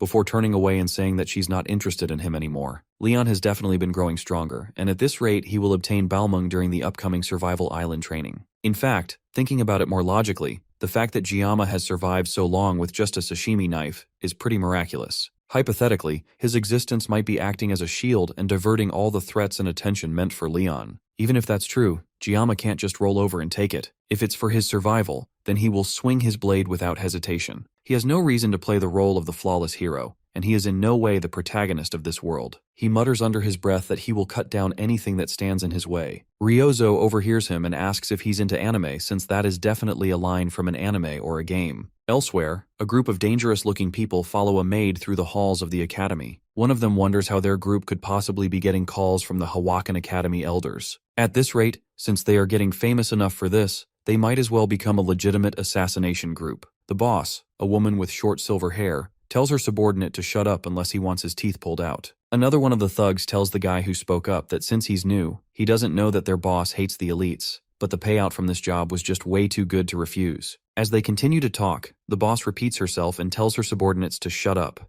They reach the office of the elder that summoned them, and the maid calls out to him through the door. The man calls for them to step in, and the first to walk in are Zhang Taipeng, the deputy leader of their group, Pari, a simple grunt worker, and the boss herself, Rei Shen. These three are members of the Undertaker Syndicate, which is a mercenary villain alliance. The elder thanks them for coming such a long way, and then he gets straight to the point, ordering his maid to give them a package. The package contains information on Kang Gama, and one of the men wonders why they are being given details on some kid. The elder doesn't respond and tells them that Gama is to be dealt with during the next week's Survival Island training, and if they succeed, they will get 100 million up front as they originally discussed, and then a bonus will be paid separately upon full completion of the task. Ray asks what the disposal method should be, and the elder simply says to dump him in the ocean that surrounds the island and let the fish and sharks take care of the rest. The day of the written exam comes, and Gama munches on a sandwich as he reads through the material for the exam. He already aced the midterms, so he doesn't need to try too hard, but they post the rankings of the exams publicly, so he definitely shouldn't half-ass this exam. The two members of his club happen to also be top and second place in the written test, so he can't be caught lagging behind. As he's studying, he gets a text from Ryozo reminding him to get breakfast as he prepares for the written exam.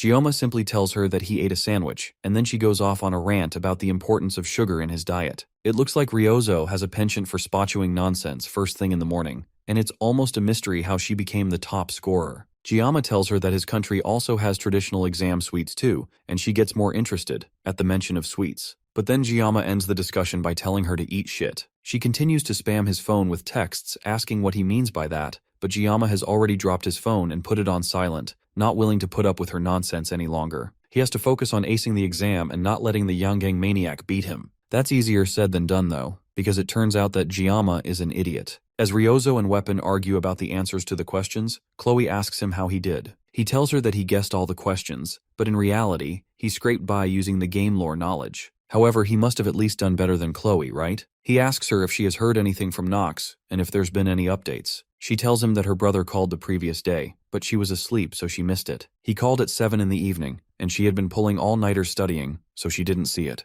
Gama knows that Kloe is a night owl, so it's more likely that she ignored it on purpose. Auditory member's contact info is classified, so unless Nox seeks him out directly, Kloe's intel is his only source. She has her reasons for ignoring him, but they still seem awkward around each other. Gama personally thinks that siblings should get along better. Weapon loudly complains that he studied for days without sleep, and yet it looks like Ryozo passed him once again in their exam scores from the discussion they had. As Weapon has a panic attack, Ryozo gets up and comes to sit closer to Gama, curious about what he and Kloe are talking about. She asks them if they are dating, and although Kloe starts to fantasize in the background, Gama quickly denies it and tells them that it's not what they think. Then she leans in closer and asks Gama why he's always ignoring her texts if he doesn't have a girlfriend to worry about. He tells her that it was just one time, and it's not like he always ghosts her or something. Their conversation is cut short by Kloe, who is pissed to hear that he and Ryozo have been texting. He turns around as she hauntingly calls his name, only to see Kloe in full yandere mode. She stares down at the two of them and calmly asks him about the fact that the two of them text. Kloe's sudden outburst is a shock to Gama. The redhead didn't say anything when the two of them were sitting next to each other,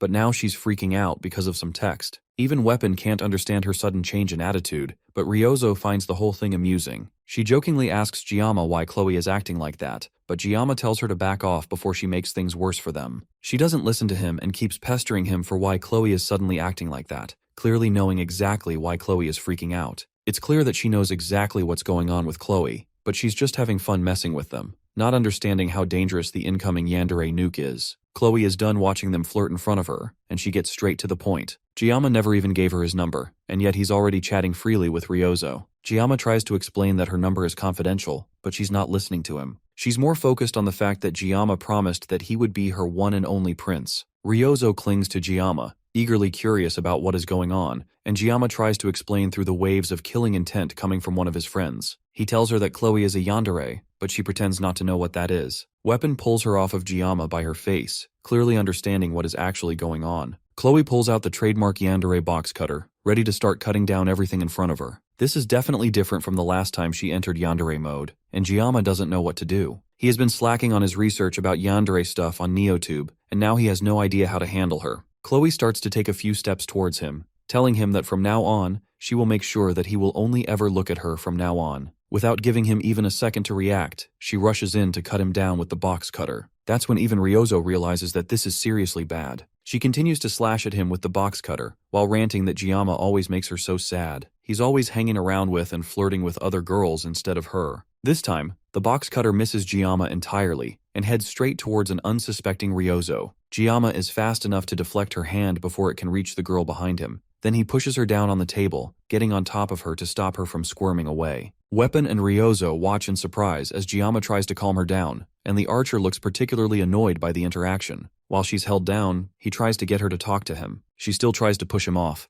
but her hands are already getting weak with him on top of her. She doesn't want to listen to him though. This entire time he hasn't even wanted to keep in touch, but now he suddenly wants to talk. Gama leans in close to her and tells her that he wants to talk to her face to face, instead of just through a hunk of metal like a phone. That seems to calm her down a little, and she starts to shiver as Gama leans in even closer, intent to put an end to everything right here. He thanks her for always thinking about him, and that's enough to put Kloe in a state of yandere overload. Gama's riz is so potent that even Weapon starts blushing. Then he gets back up now that Kloe has been completely immobilized by his raw riz, and reminds her of back in the Buffalo dungeon when he relied on her help and they worked together. They've had many experiences together, so there's no need for her to get so upset so easily. Now that Kloe has calmed down, Gama takes the opportunity to escape, happy that he managed to handle the situation somehow. Weapon asks him if he's alright, but Ryozo remains silent and looks completely disappointed. Their conversation moves along, and Gama tells them that they should clean up and head out, while Ryozo steps out of the room. Later on, both Ryozo and Weapon walk together back to their dorms, with Gama on both their minds. They could already tell from previous encounters that whenever it came to talking about Gama, Kloe would always give off a murderous aura. It doesn't take a genius to guess that Kloe has very strong feelings towards our MC. However, those feelings are some kind of twisted love. What was even more shocking, though, was seeing Gama holding his sashimi knife behind his gentle words and actions. He hopes to persuade his way out of dangerous situations, but it's clear that Gama was ready to switch persuasion for violence if it came to it. He knows how to use the threat of violence if needed,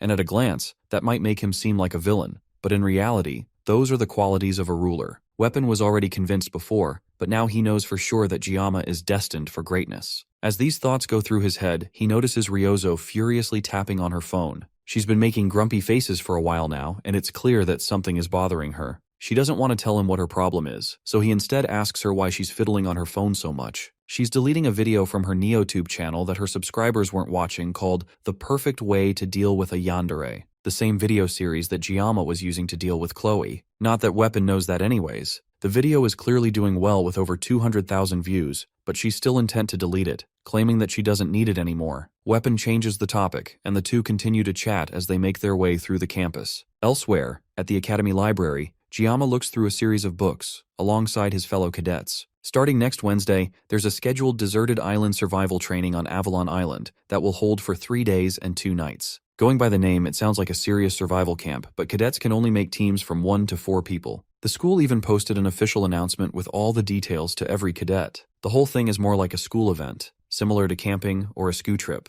Gama is in the library, picking up various survival guidebooks to get a better understanding of how to survive during the training trip. Since it's called survival, the Academy will evaluate each cadet's self-sufficiency, but the end result won't affect their grades. Now that he thinks more about it, even for Gama, who was a player of the game, the training event left a lasting impression on him. It's part of the main storyline where the main character will acquire the hilt of Balmung, which is the main weapon of the protagonist. During the island training, an incident will also happen that sparks the feelings between Abel and Leon. He was really into the event at the time, but now he's not that jealous anymore. Since entering the school and the endless peril that he has had to endure, it has made him cynical about love. Since the Academy elders are after him and there is the mysterious instructor too, there's way too much for him to worry about to think about sparking a romance. No matter how pretty she is, this isn't a situation where he can catch feelings. Love can wait for his next life. In this current life, as a swordsman, what he's more interested in is the holy demon sword, Balmung. Maybe it's because he's a swordsman, but he honestly can't help wanting it. As a former player, he already knows where Balmung is and what it can do, but finding scattered Balmung pieces is also a key part of the story's narrative, and even if he knows where all the pieces are, he still can't get them. The condition to obtain Balmung, which chooses its own master, is to manifest the blessing of miracle. That means that the weapon is literally designed exclusively for the protagonist. Compared to Gama with a sashimi knife,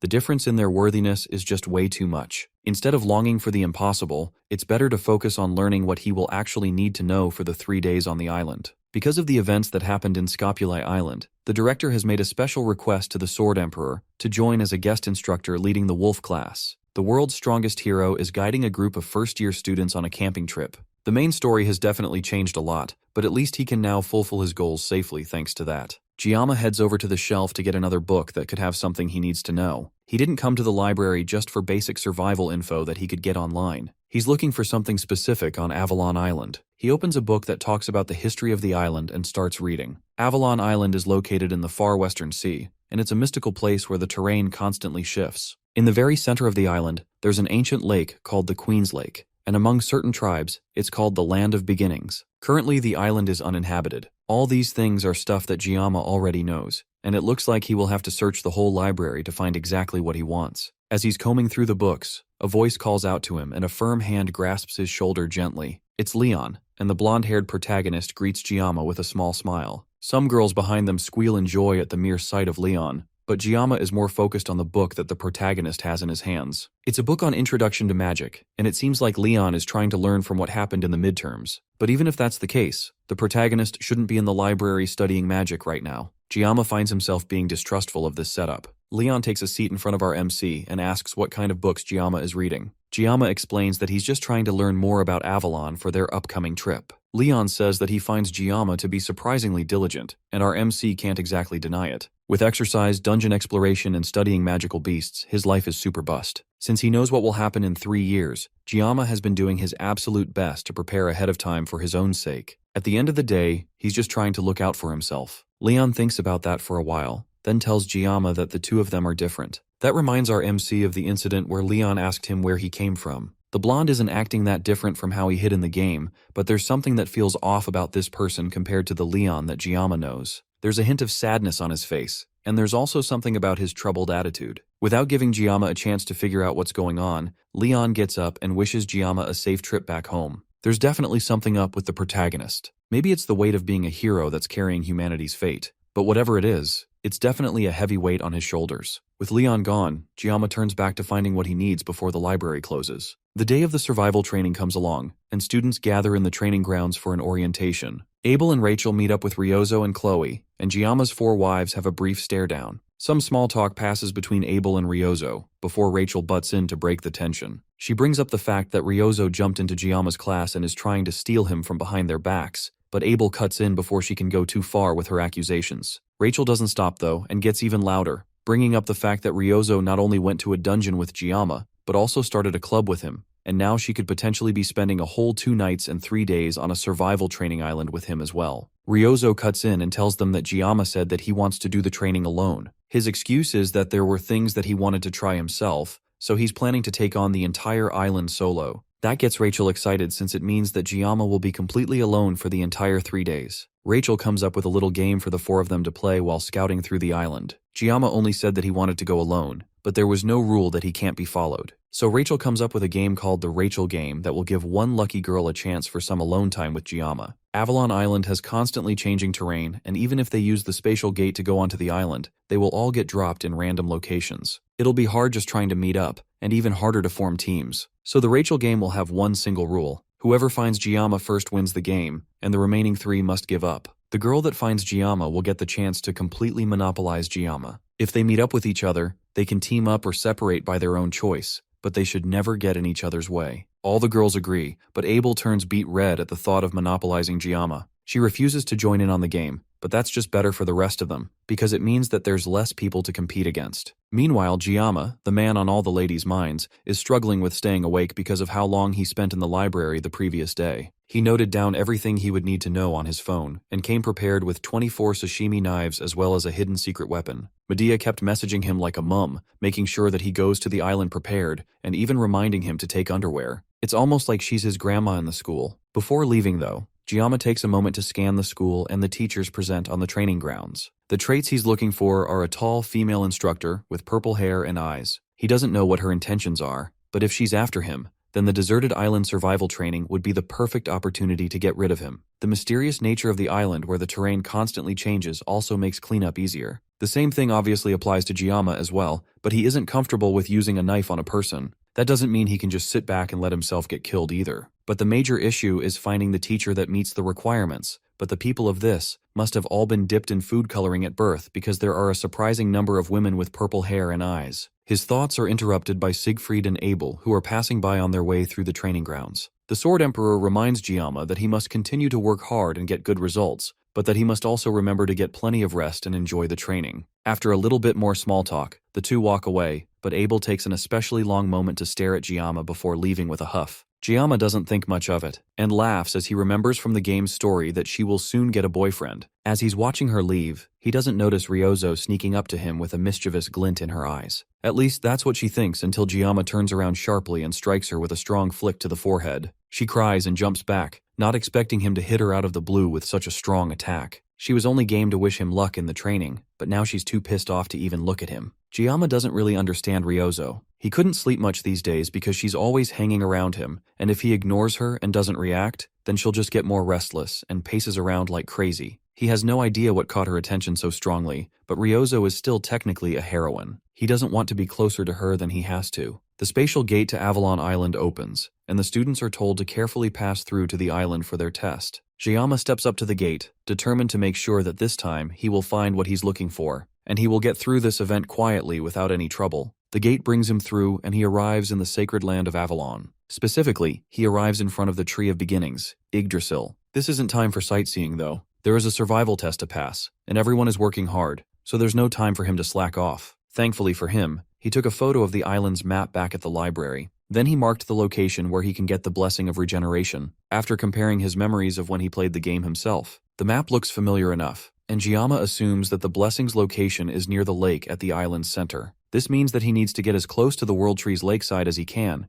Then from there, he can cross both the rocky area and the forest area. There are 3 days left of the island training, and the academy didn't just send them out to play around. They gave the cadets a mission to find orbs hidden around the island. It's pretty much a treasure hunt like the ones that normal schools do on field trips, and the more orbs a student finds, the better the grades at the end of the test. Apparently, the orbs can also be used as enhancement material, which only makes Gama more interested in grabbing some for himself. Following one of the survival books that he read in the library, he pulls out the secret weapon that he brought specifically for the test. It's a medium-sized machete that he found in the hiking section at a supermarket. It's usually used for cleaning weeds and logging, but most importantly, it's long enough for him to not trigger the blessing of the sword god. He bought this machete specifically for the training, since he hopes to save the 50 seconds of the blessing of painlessness for something huge to take care of. As he's testing out the machete, a small rabbit peeks its head out of a bush and stares at him curiously. Gama originally thinks that this is the perfect time for him to gather some food, but his thoughts are broken when the rabbit comes out from the bush, revealing itself as a creature much larger than Gama. It's a menacing creature for sure, but Gama has taken down a cow king, so a little rabbit should be easy. He doesn't even need to activate the blessing of the sword god to take this monster out. Elsewhere, Abel also comes across a rabbit that's thankfully normal size and a lot cuter than the monster that Gama came across. Abel originally considers trying to help it find safety, but the rabbit chomps down on her hand before running away. Abel chases after it and pulls out her sword, now determined to turn the cute rabbit into an ingredient for her dinner. This is a perfect chance for her too, since she can use the rabbit to test her special training result. The rabbit runs faster and even turns around to smirk at her, as if it were looking down on her, and it reminds her of Gama, who also regularly hid his true abilities. She speeds up to catch it, but the terrain suddenly changes, causing her to lose her balance and fall into a lake. The rabbit watches her with a look of disappointment from above the water's surface, and once again, she remembers Kang Gama. The boy that fills her mind is also having his own struggles with the monster-sized rabbit. He worked out so much to be able to keep his body in shape,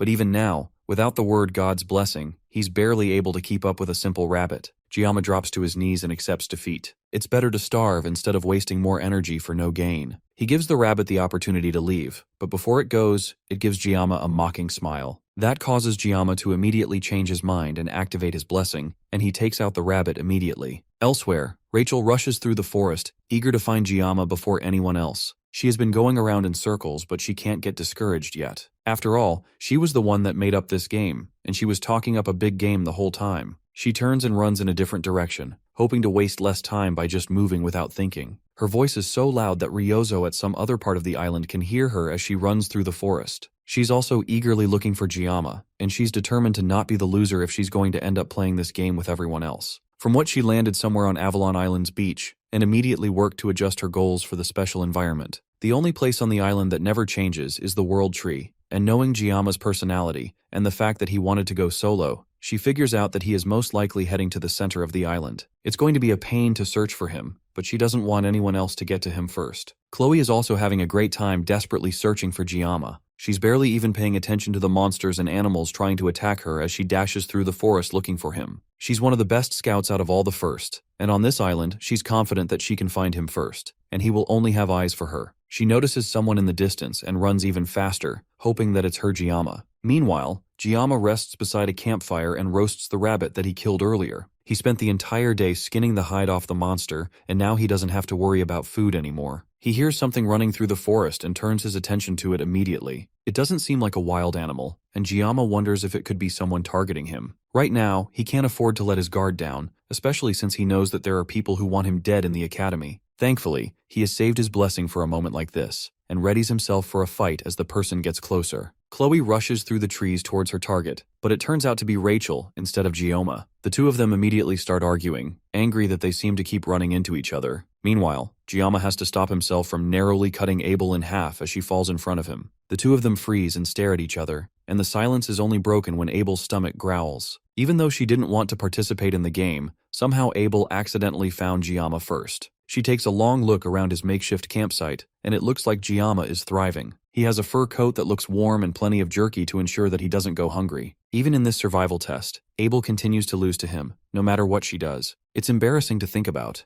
and because of her dive into the lake earlier, she's also extremely cold. Gama comes up behind her and gives her the fur coat to cover herself with. The whole reason she found him was because she couldn't resist the smell of the food that he was cooking, but the blanket he gave her is at least warm enough to calm her down. She also has a twisted ankle from earlier when she was chasing the rabbit. Gama doesn't waste any time as soon as he notices it and goes to bandage her ankle to take care of her injuries before it gets infected. Once her wounds are patched up, he asks her why she's wandering around alone. The Rachel game immediately comes to her mind, but she obviously can't tell him that. Instead, she tells him that she's more comfortable alone, which makes her similar to Gama in a way. She remembers the fact that she so boldly told the girls that she wouldn't be joining in on their game, but now that she's here with him, she can't resist the urge to win. She picks up her phone and snaps a quick picture, showing that she had found Gama first. She sends it to their group chat, immediately confirming that she had won the game, and the rest of them can't get close to Gama. Ryozo and Rachel throw a fit as soon as they see the picture, but the deed is done. Abel stares blankly at her phone as Gama hands her a piece of meat. It's awkward between the two of them for a while before Abel breaks the silence. She asks him how he became so strong, and Gama doesn't have an answer to that immediately. Although most of his fights barely last for a minute, he still shows an incredible amount of strength that must have caused a stir since he came to the academy. He tells her that it's probably because of his teacher. Abel can relate since she spent 17 years of her life learning the sword from her grandfather. She was confident that she knew more about swords than anyone,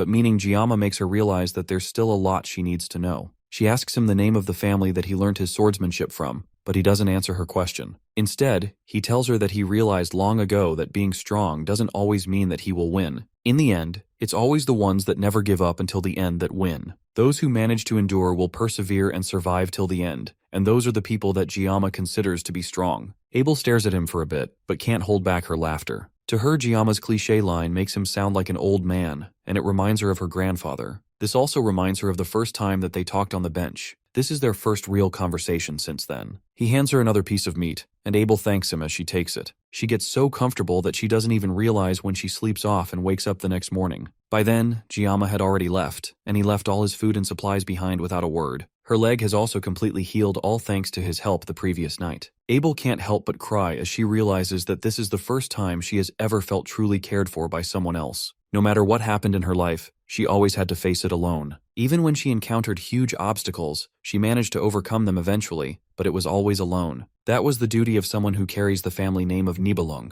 But now, Kang Gama has done all of this for her, while seemingly expecting nothing in return. All this time, she has envied and been jealous of people who offer kindness without expecting anything in return, and now he does this for her. With newfound energy, she picks up her sword and prepares to set off. Nothing will change for her if she just sits and cries, so she has to start moving. She wears the coat that Gama gave her proudly, and sets off to continue her survival training. Meanwhile, Gama pushes his way through the forest, and his mind wanders to Abel. Even he thinks that she's really pretty, but he also feels like Abel doesn't like him very much. He's not too worried since he already knows that Abel's character is just like that. She's always been a proud, aloof young lady. He ended up helping her due to their random encounter, but it's not because he had feelings for her. She just looked so pitiful that he couldn't bring himself to be cold to her. The main storyline might change a little now that he has interacted with her, but everything should be mostly fine. Today is also the day that Abel and Leon start developing feelings for each other. He at least hopes that she doesn't end up giving the fur blanket to Leon. Regardless, he has made it out of the forest after several hours of walking, and now his focus is solidly on finding the blessing before sunset. The blessing he's looking for is the blessing of regeneration,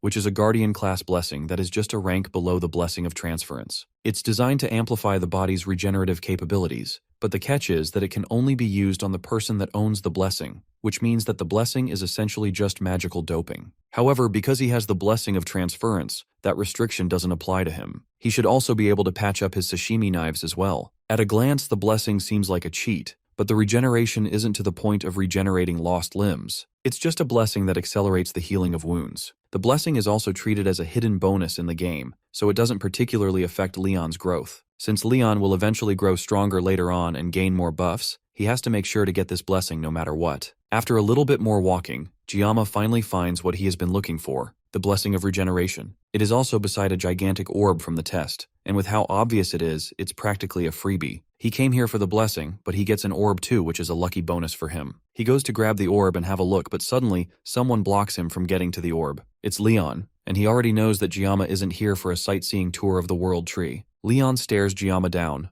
already knowing fully well that Gama came here with other intentions in mind. Gama lies that he just saw the orb from a distance and came to get it. Leon draws his sword and tells Gama to come and try to get it, but only if he can defeat the blonde in a fight. From the day Leon was born, half the world smiled with him. At least, that's what he has been told all his life. He found something that's proof of him being a hero. The sword in Leon's hand shines brightly as he stares Gama down. This isn't right though, and Leon is supposed to be with Abel right now. Today is supposed to be an important turning point in the story. It looks like Gama accidentally stole their event, and nothing ended up happening all night. But even if he knew that, fighting over it seems a bit pointless. Leon slashes the wall behind him, and it crumbles immediately without any resistance. He's serious about this fight, and nothing is changing his mind. Gama can finally see the sword that Leon is holding, and it's Balmung, the hero sword that Leon is supposed to find. But its condition is strange to Gama. Balmung is the world's worst, most sinister demon sword, and the blue gem embedded in its center is a catalyst. The gem grants the holy power to the holy demon sword, Balmung, and that is what neutralizes its magic. But since Balmung itself is based on magic power, and even if it's being neutralized by the ether gem, it's greatly affected by the user's character. That's why, in the game, Balmung could either become a demon sword or a holy sword depending on the player's choices. Leon tells Gama to calm down, and only think of this as a sparring match. Leon has to be crazy though, since he can't even use mental realm yet. There's no way he can defeat Gama at their current state. Leon takes a step forward, and it looks like he's trying to use Gama as a stepping stone to grow stronger after getting Balmung. Our MC can kind of understand where Leon is coming from, but it's just a guess. One thing that he's sure of, though, is that the orb is just an excuse. Leon is done waiting around, and he launches towards Gama to start the fight. Elsewhere, Ryozo scratches her neck in exhaustion as she walks through the forest. At some point, she ran into Weapon, and the two of them are walking together while she tries to find Gama. Weapon didn't want to bump into her, but the two of them are reluctantly walking together. He takes a guess that she's probably searching for Gama, and she doesn't deny it. At this point, it's obvious to Weapon that Ryozo is interested in Gama. Until a month ago, the only thing Ryozo would do is nap in the archery range, but now, whenever Kang Gama is mentioned, she starts acting active and different. He also noticed that she has started doing extra stuff without being asked, even though she always hated doing anything complicated or tedious. Ryozo stops suddenly and turns to him with a heavy blush on her face, and asks Weapon if her feelings for Gama are too obvious. As the two of them talk, a loud sound comes out from the distance that startles the birds in the trees. It seems like an earthquake, but Ryozo can tell that this commotion is caused by Kang Gama. Gama himself is facing a bit of a dilemma. Leon is way more powerful than Gama gave him credit for, and the machete he held as a secret weapon has already been snapped in half. Leon doesn't even think that Gama is fighting back and sees this as our MC not having any respect for him at all. The truth is that Gama just couldn't react at all. He didn't expect Leon to actually swing Balmung, but Gama doesn't want to get dragged into some fight when he doesn't even know what's going on. He hesitated because if he tried to use his blessing, then he might have accidentally cut Leon down. But if he doesn't fight back, then Leon could definitely end up cutting off Gama's head. Leon is the protagonist of Blessing of Miracle M, and he can't be underestimated. As the blonde hero walks towards Gama, our MC has no choice but to pull out his sashimi knife. He's about to face off against a monster, and doing so without at least using his blessing would be absurd. He needs to get rid of the naive thought that he can just survive without using his blessing. He activates the blessing of the sword god and clashes as Leon makes another run towards him. The two of them fight, but in an instant, Leon cuts the first sashimi knife in half with little effort. Gama quickly opens his bag and pulls out one of his several extras, then throws it at Leon. The blonde easily cuts all the knives before they can reach him, then rushes at Gama again, cutting through several pillars behind him on his way. Gama manages to dodge the attack, and then turns around to put some distance between them. Leon is definitely on a whole different level from the midterms, but even the protagonist's buff has its limits. Another massive slash from Balmung sends the terrain flying in different directions. Leon has used almost all his energy in this fight,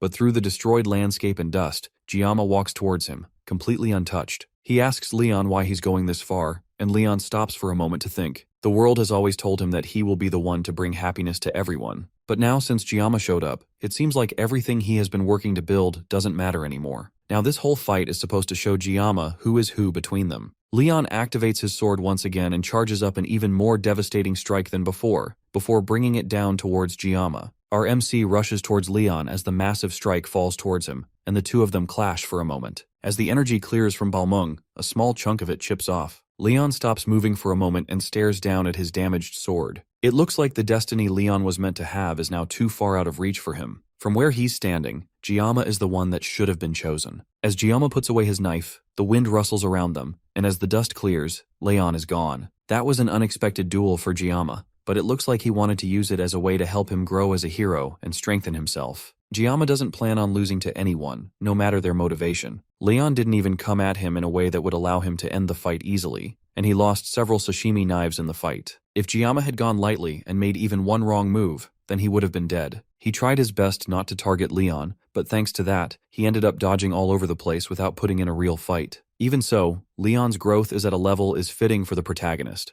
With that said, Gama ended up slicing a bit of Balmung, but as long as he gets it repaired and collects more parts later, then reaching its final form shouldn't be a problem. At least he didn't end up cutting down Leon himself. That would have been an entirely different problem. With no other surprise attacks on the way, Gama goes to take the orb for the survival training and pick up his new blessing as well. He picks up the blessing, and a system message pops up for him, confirming that he has acquired it as one of his abilities. It's a passive ability, and to test it, Gama cuts into his own skin with a stone. Immediately, the wound disappears without even a scar, which is exactly what Gama wanted this whole time. Still, getting this in the first place was tough. He heads back into the forest and rests by a campfire as he gathers his thoughts. He still can't get over the sudden duel he had with Leon for no reason. The only thing he can think of is that the fight happened because he accidentally stole Leon's special time with Abel, but Leon even said that their battle was going to happen sooner or later. Things were so tense that Gama couldn't even question it, but now he desperately wants to know what the blonde protagonist meant by that. He already knows that Leon is an existence of this world,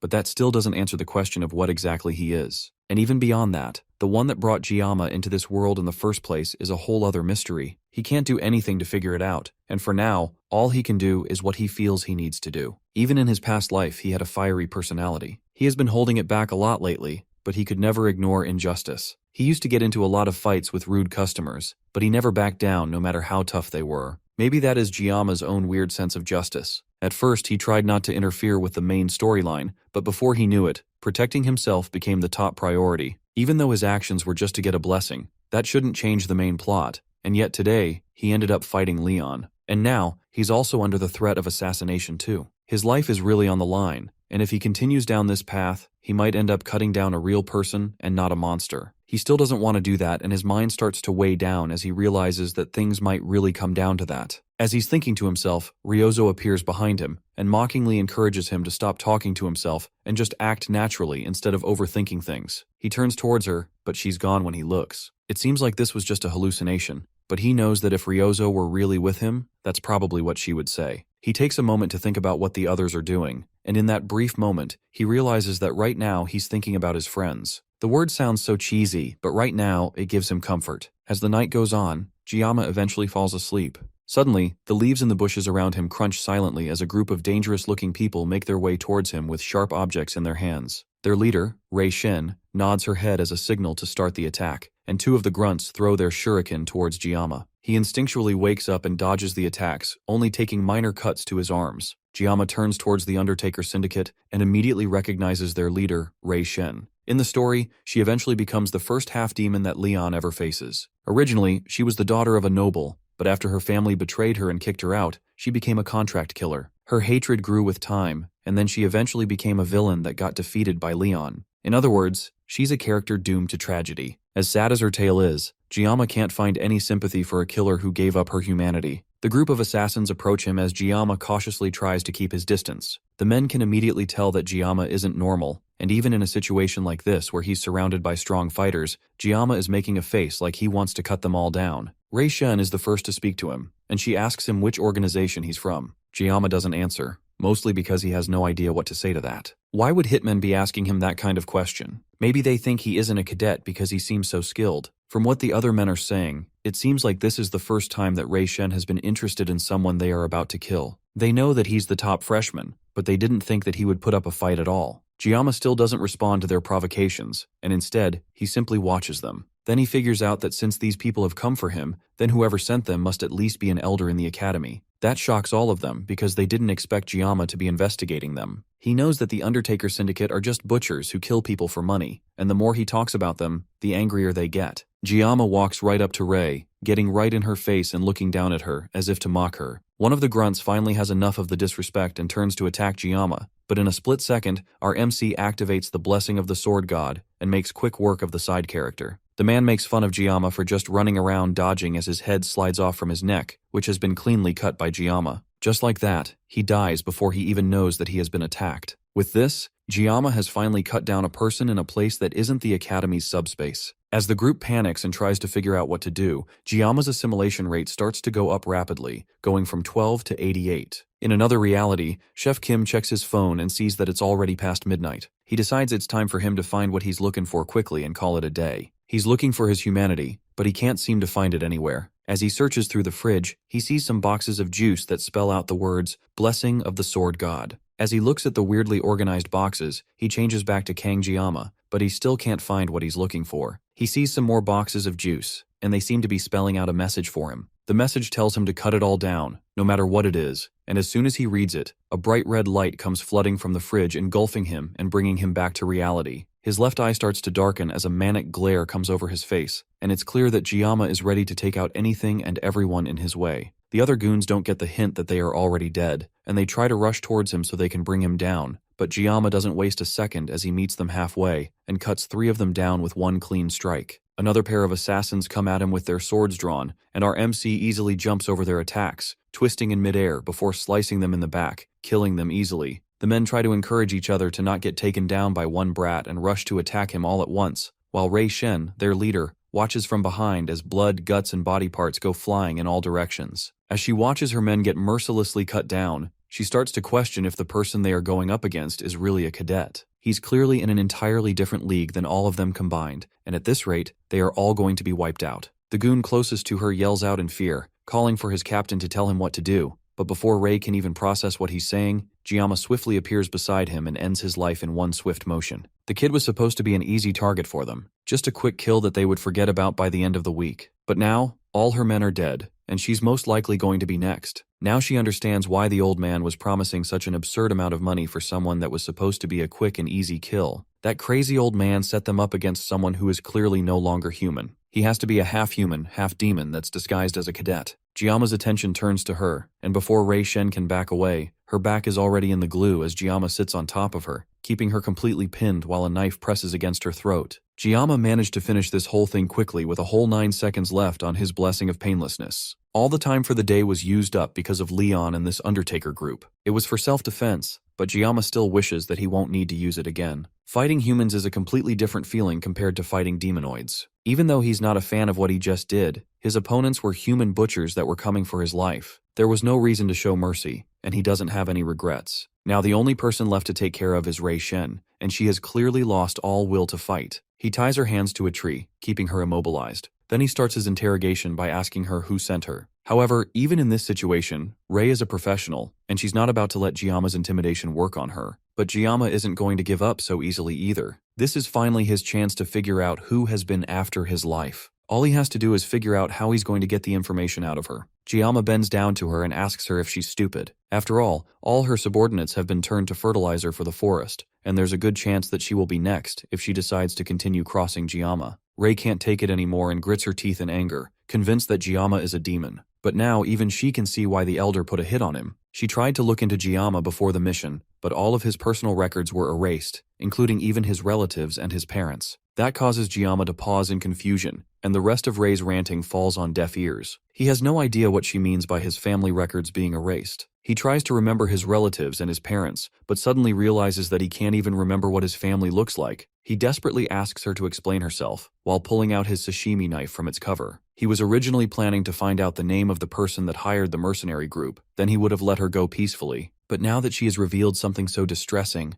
it looks like he has no choice but to take this more seriously. He tells her plainly that if she doesn't cooperate with him, then she will end up losing an arm and a leg and any other limb Giama wishes. As long as she can still talk by the end of it, he doesn't care how mangled she ends up being. Suddenly, the area fills with immense magical pressure, pushing both Giama and Ray down. Giama turns around and sees that the blood of the corpses seem to be rising into the air and heading towards Ray. Suddenly, the stoic look on Ray's face changes to raw terror as she sees the blood gathering around her body. Elsewhere, Siegfried takes the break as an opportunity to go fishing with his brand new fishing rod. He hasn't gotten a single bite since he started, but it's still nice to enjoy the rare peace and quiet. A disturbance in the water makes him momentarily think that he's about to get a catch, but instead, the fishes are thrown into the air as if something terrible were shaking the island itself. He can immediately tell that something is wrong. There is a terrifying amount of magic power in the air that is comparable to a demon commander. As the blood wraps completely around Ray, she starts to groan in pain as she begs Giama to help her. Her skin starts to turn purple and her eyes look broken as she pleads with Giama not to let her die. Then, suddenly, a massive blast blows up the area that Ray was just laying, and the massive explosion is bright and loud enough to illuminate the whole island. The smoke of the explosion clears, and Ray is standing in the wreckage,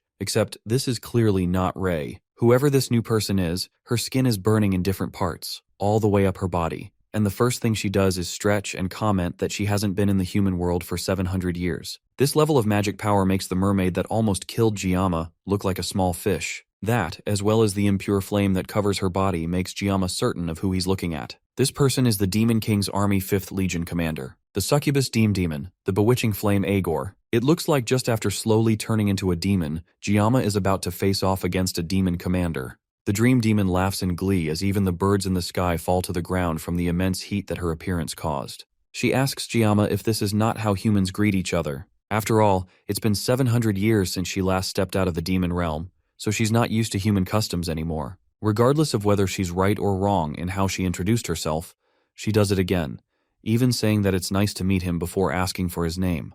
Gama is still stunned to silence as she continues to ask him questions that he can barely even hear anymore. Right now, he's struggling to dig up his memories, in the hopes that even the smallest and seemingly useless fragments can serve as a mirror to let him see into the future. The biggest advantage Gama has right now, that has allowed him to survive in this world for so long, are his memories from playing Blessing of Miracles M from his past life.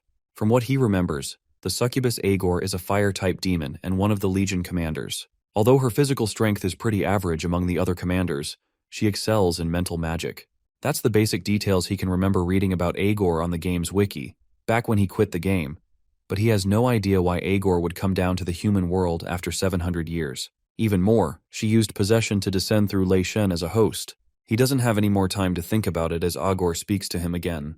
She asks if he is the one that killed all the mercenaries littered on the floor. From the moment she descended, she realized that Gama is no ordinary human, and the fact that he's even still standing with a sane mind after seeing her is proof that he has outstanding capabilities. However, even with that, just from his physical appearance, she can tell that he's just a whelp, but he will most likely turn out well in the future. If that's the case, she comes to him with a proposal to make a contract with her. As she says that, she activates her mind control powers, completely bewitching Gama as he looks at her. He tries to ask her what she's doing to him, but she cuts him off before he can say anything.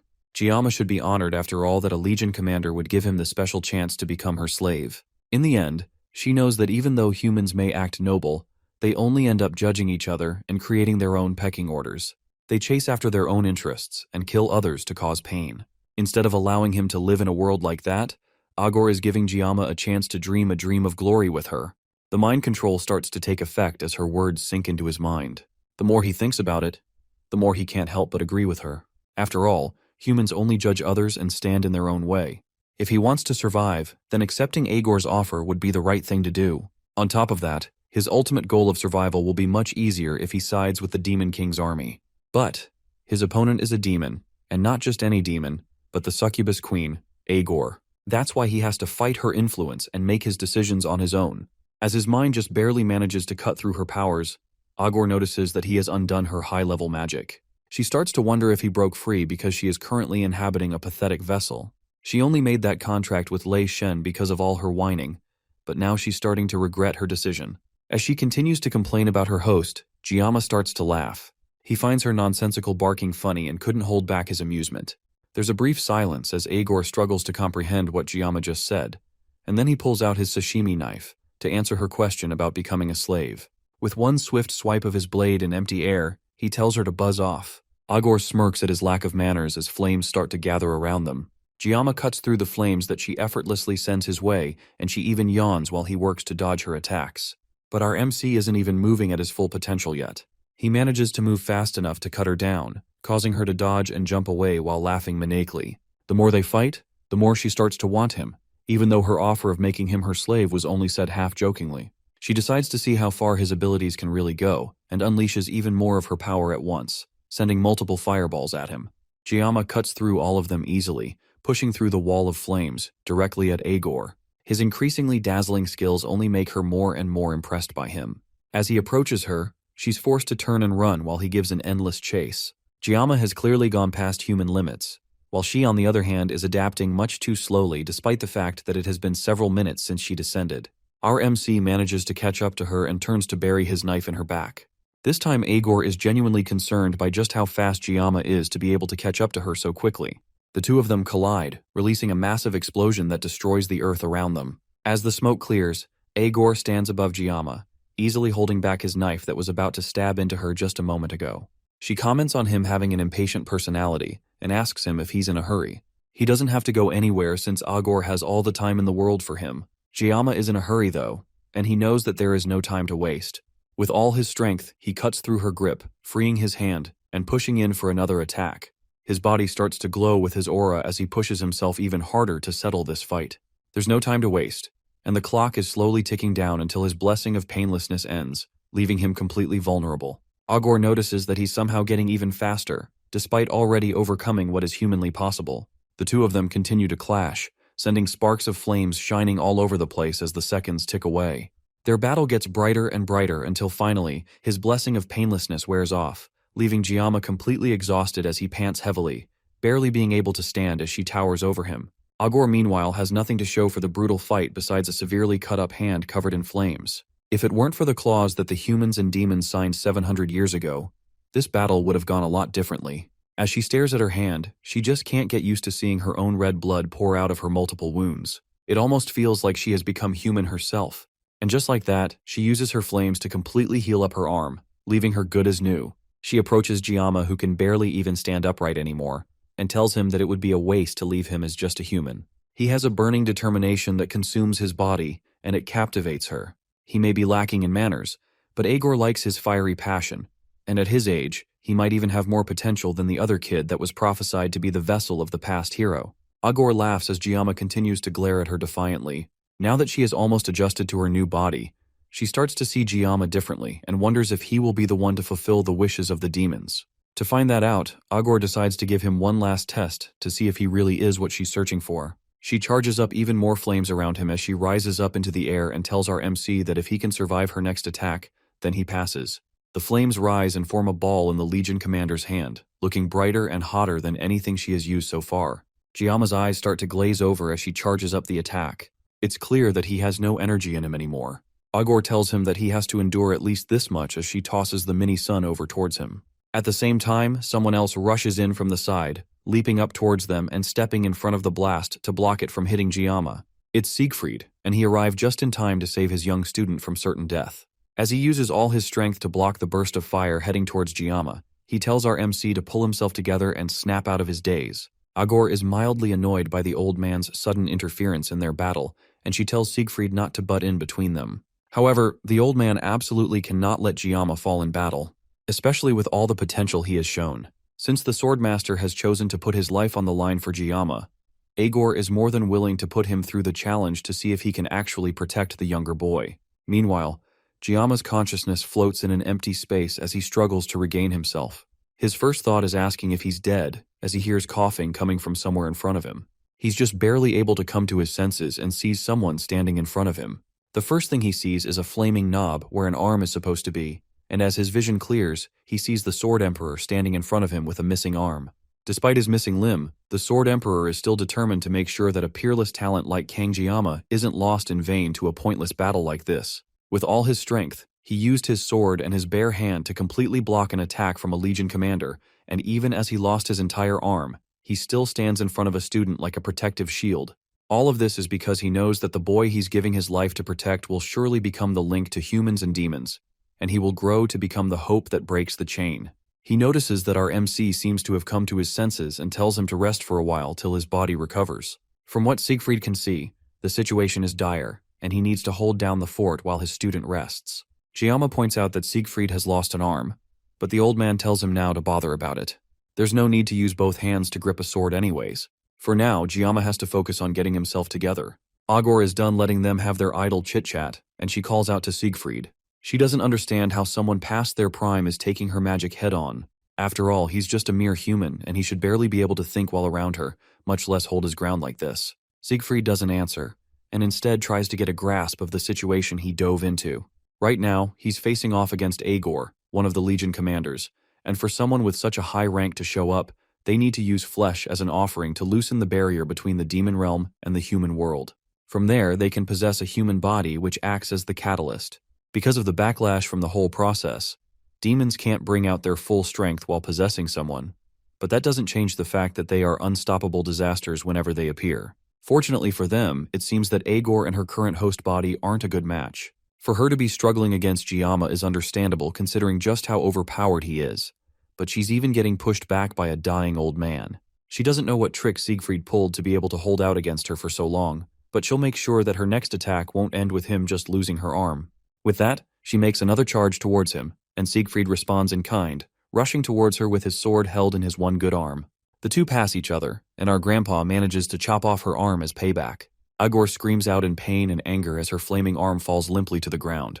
She stares at it in shock as Siegfried asks her if she's afraid yet. After all, now things are fair between them. That angers Agor even more, and she goes in for another attack, spawning massive flames that cover the entire area. Siegfried calmly holds his sword as it builds with aura, preparing for a counterattack. He doesn't know exactly why she crossed from the demon realm into the human world, but he can see clearly that her eyes are filled with fear. As the flames move towards him like a molten whip, the old man cuts it away easily and dodges the attack. Then he leaps away from where he's standing, moving faster than Agor can see. The succubus still doesn't think that Siegfried is much of a threat, and she's so busy mocking him that she narrowly allows her head to get cut off by his sword.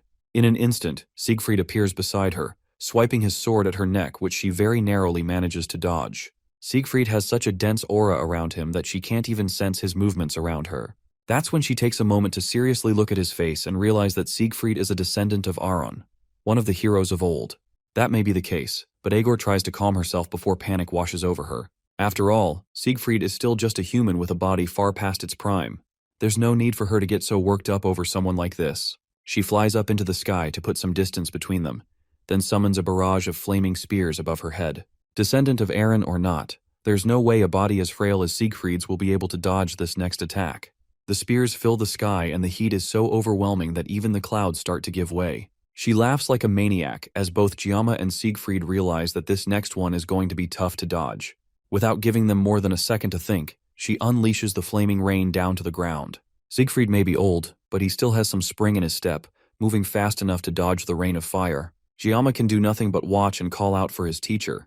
He's like to help him, but right now it's taking all the strength he has left to barely stay conscious. If he lets go of his sashimi knife, he might never be able to grab hold of it again.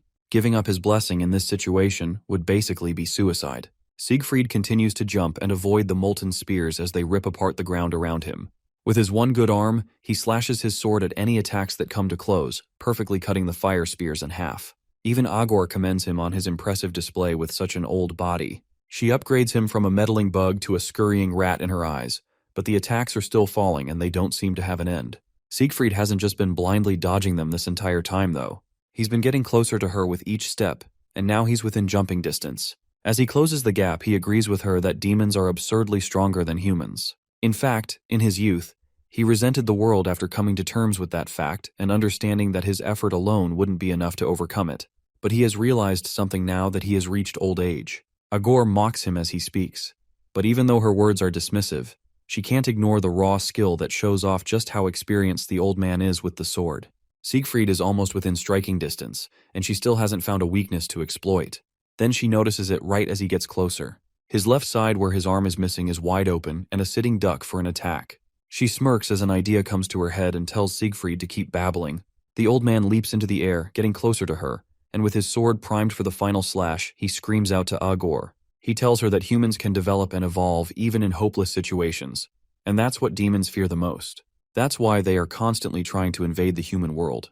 With that, Siegfried finally makes it into stabbing distance and raises his hand above his head for the final strike. Once he's close enough, Agor starts to laugh. With a quick move of her hand, she stabs at his foot with a spear of fire that bursts from the ground. With that, Siegfried's heroic leap is hindered, leaving him wide open for a finishing attack. Agor doesn't waste a second and closes the gap between them, placing her hand on his chest. She's tired of listening to his babbling, and there's only one way she can put an end to it. With that, she shoots a burst of fire from her palm that tears straight through the Sword Emperor's stomach. The beam then explodes, completely engulfing the older man in bright flames as Agor walks away, once again looking bored of the whole fight. Siegfried spits out blood and falls to his knees as he coughs in pain. His body is on fire, his arm is missing, and there's a bowling ball-sized hole in his stomach. Honestly, the old man has definitely had better days. Now that he's well and truly defeated, Agor gives him every neat's dream and places a flaming foot on his head, pinning him to the ground. Left with no strength in his body, it looks like Siegfried has no words left to speak. Agor knows humans well, and whether it's 700 years ago or today, the heroic types are always so cliché. The mighty Sword Emperor can't even open his mouth to argue as she tears him down with her words. Gama calls out for his teacher again, still barely able to move or do anything to save him. Agor almost forgot about the kid, but her attention goes back to him after his cry. For the first time since they met, she calls him by his name and approaches him to continue their conversation from before Siegfried arrived.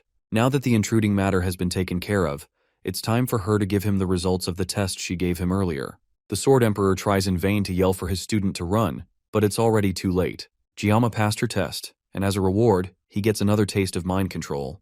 His already weakened mind can barely hold back as the Legion commander places her flaming hands on his body. In her eyes, Gama will definitely serve as the perfect host for the hopes of demonkind. She lovingly tells him that they will see each other in hell, while Siegfried yells for her not to turn her back on the enemy to go after a young cadet.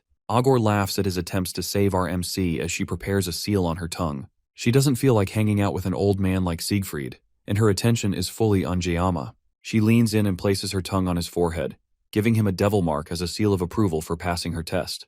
With that, Gama falls to the ground, seemingly completely taken over by the demon woman's magic. The demon mark seems to take root in his head and spreads all over his body, completely covering him with her power.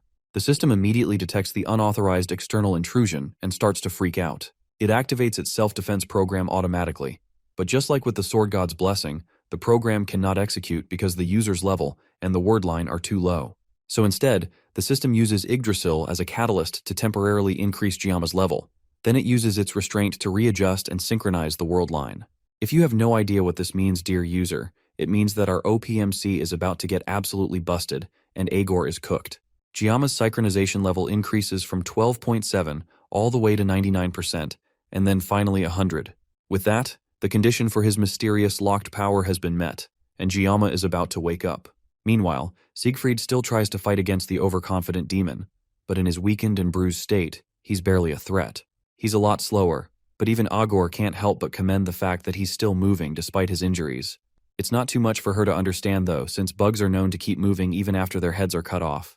Siegfried still tries to fight back as Agor playfully dodges his attacks. Even if it costs him his life, he's determined to take both of Agor's legs with him as he dies. His blade shines with his aura, and Agor takes note of the color. It's just like 700 years ago in war when the Sword Saint used their aura as well. He evolved his aura right up to his dying breath to fight her. It looks like she has no choice but to kill the old man for good before he becomes a problem later. She rushes at him for one final battle, and Siegfried prepares to meet her head-on. But they are both interrupted as a blast of magic comes down from the sky, socking Agor to her core. She turns around in rage to find the origin of the magic, and her eyes widen in shock. She first thinks that what she's looking at is Gama, but this definitely can't be the boy. The feeling that runs through her body as she sees the glowing form of whatever is coming towards them. She hasn't felt this unpleasant feeling for 700 years. The system forcibly raised and manifested the level of all of Gama's blessings, including the blessing of painlessness and the blessing of regeneration.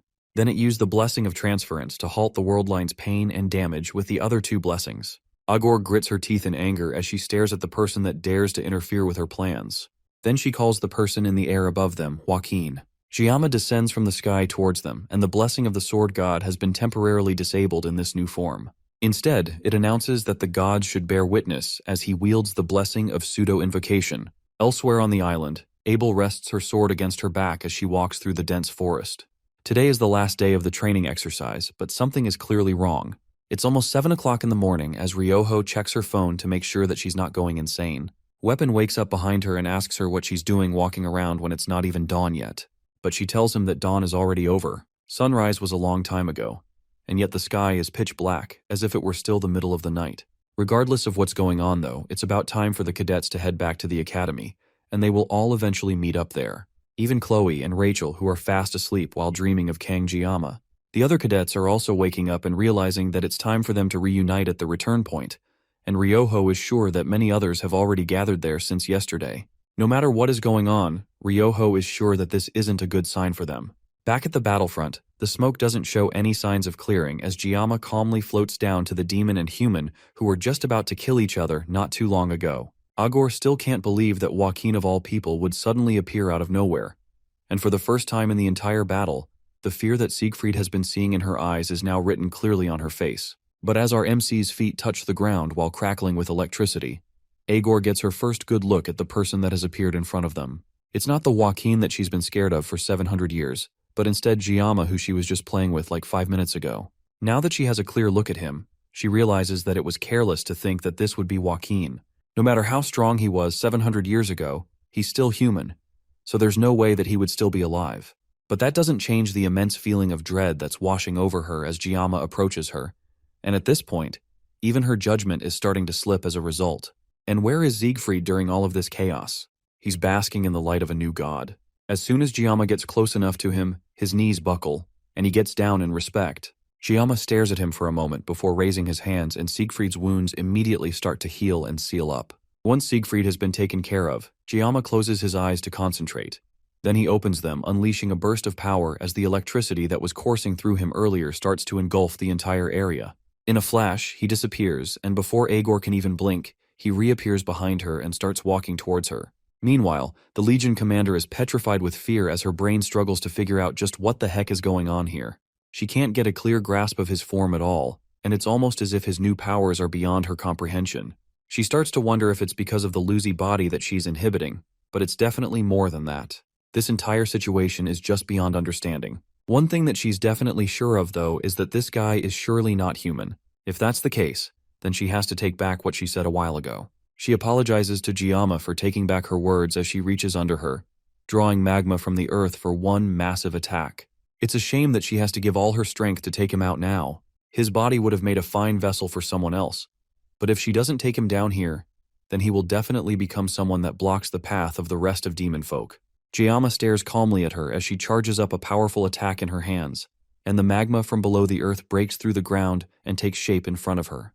Then she takes it all together and turns it into a massive fireball that she holds over her head. Siegfried grits his teeth in shock at the display of raw power, but Gama doesn't seem fazed at all. Then she sends the massive fireball hurtling towards Gama, wishing him one final goodbye with a promise to see each other again in hell. The massive ball of fire shoots towards Gama and Siegfried, and it's so large that it breaks apart the earth as it flies towards them. Siegfried can barely believe his eyes at the size of the attack, and there's not much he can do to stop it from taking them out. Gama walks forward as the flames fly towards them, and for the first time since he descended with his newfound power, he speaks.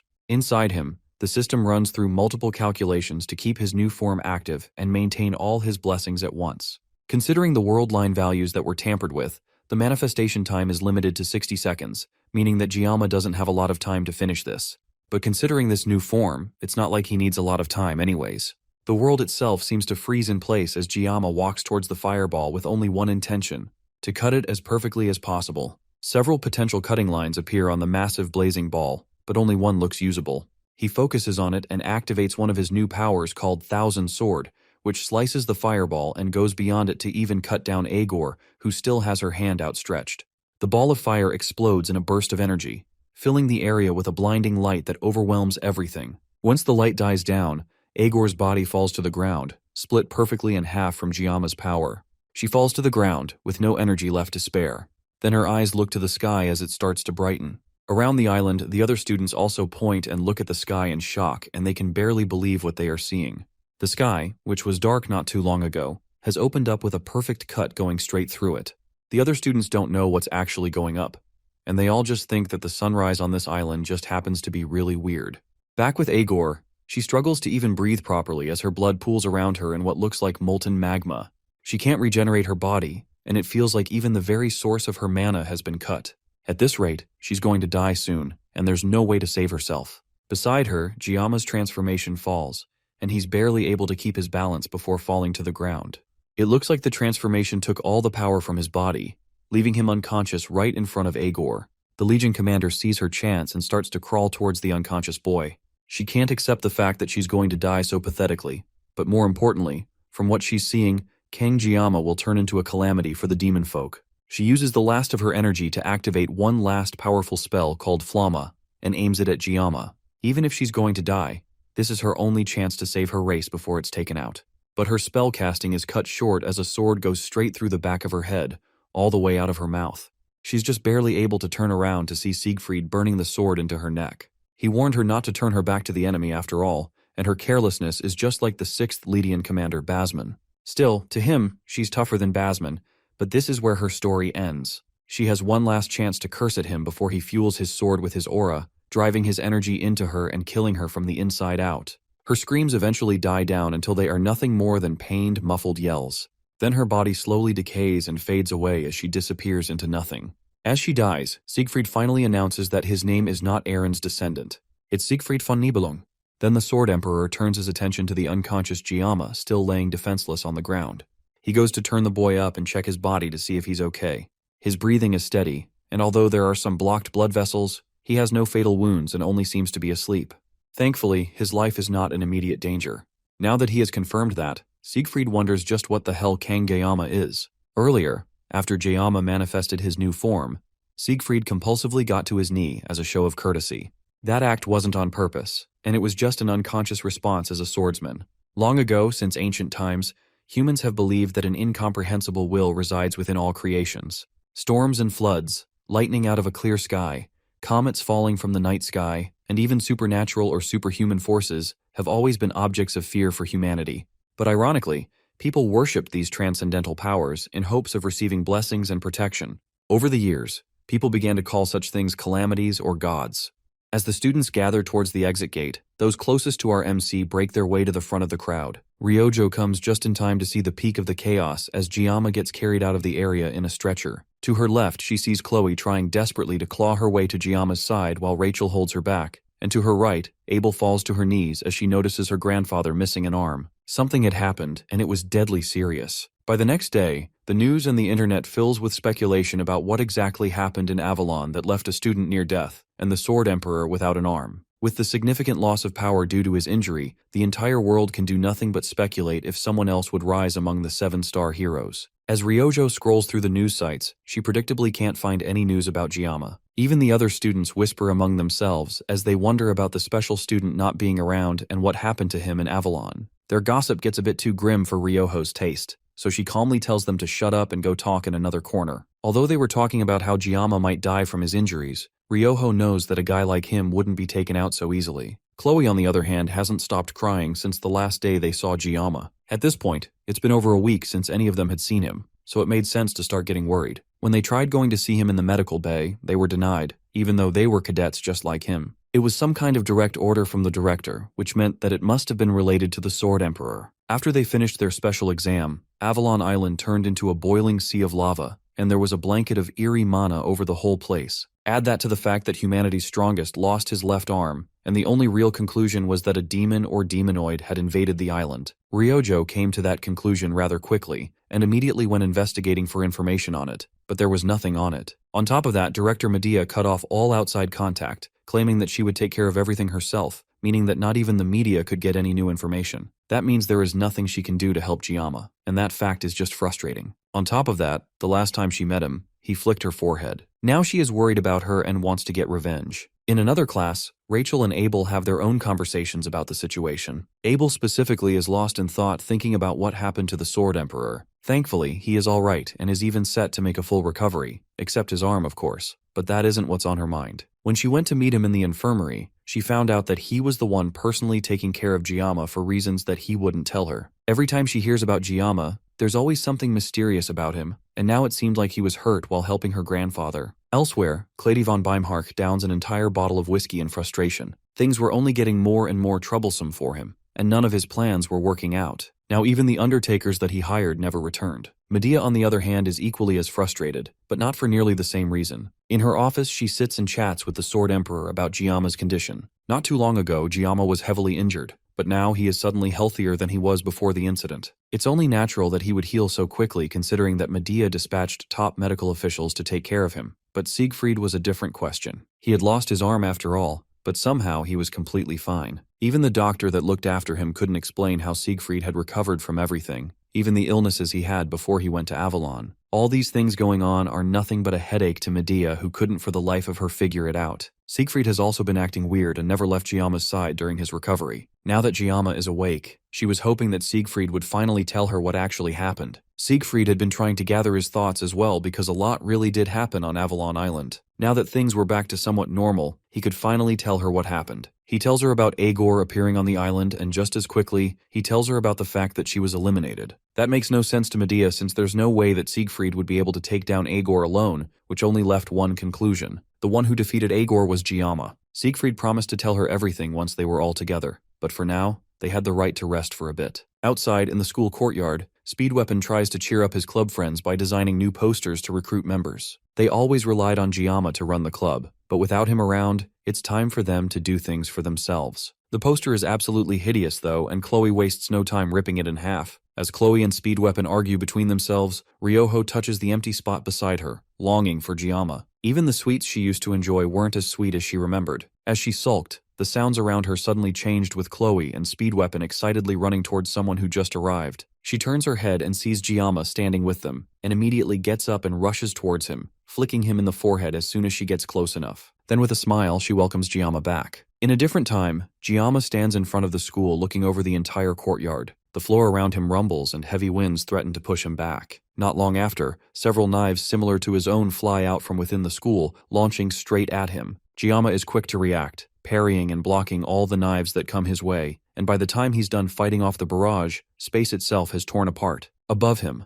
a giant knife cuts through the sky, falling straight towards him, and Gama raises his knife, cutting the blade with his own as words speak into his head, urging him to take something and pick it up. What that is, he has no idea. In fact, Gama has no idea what is happening at all. Suddenly, his eyes snap open and he wakes up in his room, confused as the sun shines down on his face. It's not the first time he's had that dream, and he can never tell what it means. His phone buzzes beside him with a message for Speedweapon showing off his god-awful design that Kloe unfortunately failed to get rid of. Aside from the fact that his club has been doomed to never get a new member again, his body has been doing better than it's ever been since his recovery. He's been resting in the VIP treatment room since his fight with Agor, and all of this was funded by the Sword Emperor himself. As he dresses up to return to school for the first time in a while, his mind wanders to the events that have happened on the island, and he can only imagine how things will go from now on. Ryojo told him to do whatever he wants to do, but so far, nothing has been that simple. When he reaches school, the first person to greet him with a smug face and a candy bar is Ryoho, and they walk together to class. She wastes no time getting to the point,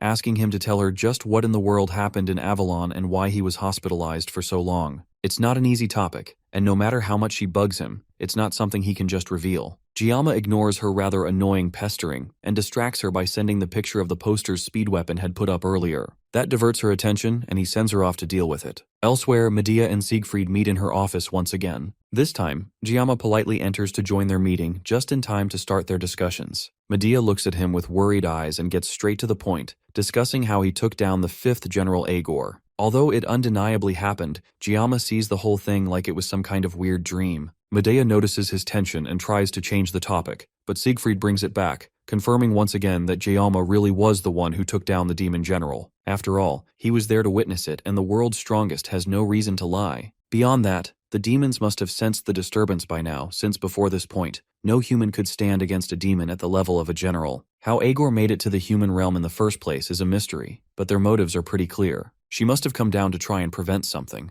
and if she came, then things were only bound to get worse if they stayed put. By Siegfried's prediction, they would likely be back at war within a few years, and this one would be incomparable to the one they faced 50 years ago. In fact, the only reason that the demons hadn't used the death of a general to attack was because Siegfried hadn't said anything yet, so there was no time to waste. The reason Siegfried called this meeting in the first place is because he clearly can no longer fight on the front lines with his current condition. With that fact clear, he tells them that he is planning to step down from the 7 stars soon. Even the usually calm Gama stands up in shock at that announcement, but Siegfried calmed him down, assuring him that this wasn't a rash decision. He thought about it several times while he was in the hospital. Even if this is a decision he has heavily thought over, the public and the press won't be so patient with his announcement. They will need to hold a press conference in a few days to announce it to everyone and take care of it at once. Although Medea has been calm so far, hearing him talk so calmly eventually makes her crash out as she grabs the cuff of his shirt and shakes him violently. Gama watches the interaction with a shaky smile on his face. He had worked so hard this entire time to stop the story from deviating from the original plot. In fact, he used to freak out when characters acted differently from the game, but now things had taken such a drastic twist, and quite frankly, trying so hard to stop it was rather selfish. These people weren't characters in a video game anymore. They were real people with their own words and free will, and he had to accept whatever happens from now on. However, this next line is something that Gama will definitely struggle to accept. Siegfried clears his throat again and speaks to Gama directly. The Sword Emperor wants to transfer his 7-star seat to Gama. Later on, with the chaos of the conversation over Medea, curses at her old friend under her breath. Of course, Gama taking over the 7-star seat won't be immediate since the kid should still be allowed to enjoy his school life while staying at the academy. But that didn't change that this was a major announcement. Medea was worried that this would be a burden too large for a 17-year-old boy. However, even with that fear, she couldn't deny that no one is better suited for the 7 stars than Gama. They haven't publicly announced his feats, but if word were to get out about just half of the things Gama has accomplished, the world would be in an uproar. As she thought of him, Medea couldn't stop herself from thinking about Baylor Joaquin.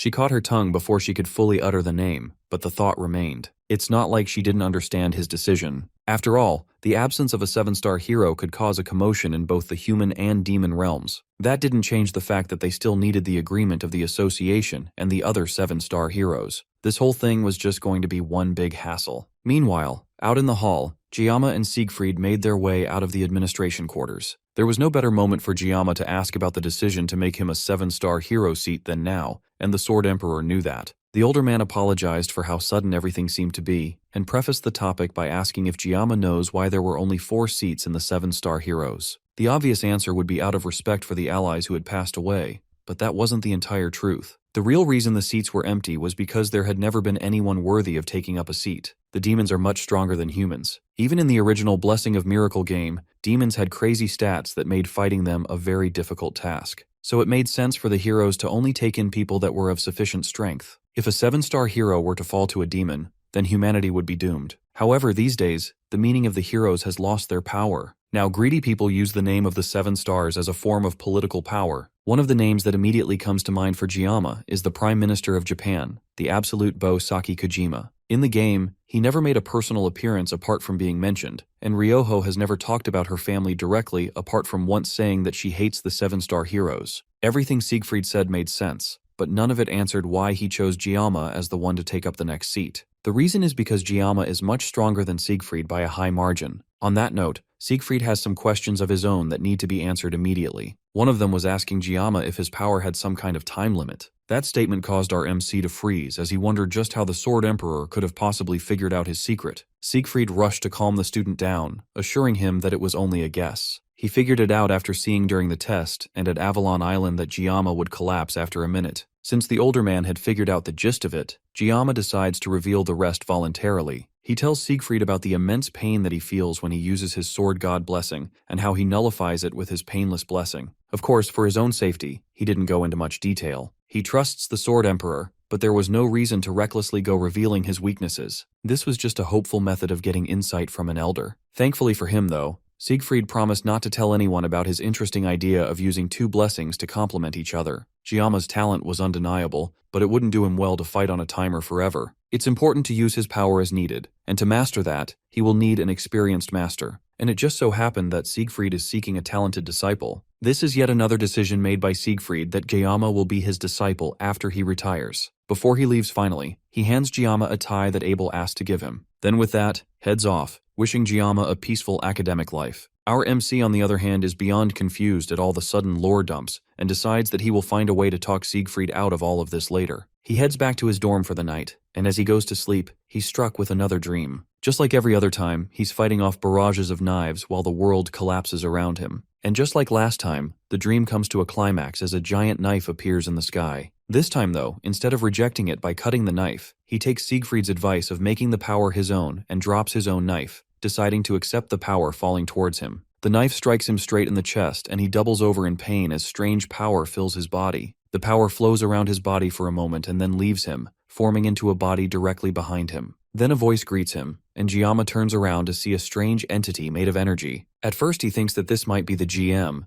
The entity waves his hand, recreating Gama's old kitchen from his past life, which should have been a familiar place. Then he reveals that he's not actually the GM. He doesn't directly say what he is, and just vaguely says that he's something not too different from the GM. Cryptic rubbish aside, the person tells Gama that it'd be too long to explain who he is, so he will just give a simple explanation. He says that he's known by many names from a calamity to nature itself, but he's more familiarly known as the Sword God. There's not much time to explain further, but the reason he can appear now is because his restraints were recently released. It happened during the island test when he reached what seemed to be a new higher form. He wasn't fully released though, so what stands before Gama is just an incomplete form. It's a miracle that they can even talk to each other, but their time eventually runs out and the space around them begins to shatter. As Gama falls, the Sword God turns and wishes him luck, telling him not to mess things up this time. With that, Gama snaps awake in his bedroom, his hand still stretched up to the sky. His status screen appears beside him, showing that his synchronization rate has gone up. Immediately, he gets up and grabs a pen and a notepad to jot down all the things he can remember. After waking up so suddenly from the dream, his memories have already started disappearing. What's most important at the moment is that he keeps gathering clues. His only worry at the moment is that his synchronization rate has shot up. As he's trying to gather more thoughts together, his phone rings on his bed. As soon as he picks up the call, his eardrums are bombarded by a loud yell from the other line. It looks like Speed Weapon's poster actually worked after all. Gama heads over to the cafe where his club members usually have their meetings to wait for the new member. Kloe sulks at the fact that she couldn't get rid of all the posters in time, while Gama wonders what kind of weirdo would even want to join a club with that kind of poster anyways. Even Speed Weapon seems shocked that his poster somehow worked. Ryojo, on the other hand, is incredibly suspicious of this person's intentions and vows to interrogate them thoroughly. There's nothing wrong with being wary, especially since they still don't have any information on what the female instructor that was behind the dungeon break is plotting. For all Gama knows, the new member could be a spy sent to kill him. In other club news, since they have a new member, the club will soon be established, and they also want to celebrate Giama's recovery, so they plan to head over to a sushi restaurant. Gama isn't particularly excited to go, but the others are interested since it's one of the most famous places in the academy. Even getting a reservation is hard since Japanese students really seem to enjoy it. As they discuss their plans, a new person walks into the room, asking if this is the travel club. Speed Weapon enthusiastically tells her to sit down while the others prepare to talk to her. She's more normal than Ryoho expected, considering that she joined because of that poster, but in comparison to the rest of the weirdos in their group, it's not that hard to seem normal. Speed Weapon tries to start a conversation, but Ryoho cuts the small talk, going straight to interrogation mode and asking her to start with a short introduction. The girl introduces herself as Sanhana, a second-year student in the ordinary class from Busan. The name is Korean, and Gama perks up after hearing that someone is from his place of origin. The name is rather strange though, since he had never heard of the San family name before now. However, Kang of the Seori region isn't a family lineage that exists in real life either. Regardless, he starts small talk with her, talking about different foods and spices that are common in Korea. Hana enthusiastically joins in the conversation, but they are interrupted when Ryoho angrily jabs an elbow into his side. The blue-haired archer brings the conversation back on track by asking Hana about her motives and reason for applying to join the traveling club.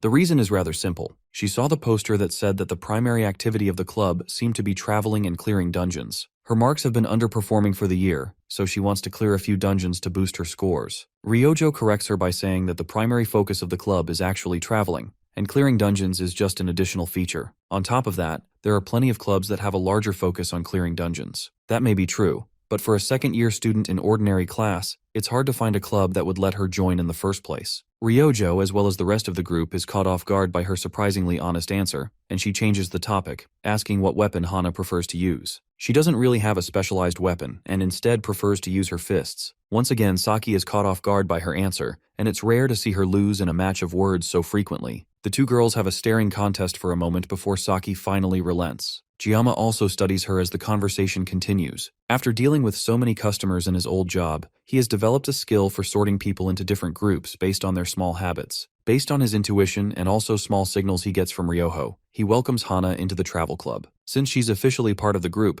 Gama tells her to speak casually, and she wastes no time changing her polite tone to a more casual one. Hana also tells them that she doesn't want them to treat her like some kind of senior citizen just because she's a year older, so they can speak casually as well. Speed Weapon hands her a form to fill to make her an official part of the club, and on the form, she notices that the chaperone of the club is the school's director. That causes Hana to smile cryptically as she says that she will definitely have fun in the club. With that, she leaves the cafe, and Gama mentions that she reminds him of someone, but he can't quite place who that is. As they chat, Gama's phone rings with a message from Medea. He opens it and his eyes widen as he sees information about his student records. After seeing the message, Gama heads out of the meeting early. The information on his student records reveal that everything from his relationship with his parents to his background have all been expunged. That means that the state of his parents is unknown. On top of that, his records have all been wiped clean. Not just parental information, but family relations in general. The only information remaining is from after he entered the academy. Even trying to search his own memory is fruitless, because it feels like his entire life has been erased from before he joined the academy. His only hope now would be to try and call his parents directly. He hasn't talked to them since before his midterms, since he didn't want to worry them, but right now, there was nothing else he could do. He takes his phone out of his pocket and dials the familiar number, but immediately the line clicks and an automated voice informs him that the number doesn't exist.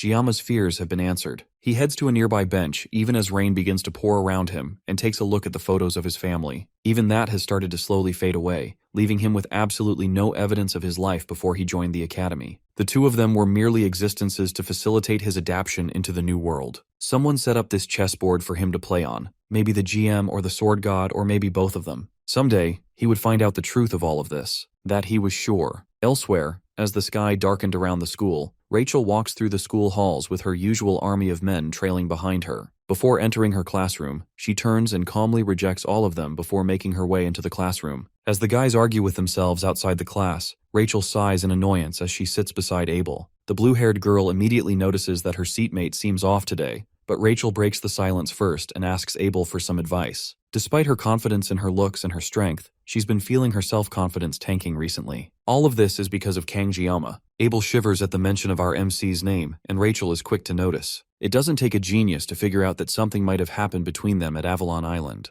Abel nervously and unconvincingly plays it off as nothing, telling her seatmate about the day where she had an injury, and Giyama nursed her until the crack of dawn. The obvious blush on her face makes it hard to hide her infatuation, though. Rachel decides to drop the topic, and instead move on to a more interesting one. She reminds Abel that she once said that she never had even a speck of interest in Giyama. That of course is not the case anymore. As soon as Rachel picks up on this, she wastes no time getting in Abel's face. Feelings can change any time, and so can human emotions. It's only natural that something like this would happen eventually. Back to the main topic, Rachel reveals that Giyama made a club, but it's so exclusive that as soon as she tried to join, she was flat out rejected. Apparently, Giyama made a point that he wouldn't accept anyone from the Saint class because it's bothersome. And yet, the previous day, while heading to her favorite cafe to get a drink, she spotted Giyama happily chatting with someone who seemed to be a new member of her club, and she had never seen him with such a happy expression on his face before. It looked like they were conducting interviews, but the fact that she was rejected and Giyama looked so happy talking to another girl made her feel insecure. Yet unexpectedly, Abel seems way more upset by that news than Rachel ever was. The next day, Giyama heads over to the place where he planned to meet up with his friends to celebrate. It's a Korean sushi place, and inside, his friends are waiting for him. Hana couldn't make it though, saying that she doesn't like raw fish so she would refrain from attending. That's rather peculiar though, considering that she's from Busan. Regardless, their plans go on without her. They enter the restaurant and call for a table for 4, and the person that greets them at the restaurant's entrance is an unexpected familiar face. Kloe freezes in place, crashing into Giyama's chest as her eyes lock with her brother's. Giyama gets serious and asks Nox what he's doing here, but it looks like he's just genuinely doing part-time work. Forgetting why he's here, the Auditory family is a wealthy clan that has reached worldwide. There's no reason for him to get a part-time job at all, and he even had to hide his identity to get a job undercover. The only thing Giyama can think of is that Nox must have some kind of assassination request in the area. Their serious stare down is blocked off by the sushi place's boss coming out to shout at Nox for just standing around.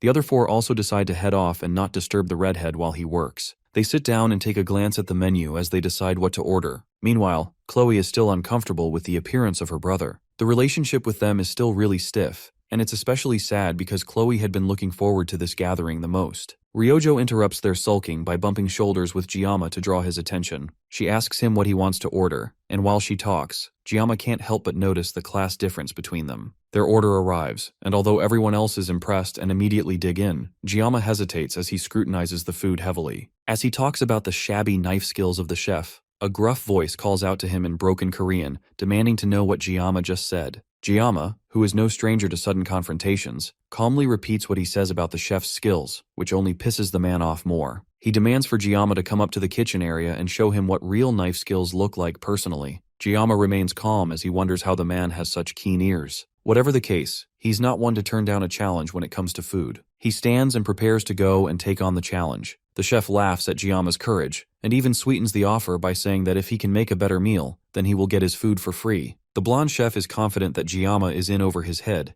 but our MC ups the challenge, requesting to handle the red snapper, which is easily one of the most expensive fish to work with. The chef tries to stop him, but Nox holds the older man back. If anyone should be trusted with a blade, then that person is definitely Kangjiyama. Our MC steps into the back kitchen, almost looking like he's returning home, and takes off his jacket. Then he picks up a knife and gets to work, dishing out a perfectly cut row of sushi that has the chef sitting on the ground in total defeat. He can't deny that in his 12 years of swinging a sword, he has never seen sushi prepared so well. He's so flabbergasted that he even asks Giyama to take him as a disciple. Giyama rushes to tell the man to get up even as he yells that he wants to call the 17-year-old high schooler his master from now on. Giyama doesn't want a disciple, but he can at least give the man some advice on how to work better. After the man finally gets up, Giyama gives him some advice on how to handle his blade better and on how to gain more experience before working on fish again. Even from this meager advice, the sushi chef can tell that Giyama is a real master of the blade. The deal is done, and Giyama even gave him some advice. Now it's time for the sushi chef to keep his own part of the deal and allow Giyama and his friends to eat for free. The man has no problem with that,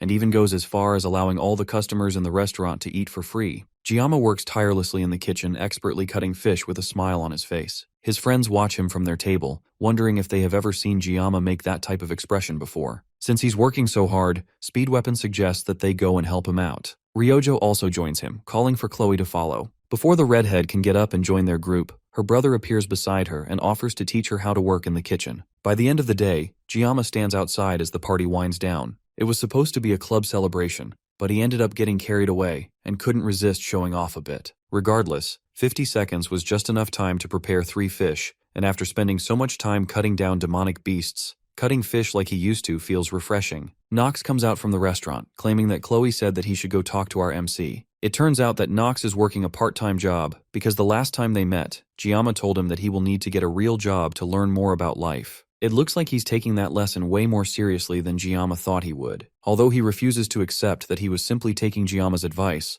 Nox can't deny that he has at least learned a little bit from the experience. The two chat about restaurant life and Gama shares some advice on how to deal with things. The more they talk, the more Nox starts to doubt that the two of them are the same age. Now that they've gotten the pleasantries out of the way, it's time for Nox to talk about more serious matters. He tells Gama that the auditories have finished looking into his background and they couldn't find anything suspicious, so they have instead shifted their focus to the Council of Elders for making such a strange request. To that end, they want to set up a record-breaking investigation squad that should get to the bottom of things in the school, and Nox will be participating. The auditories shifting their attention to the Council of Elders will definitely cause some commotion, but that is none of Giama's business. Still, he thanks Nox for sharing the information to protect him. The two shake hands and Nox prepares to leave, but Gama stops him for a moment. He asks the assassin if he knows anything about Hana, the second year that just joined their club. Nox knows her, but only as someone that sits alone and reads all the time. The only thing off about her is the fact that she's always in the very middle of the class. Whether it be in theory or in real combat, her performance is always perfectly average, and it's the kind of thing that's hard to do even intentionally.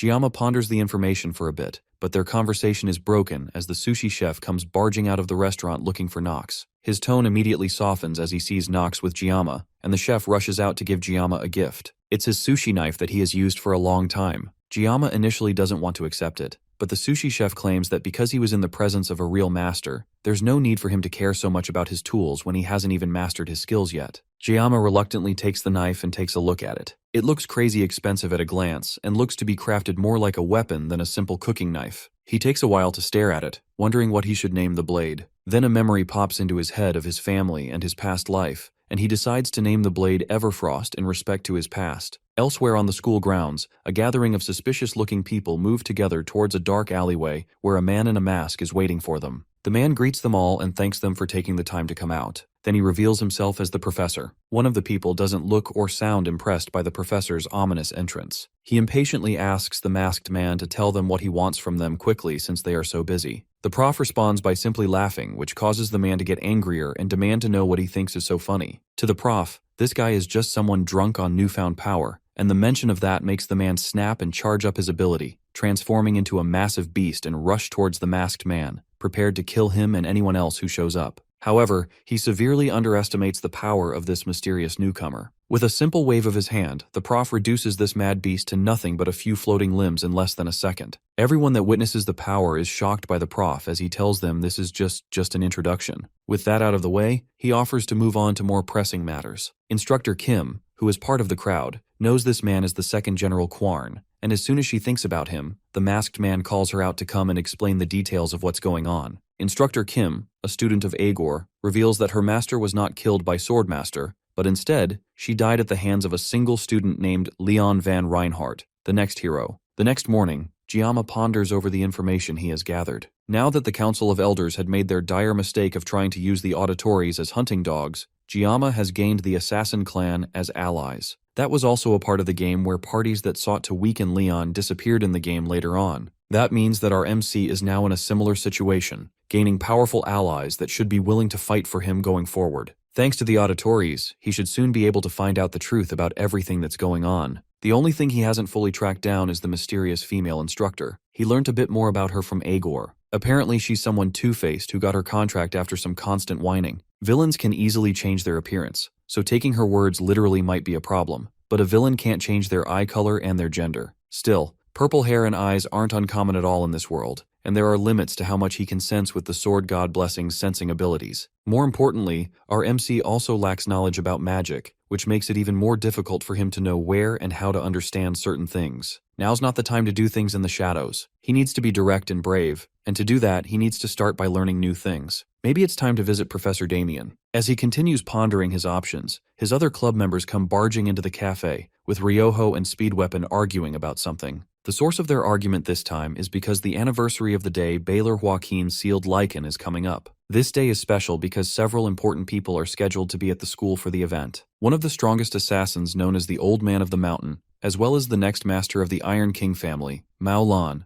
and finally the Pride of America, and someone slated to become one of the 7-star heroes, all mute. Speedweapon suggests that they get some work done to keep the principal happy, but Ryoho knows that he just wants an excuse to enjoy the festival. As Ryojo and Speedweapon continue to argue, Kloe turns and shyly tries to ask Gama if he has any plans for that day. Before she can ask what she wants to, Speedweapon loudly shouts that they should make a tasting booth. Kloe doesn't like getting interrupted, and she gets up, ready to cut Speedweapon down for what has to be the 5th time this week. Gama tries to save Speedweapon's life by agreeing to the tasting booth idea, much to the shock of everyone in the group. Ryojo specifically gets up in his face about why he would agree to such a thing and demands to know if he just wants to show off his face to the higher-ups. RMC, on the other hand, just wants to use this opportunity to have fun, since they might not have the time to enjoy festivals going forward. That line tips Ryojo off that Gama might know something interesting about the future that they don't. He unconsciously thought about what would happen in 3 years with the Second Human-Demon War, and now Ryoho has picked up that he definitely knows more than he's letting on. Suddenly, Giama's goodwill has him as the target of Choi's bloodlust and Ryoho's suspicion,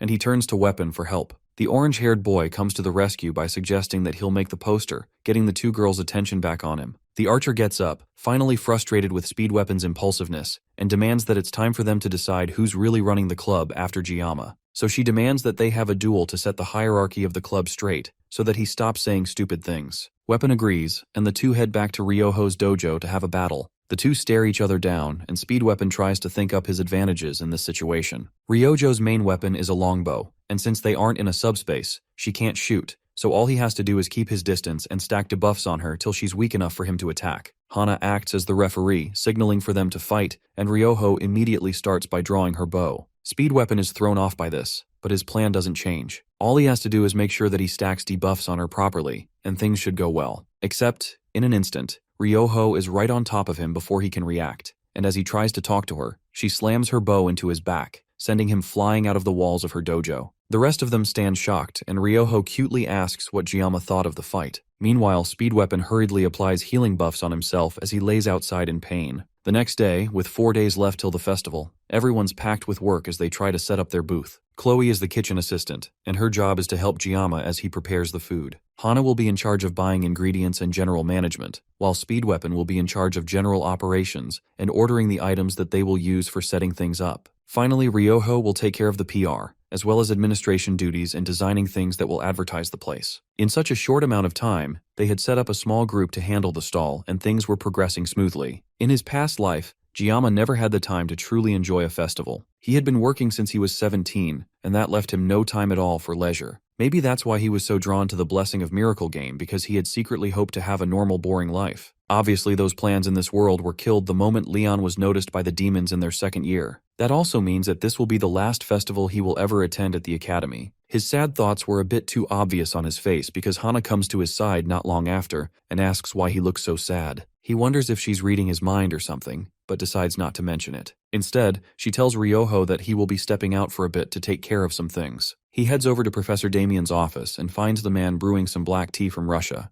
Gama refuses the offer to try some and goes straight to the point, asking about the quote he mentioned before that he always sees whenever he draws his weapon. "May the blessing of God be with you." It's an interesting topic that bothered the professor so much that the man had to travel abroad to do some research himself. In his travels, he went all the way to Russia, where he found a book that had details on the quote. In the book, it details how there are 4 tiers of blessings, which are the arch spirits, the guardian spirits, the elemental spirits, and the soul spirits. Every classification is based on the type of spirit that grants the blessing. But as for gods, it was already established in class that there were no gods left in the world. However, this is only true in the current age. Back in the Mythic Age, in the ancient times of unknown origin, there were countless gods. The gods weren't spirits like the entities that they know who grant blessings today. Instead, they were beings closer to pure concepts, free of mortal limits. However, even these powerful beings couldn't escape death. And among them, only one god was able to bring that entire age to an end. That was the god of the sword. The phrase, "May the blessing of God be with you," was a saying by humans of that age that was used to pray to the sword god for power.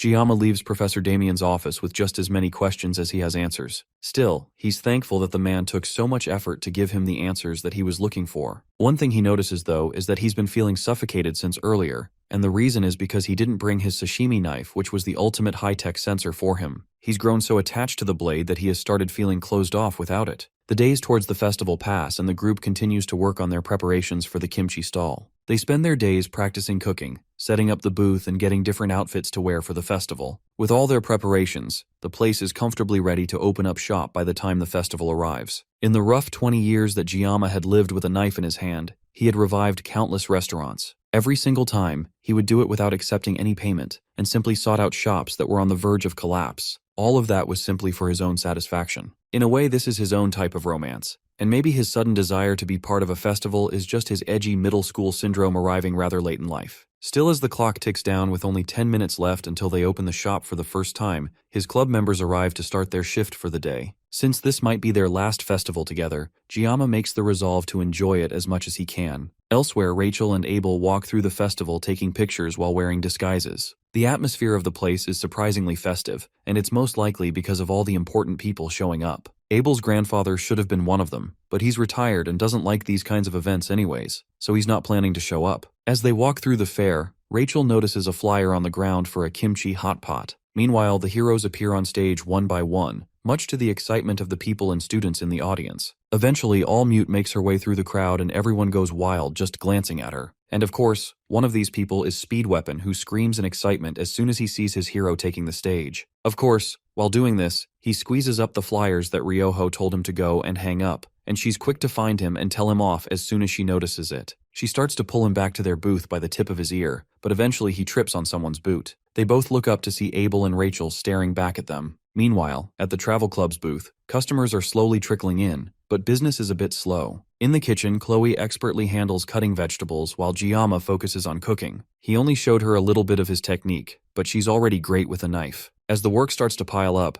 he wonders where Ryoho and Weapon are, and not long after, the blue-haired archer comes back, dragging her subordinate behind her. Not far behind, Rachel rushes into the booth, running straight towards Gama for a hug. She's blocked immediately by Kloe, who's prepared to stop them with a kitchen knife if she has to. Hiding behind Rachel is Abel, who nervously greets Gama through a blushing red face. The two new customers sit down and get ready to be served. As Gama works to make their food, he wonders why they came here in the first place. He promoted the place himself, but he didn't think they would actually show up. He doesn't want trouble, so the best bet would be to send them off before more customers show up. Meanwhile, Rachel points over at Hana as the new girl that Gama was smiling at earlier. This time though, instead of burning with rage like last time, Abel has a more laid-back reaction, obviously pretending not to care. The two girls didn't do anything for the festival, and Abel tries to justify it, saying that it's because the exams are coming soon, and they need to prepare instead of doing things like this. Speed Weapon at the other end of the booth is in terrible shape after getting dragged back by Ryoho. It's clear she gave him a good beating before they returned,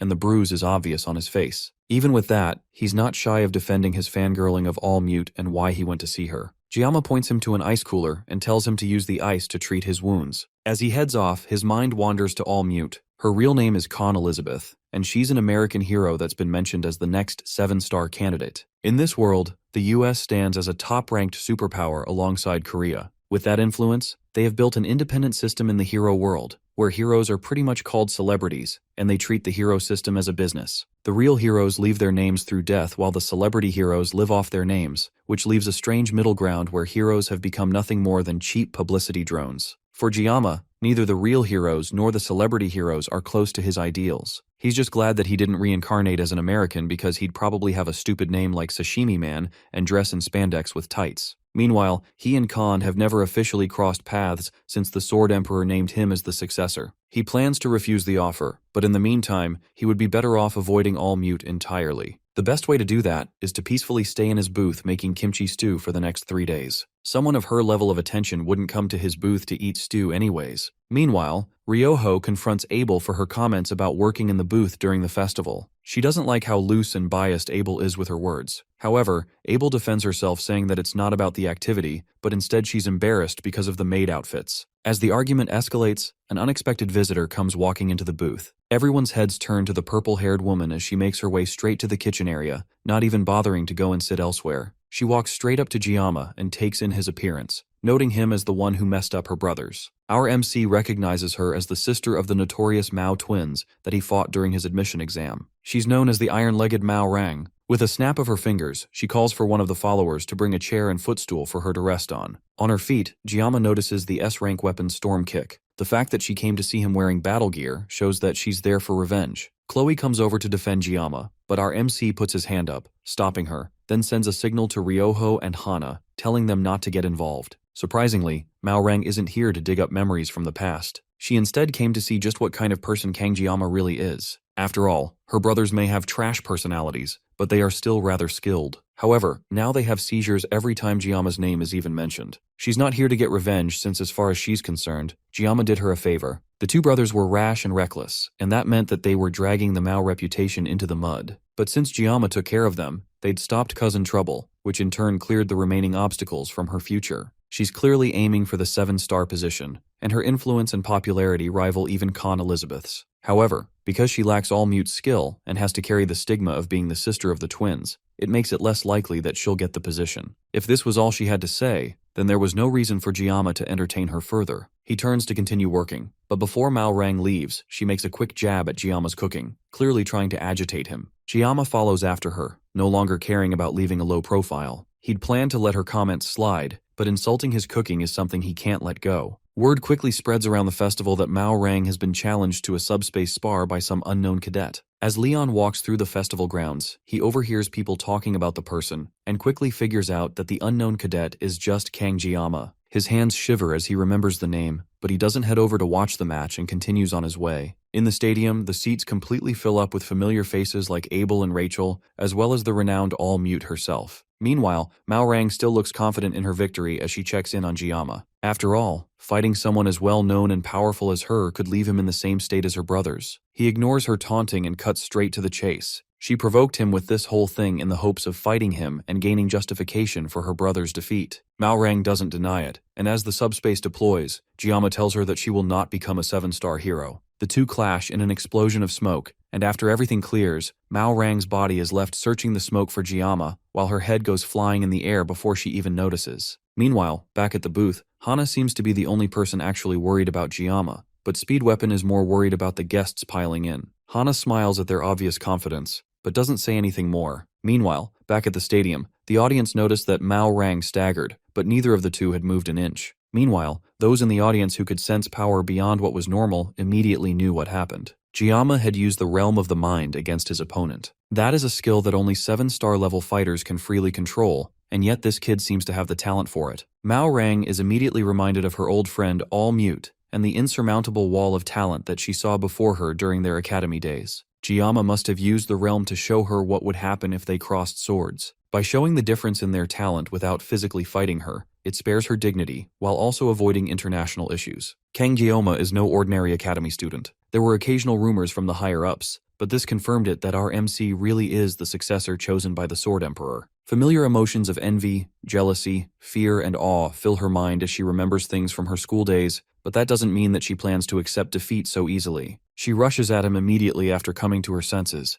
delivering a wide, sweeping kick towards his face. Our MC is able to step back and still duck underneath a follow-up kick from her with impressive speed. The shockwave of the kick is enough to affect people even outside of the subspace, and Gama is left momentarily looking back at the damage. That's just enough time for Mao Rang to come above him with a leg raised high to deliver the final killing blow. Gama is still able to dodge the attacks as several rocks go flying into the air from the shock of her blow. Before he can recover though, she sends those same falling rocks flying towards him with well-timed kicks. Gama easily cuts through all of them with his knife, filling the air with dust and debris, but a single red thread cuts through the dust, aimed directly at his chest. He raises his knife just in time to block the attack, but it leaves the knife nearly destroyed. However, he's able to easily repair it before going on the offensive, reaching speeds that she can no longer track. In an instant, even as she tries to predict his moves, Gama slices off her arm with little effort, leaving her confused on just what in the world happened. She screams in pain as she turns to look at Gama and sees figures of similar strength walking alongside him. Gama takes up a fighting stance and faces Mao Rang as she puts up one last fight, but before she can even move an inch, Gama rushes past her, and her head goes flying. The entire stadium is left watching in awe as the winner of the subspace duel is announced to be Kang Gama. Back at the booth, the cheers from the stadium are loud enough for Ryoho to hear. She doesn't need to be there to know what happened, and she clapped her hands to get everyone's attention, letting them know that Gama will be back soon. Abel and Rachel leave the training hall seemingly not as surprised as everyone else by Giama's victory. In the end, they weren't even able to taste Giama's stew, but Abel claims that she's already full after all. What more would she need after watching a match like that? Meanwhile, Mao Rang staggers her way out of the arena. She's alright physically, but this will end up being a huge problem for her globally. She publicly lost to a 17-year-old. However, she's not one to be put down by just one loss. Kang Gama has insane potential, and he's only bound to get stronger in the future. When that happens, she will definitely get recognized for fighting him before his prime. With the strength that Gama has, it's only a matter of time before even all mute is forced to kneel. Mao Rang has seen many geniuses in her life, like Elizabeth during her trainee days, and even the 7-star heroes once she graduated, but Gama is walking a path that no amount of effort can get you to. She can only call him a monster. News travels very far on the internet in no time at all. Everyone hears about the monster newbie that toppled the star of the mainland. No matter how many times people watch it, they just can't get over how amazing it is. Not much later that day, the video already has over 20 million views, and people are crowding outside Giama's booth. Things get so crowded that the travel club is forced to start keeping numbers to make sure that they serve everyone equally. Meanwhile, Ryoho tries her best to stop nosy journalists that are trying to force their way in to get an interview with Gama. Behind him, people are taking pictures and posting it online with the tag the Sashimi Sword Saint. At this point, tons of articles and videos have poured out talking about his battle. He expected this to happen, but what he didn't expect was to receive a new title. The title of Sword Saint is a title that the player can't get in Blessing of Miracle. Only the Sword Emperor ends up getting it later on, but since he's retired, the title should have disappeared. And here it is being tacked on to him with the word sashimi. Ryojo has not stopped teasing him like crazy since it happened. It almost feels like a joke, but the effects are very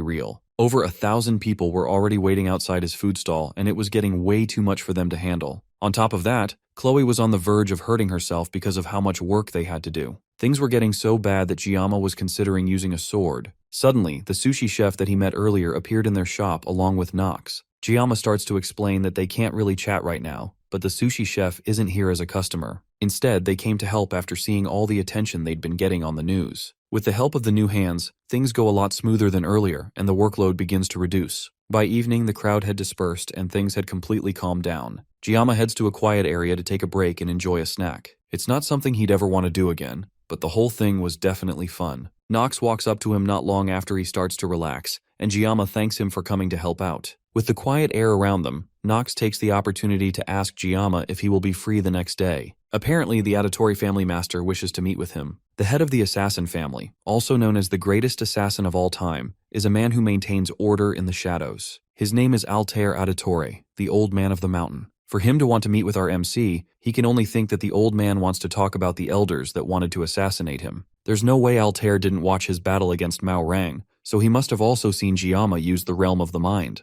According to Nox, this is also the first time that the old man has shown interest in an outsider. Even a 7-star hero isn't considered worthy enough for him to show his face. Nox knows that Gama wants to meet him as well, and he definitely should have a lot that he wants to ask. He wouldn't be wrong about that either. After all, he still owes the sushi chef and Nox for today, so this could be a way of paying them back. But after stewing over it in silence, Gama decides that he's not going to go. He's just too lazy and tired to be bothered with something like this, and as he leaves, he thanks Nox for helping them out with the booth. Elsewhere, in Medea's office, a knock comes at her door, and she welcomes the person in. It's the face of an old student that Medea hasn't seen in a while, all mute. Meanwhile, long before the festival even started, when they were still deciding on what theme to give the restaurant, Speed Weapon was the one that managed to secure 3 maid outfits. Kloe seems excited to wear them, but Ryoho puts up a fight, not wanting to wear anything too weird. Since that's the case, Speed Weapon had a backup outfit for them that he managed to get 5 of. They were Christmas-themed outfits that would fit perfectly on the girls that both Speed Weapon and Gama know. Before he can even finish bringing up the idea though, Speed Weapon is knocked to the ground by an angry Ryoho who desperately agrees to wear the maid outfit instead. Back in the present, Medea leaves her desk to personally welcome Elizabeth to her office. It had been 5 years since her graduation, and this is the first time they'd met since. However, there was no need for pleasantries since Medea knew that Elizabeth was just curious about Gama. The American hero cuts straight to the point, demanding to know more about Gama and how he was able to use the realm of the mind in their battle. Medea playfully diverts the topic, which angers all mute, causing her to slam her fist into the wall behind her in anger. The chairman, on the other hand, isn't nice enough to let such disrespect go and unleashes her aura,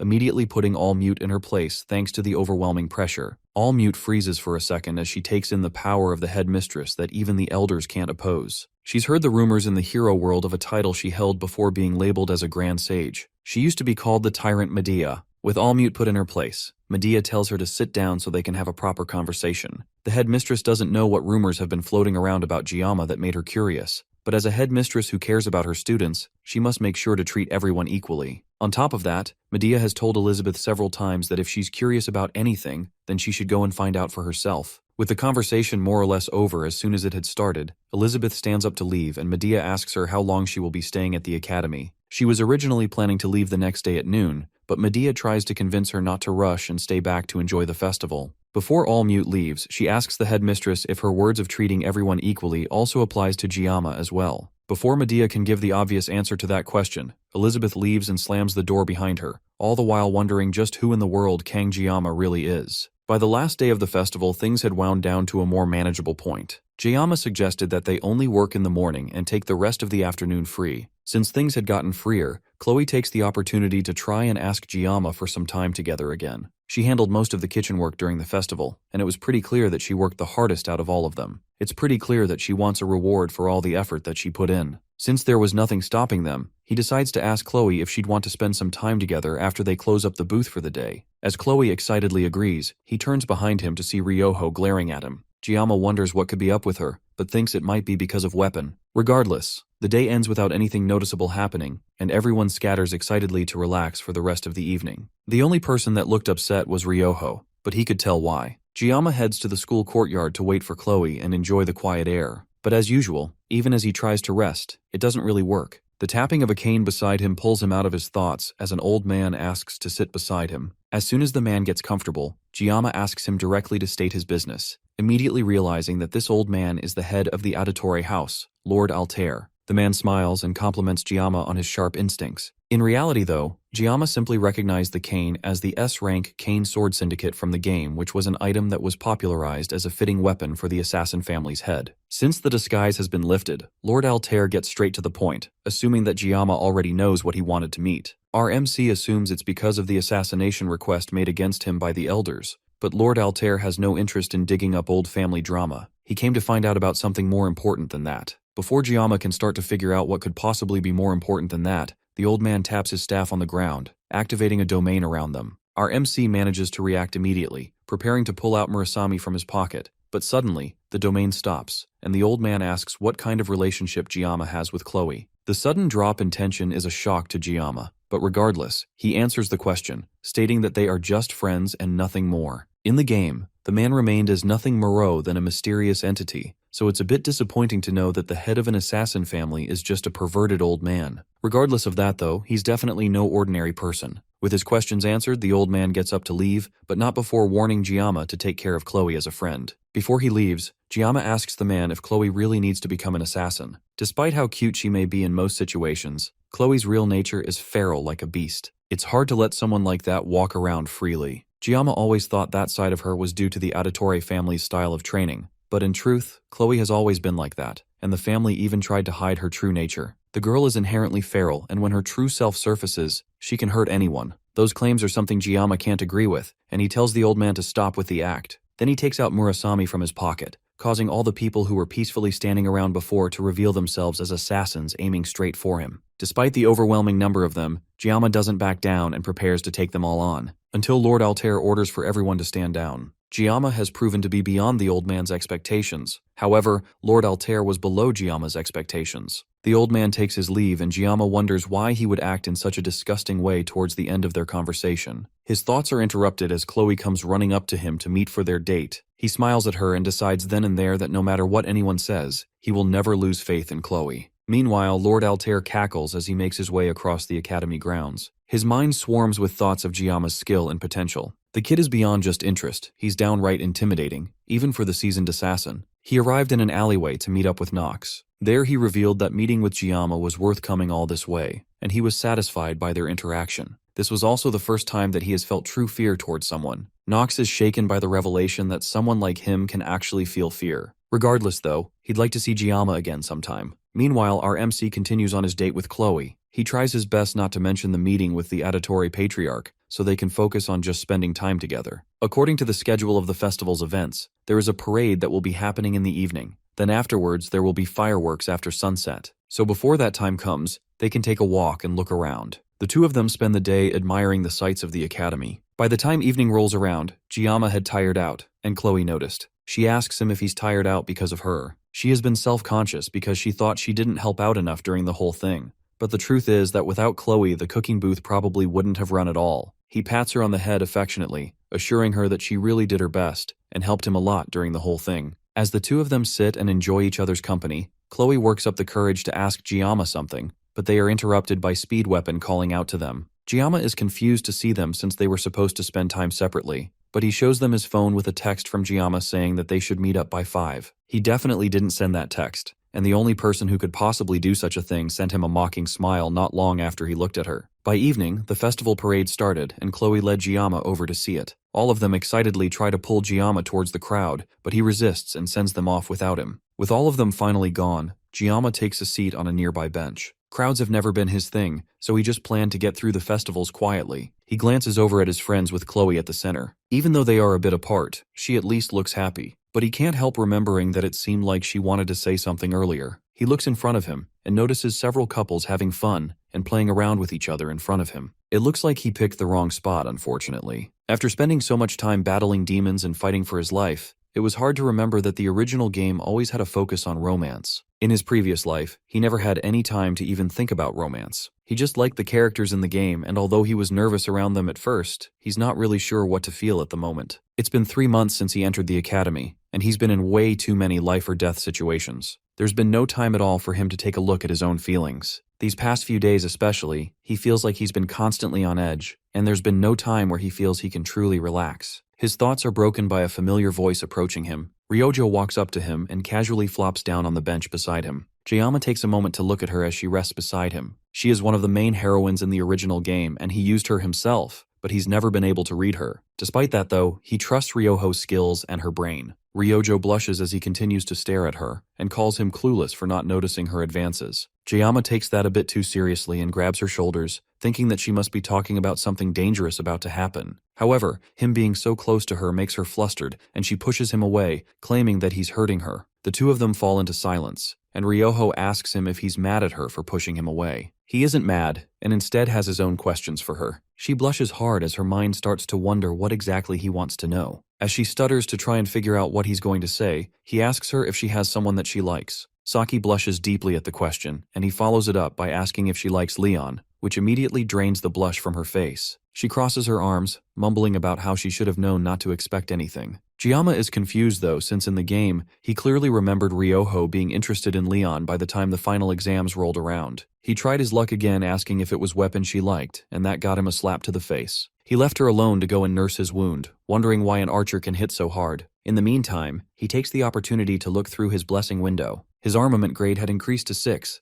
probably thanks to the Everfrost blade that he received recently, but on top of that, his synchronization rate had also gone up, most likely from his battle with Mao Rang. He doesn't know if the synchronization thing was helpful or harmful to him, but he's certain that it has something to do with the blessing of the sword god. In front of him, the festival slowly comes to an end. Even with the world being filled with monsters and magic, it doesn't look too different from Earth at times like these. And he doesn't miss his past life anyways, since his only friend was his master. Although he was abandoned, he learnt to wield a knife for a bit. Back then, he didn't understand why he was being taught such things, but learning new skills gives people the ability to adapt to unexpected situations, so he understands it somewhat now. As he reminisces over his life so far, he suddenly senses someone behind him. There's no mana coming from them, so he's pretty sure that the person must be some sort of villain. He takes out his sword and activates the sword god's blessing. Then, using the floor as a medium, he scans the area for any intruders and finds the person immediately. Before they can escape, Gama makes his move, rushing over towards them. The creep yelps in surprise as Gama approaches them at high speed and stabs them straight in the chest. The woman falls to the ground and screams out in pain. She turns around in fear and tells Gama that she just wanted to talk to him and not to do anything crazy. Gama can tell from her appearance that this is the villain that has been after him ever since the water buffalo dungeon. He has her kneel before him so that he can ask her some questions, and she reveals to him that her real name is Choi Seol-ah. The reason she has been going by the name Instructor Kim is so that she could easily infiltrate the academy. There are others like her in the academy who are following different demon generals, but they all change their appearances all the time, so she doesn't know the exact count either. She essentially confessed everything she knew without being asked, and she also said that some villains know that he killed Agor. Since some people are already away, then why did she frame Leon for Agor's death? She tells him that she doesn't know, and Gama intimidates her by pulling out his knife, and she bangs her head on the ground to show that she really isn't lying. There's a professor among them that makes the plans, so someone as low-ranked as her would never know what the real plans are. In her head, Seola regrets her decision to come to negotiate with Gama, but at this point, if she goes back to the villains, then her death is guaranteed.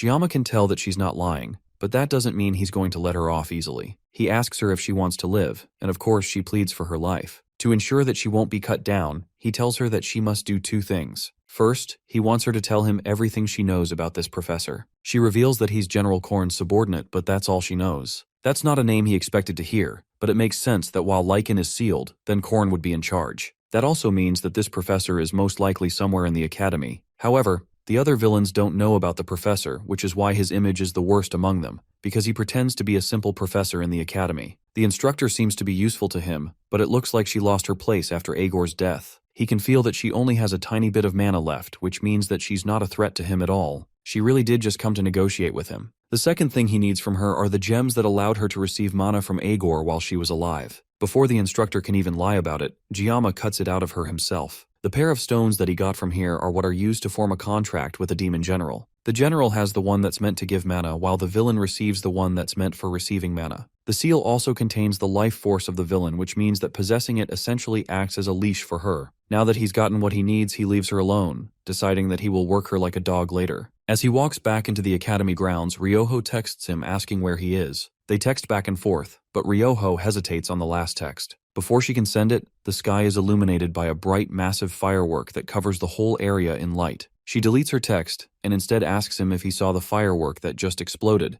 then asks him to hurry up and come back to her. Gama lets out one last smile before making his way back to Ryoho, so he can enjoy the last moments of the last festival of his academic life. The next day, the festival is over, and now it's exam time again. The traveling club comes together to plan out their next few days, but it mostly just ends up with Speed Weapon and Kloe arguing as usual until Kloe comes in and beats him up. It looks like Weapon has been getting beat up by everyone more consistently these days. At that moment, everyone's phone rings with a notification that the terms of the final exams have been changed. It's a bit weird to change the exams 3 days before the testing date, but they must have their reasons. Originally, the test would have involved clearing the Goblin Dungeon in Gapyeong. Gama was actually looking forward to it because of the materials that he could get. It looks like the story has really begun to change. It's natural for it to happen considering what has been going on until now. However, that also means that Gama has thrown away the greatest advantage of being a player who knows the future. If that's the case, then from now on he's going to have to be more cautious. Ryojo notices his worried expression and immediately gets in his face to check up on him. He glosses over the topic and continues talking about the changes to the exam. Her speculation is that the reason for the sudden change was because a demonoid appeared during their last external exam,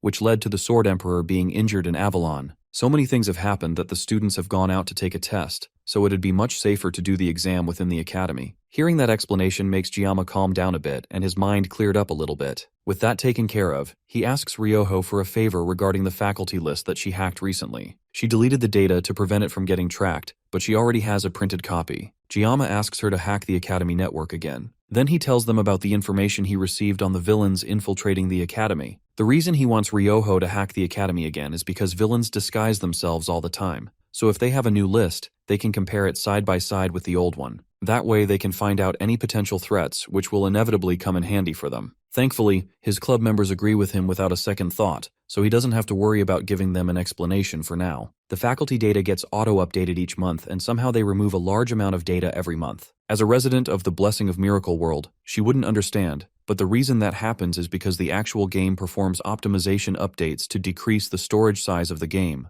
Thanks to that, though, it makes it easier to sniff out the perpetrators. Many things have changed, but being a player with knowledge of the game will always be valuable. Now all they have to do is wait for Ryoho to get the information, but he has been relying on her for a lot of his tasks recently. Even though she is doing so much for him, he doesn't have anything to offer Ryoho in return. What could he even offer the daughter of the permanent Prime Minister of Japan? He decides to ask her if there's anything that she wants, but she doesn't want to tell him what kind of favor she will ask for, though. The next day, Ryoho arrives with a large pile of important files ready for them to check. She'd printed out of the faculty details, including any suspicious movements they'd made recently, but she hasn't gone through them yet. The list is so detailed that it even covered how many times each faculty member went to the bathroom. This may be an invasion of privacy, but if they want to sniff out the important facts, then they need to dig deep. Besides, once they are done, then they will destroy all the data so it doesn't get traced back to them. Thankfully for them, Kloe is an assassin, and Ryoho tends to do whatever it takes to get what she wants. The two of them already don't have clear moral boundaries. Thanks to Weapon as well, they are able to control themselves from going too far. The only person he's not sure of is the new member, Hana. Speaking of her,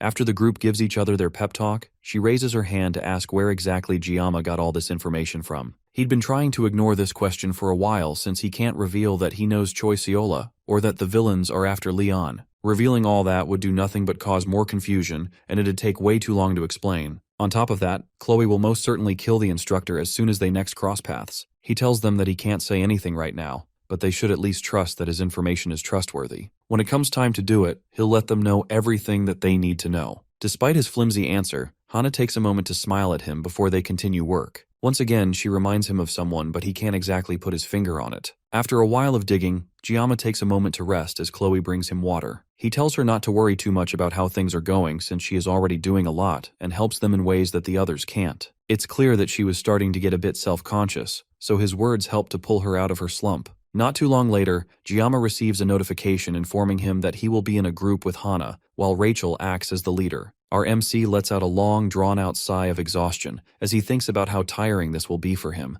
but it should be fine since he will be with Hana. Ironically enough, Ryoho reveals that she's in a group with Leon as the leader, which causes Gama to chuckle in amusement. Later that day, after the group ends their meeting for the day, everyone takes their leave, with only Hana and Ryoho left in the meeting room. Hana prepares to leave, but Ryoho stops her and drops a file on the table for her to see. Right there at the top of the list, Hana is listed as a member of the faculty staff. With that damning information in front of her, Ryoho demands to know just who exactly Hana really is. Ryojo pointed out her well-rounded personality, as well as the fact that she never really says too much or expresses her own opinions. All of these things were just too suspicious to let slide. Despite her confidence in her accusation, though, Hana just ends up laughing, which shocks Ryoho. Then she points to the sheet of paper and shows that the person Ryoho is accusing her of being just happens to have the same name as her. Not just that, but that person also happens to be on a work trip to America at the moment, so they aren't even in the school. She toyed with the thought that the data could have been edited, but that would be impossible because the data is automatically updated by the subspace system. It's near impossible for anyone other than Principal Medea to adjust the data in any way. As her mind began to race with thoughts that even the principal could be involved in this, Hana cut through the silence to calm her down. In Korea, it's apparently quite common for people to share the same name, so it's fair that Ryoho would make that kind of mistake. Since things have been cleared up, Hana got up to leave, but not before leaving her clubmate with a bit of advice that if she wanted to win over the heart of someone as dull as Gama, she's going to have to be more direct. The random bit of advice leaves Ryoho blushing harshly. Meanwhile, back with the star of the show himself, fast-forwarding to the early hours of the morning, and we find Gama laying in bed wondering about the sudden change in the exam. He has no problem with any of that. But why of all people did the leader of his group have to be Rachel? He's got no problem with her other than the fact that she makes him really uncomfortable. The reason for that is because as a player, he knows that the reason Rachel is making moves on him is not for any sort of love or romance, but because she's looking to get strong seed for her bloodline. Ironically though, she's also never had a boyfriend, so that gives a bit of gap-mo to her personality. Because of that, she's the last heroine in the game that the player is able to get true love with. As he mulled over his thoughts, his phone vibrated with a call from Ryoho. He picks up, wondering if there is some sort of disturbance, or if she found something strange, and Ryoho sadly asked him if he thought that she'd only call for that kind of reason. As much as Giama's dense as a sack of bricks, it is pretty strange for her to be calling at 5 o'clock in the morning, which is why he thinks it is for some important discussion. Ryojo hesitated for a bit before wishing Giama luck on the exams, and he reciprocated, wishing her the same. Then after another strange pause, Ryoho thanked him and ended the call. The whole thing left Giama incredibly confused, but there is no time to think about that. The sun had begun to rise, so he had to start getting ready for school. The exam is to be held in what seemed on the surface like just another school building, but anyone familiar with it knows that the atmosphere is particularly different around there. The building is the Joaquin Academy Special Hall, which is a space that replicated the experience of Baylor Joaquin in his 20 years spent in Gehenna. The place is a perfect miniature replica without any of the monsters, and since the Academy loves giving students field experience, it isn't a surprise that their exam is being held in a place like that. As he wandered through the halls, someone rushed up behind him and he turned just in time to see Rachel as she crashed into him with a bear hug. Instinctively, Giama reached for his knife, and Rachel immediately backed off, noticing that he's even more dangerous now than she remembered. Hana arrived as well once their commotion died down, holding the B-rank armament crowbar. Rachel turned to scold Hana for being late, but it looked like the glasses-wearing girl knew how to handle the blonde with ease. Their conversation is cut short as the instructors arrive at the staircase at the end of the hall. They call everyone's attention so they can announce the details of the special exam. It's to be a team versus team event that simply has each team going through the hall's gate to reach a certain checkpoint within an hour. That basically sounded like a simple race, which isn't what they'd expect from a final exam. The environment that they'd find through the gates is a replication of the demonic realm that Baylor Joaquin experienced, and in this replica, they would not have any subspace protection. Because of that, the use of weapons during the exam will be banned to avoid casualties. An instructor will also be assigned to each team, and they will be there to assess them and also prevent any possible casualties. The instructors spread out to each team, and surprisingly assigned to Giama's team is none other than Instructor Kim. She staggers in surprise, but quickly covers up her shock by stating that she only knows him because of his impressive subspace duel. Meanwhile, internally, she's screaming in fear at being paired up with this crazy guy. Despite her somewhat shaky introduction,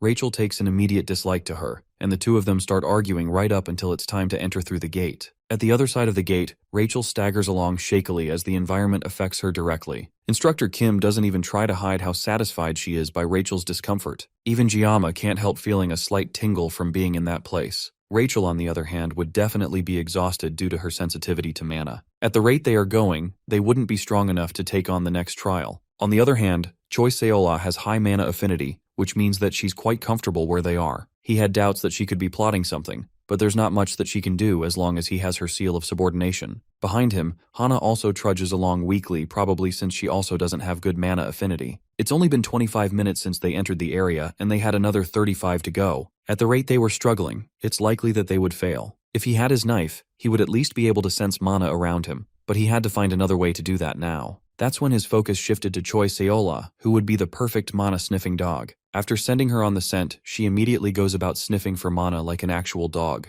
He wasn't even serious when he described her that way, but it's hard not to see her like a mana detection dog. Meanwhile, Rachel seemed to have gotten a grip on the situation and marched off toward their goal like a soldier on a mission. It looks like they are all managing to adapt in their own ways. Hana also looks like she's recovered a bit as well. As the other two walk off, Choi Seola leans in close to Giama and tells him that she can sense dense mana to the northwest, so they will reach the first checkpoint in about 10 minutes. He commends her on her work, and she giggles before giving him a curt salute. Even her reactions are similar to a pet dog, but it's thanks to her that they seem to be making good progress. As they pick up the pace towards their goal, Giama idly wonders how the rest of his friends are doing. Over with Ryoho's team, led by Leon, they had been walking for 32 minutes, and they were currently in the lead. Leon could tell that they were almost at the first checkpoint, but one of his team members starts to stagger and asks him for a quick rest. Ryojo initially tries to motivate her to push forward for just a little bit longer, but it's clear the strange mana has gotten to her, and she starts to cough wildly. Seeing this, the blue-haired archer tries to get Leon to stop for a bit, since their senior is struggling,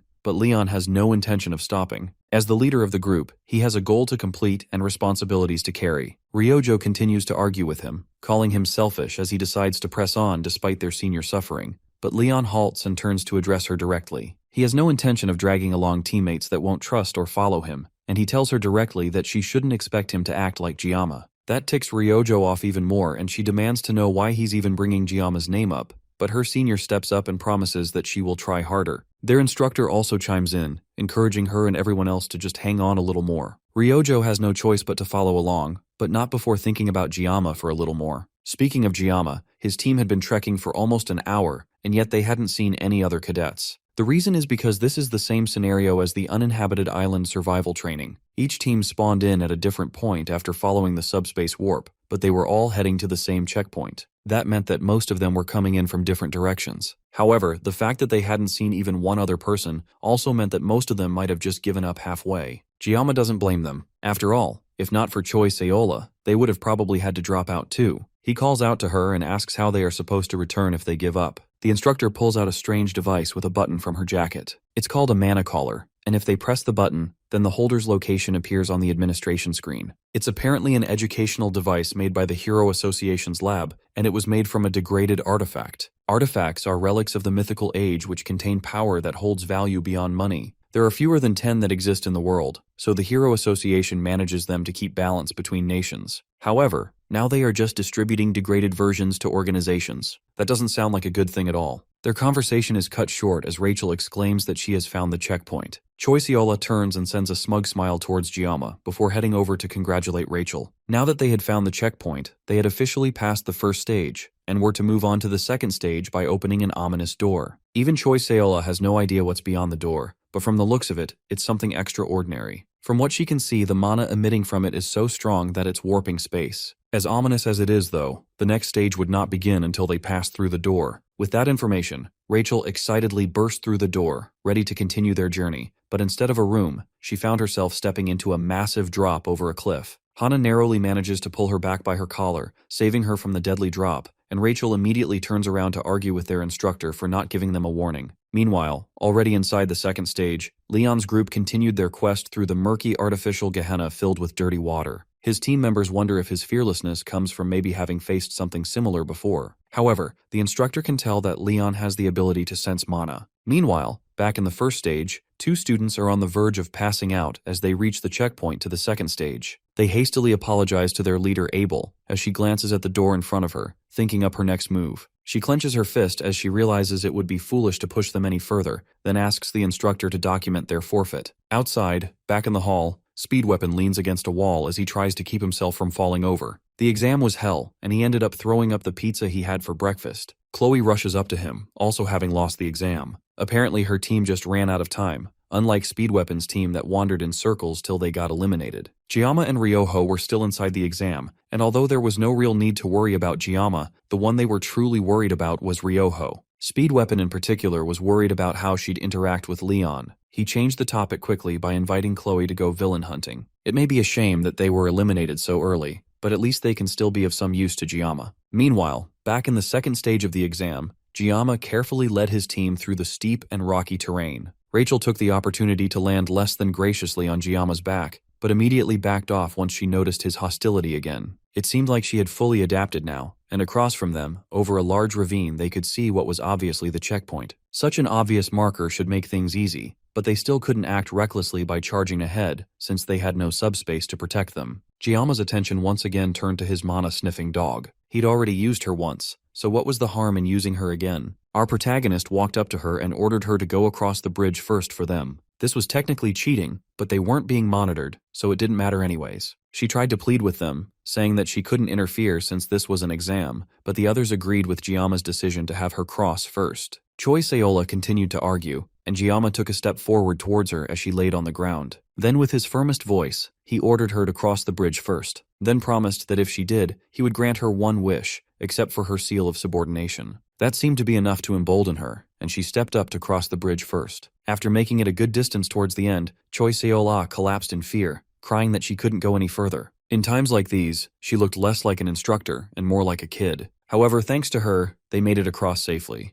Gama walked up to her and congratulated her on a job well done. That had a much deeper effect on her than he realized, and she ended up almost crying before pulling herself together and stepping up to continue crossing the bridge. Rachel laughed at the newfound vigor and followed along with her, while Hana and Gama watched them go. They both had surprisingly good chemistry, but Hana knows it's because Gama is a sinful man, although Gama has no idea what that meant. Elsewhere, within the third gate called the Tower of Ordeal, Leon's group had almost reached the top. Even Ryojo was starting to get tired at this point, and she wondered just what was pushing Leon so hard. After all, they hadn't seen any other students since they started, so first place was practically guaranteed. Behind her, their senior had finally lost all strength in her body. She couldn't go any further, and once again, Ryoho tried to reason with Leon to slow down a bit. This time, though, his answer to her arguing was much colder, blaming her for not being able to keep up with him. Everyone, even the instructor, was surprised by his harsh response, and that seemed to snap Leon out of it as he apologized to Ryoho and suggested that they rest on the 5th floor of the tower. He decides to head up to check the 5th floor while the rest of them take a break and come up slowly. Meanwhile, their senior finally collapses in exhaustion and starts crying that she really can't go on even if she tried. As their instructor tries to convince her to keep going, Ryoho bends down and offers her back to her senior. Since she can still go on, this should give the senior a chance to rest. Truth be told, Ryoho isn't in the best condition either, and she never saw herself as someone that would step up for anyone else. But as the senior climbed on her back and she struggled with the weight, she started to realize that maybe she had changed a lot more than she realized. Then all of a sudden, the two girls' eyes snap forward as they notice something in front of them, and at the same time Gama senses something and stares up towards the tower they were about to enter. Rachel lightly mocked him for being scared, and he played it off, but our protagonist could tell that something had just happened. Meanwhile, on the 4th floor of the tower, the two girls from Leon's group collapse to the ground as someone stands above them with a blood-drenched sword. Ryojo curls up in pain as her consciousness slowly fades and her blood pools below her. The last thing she can think of before her mind goes blank is Gama.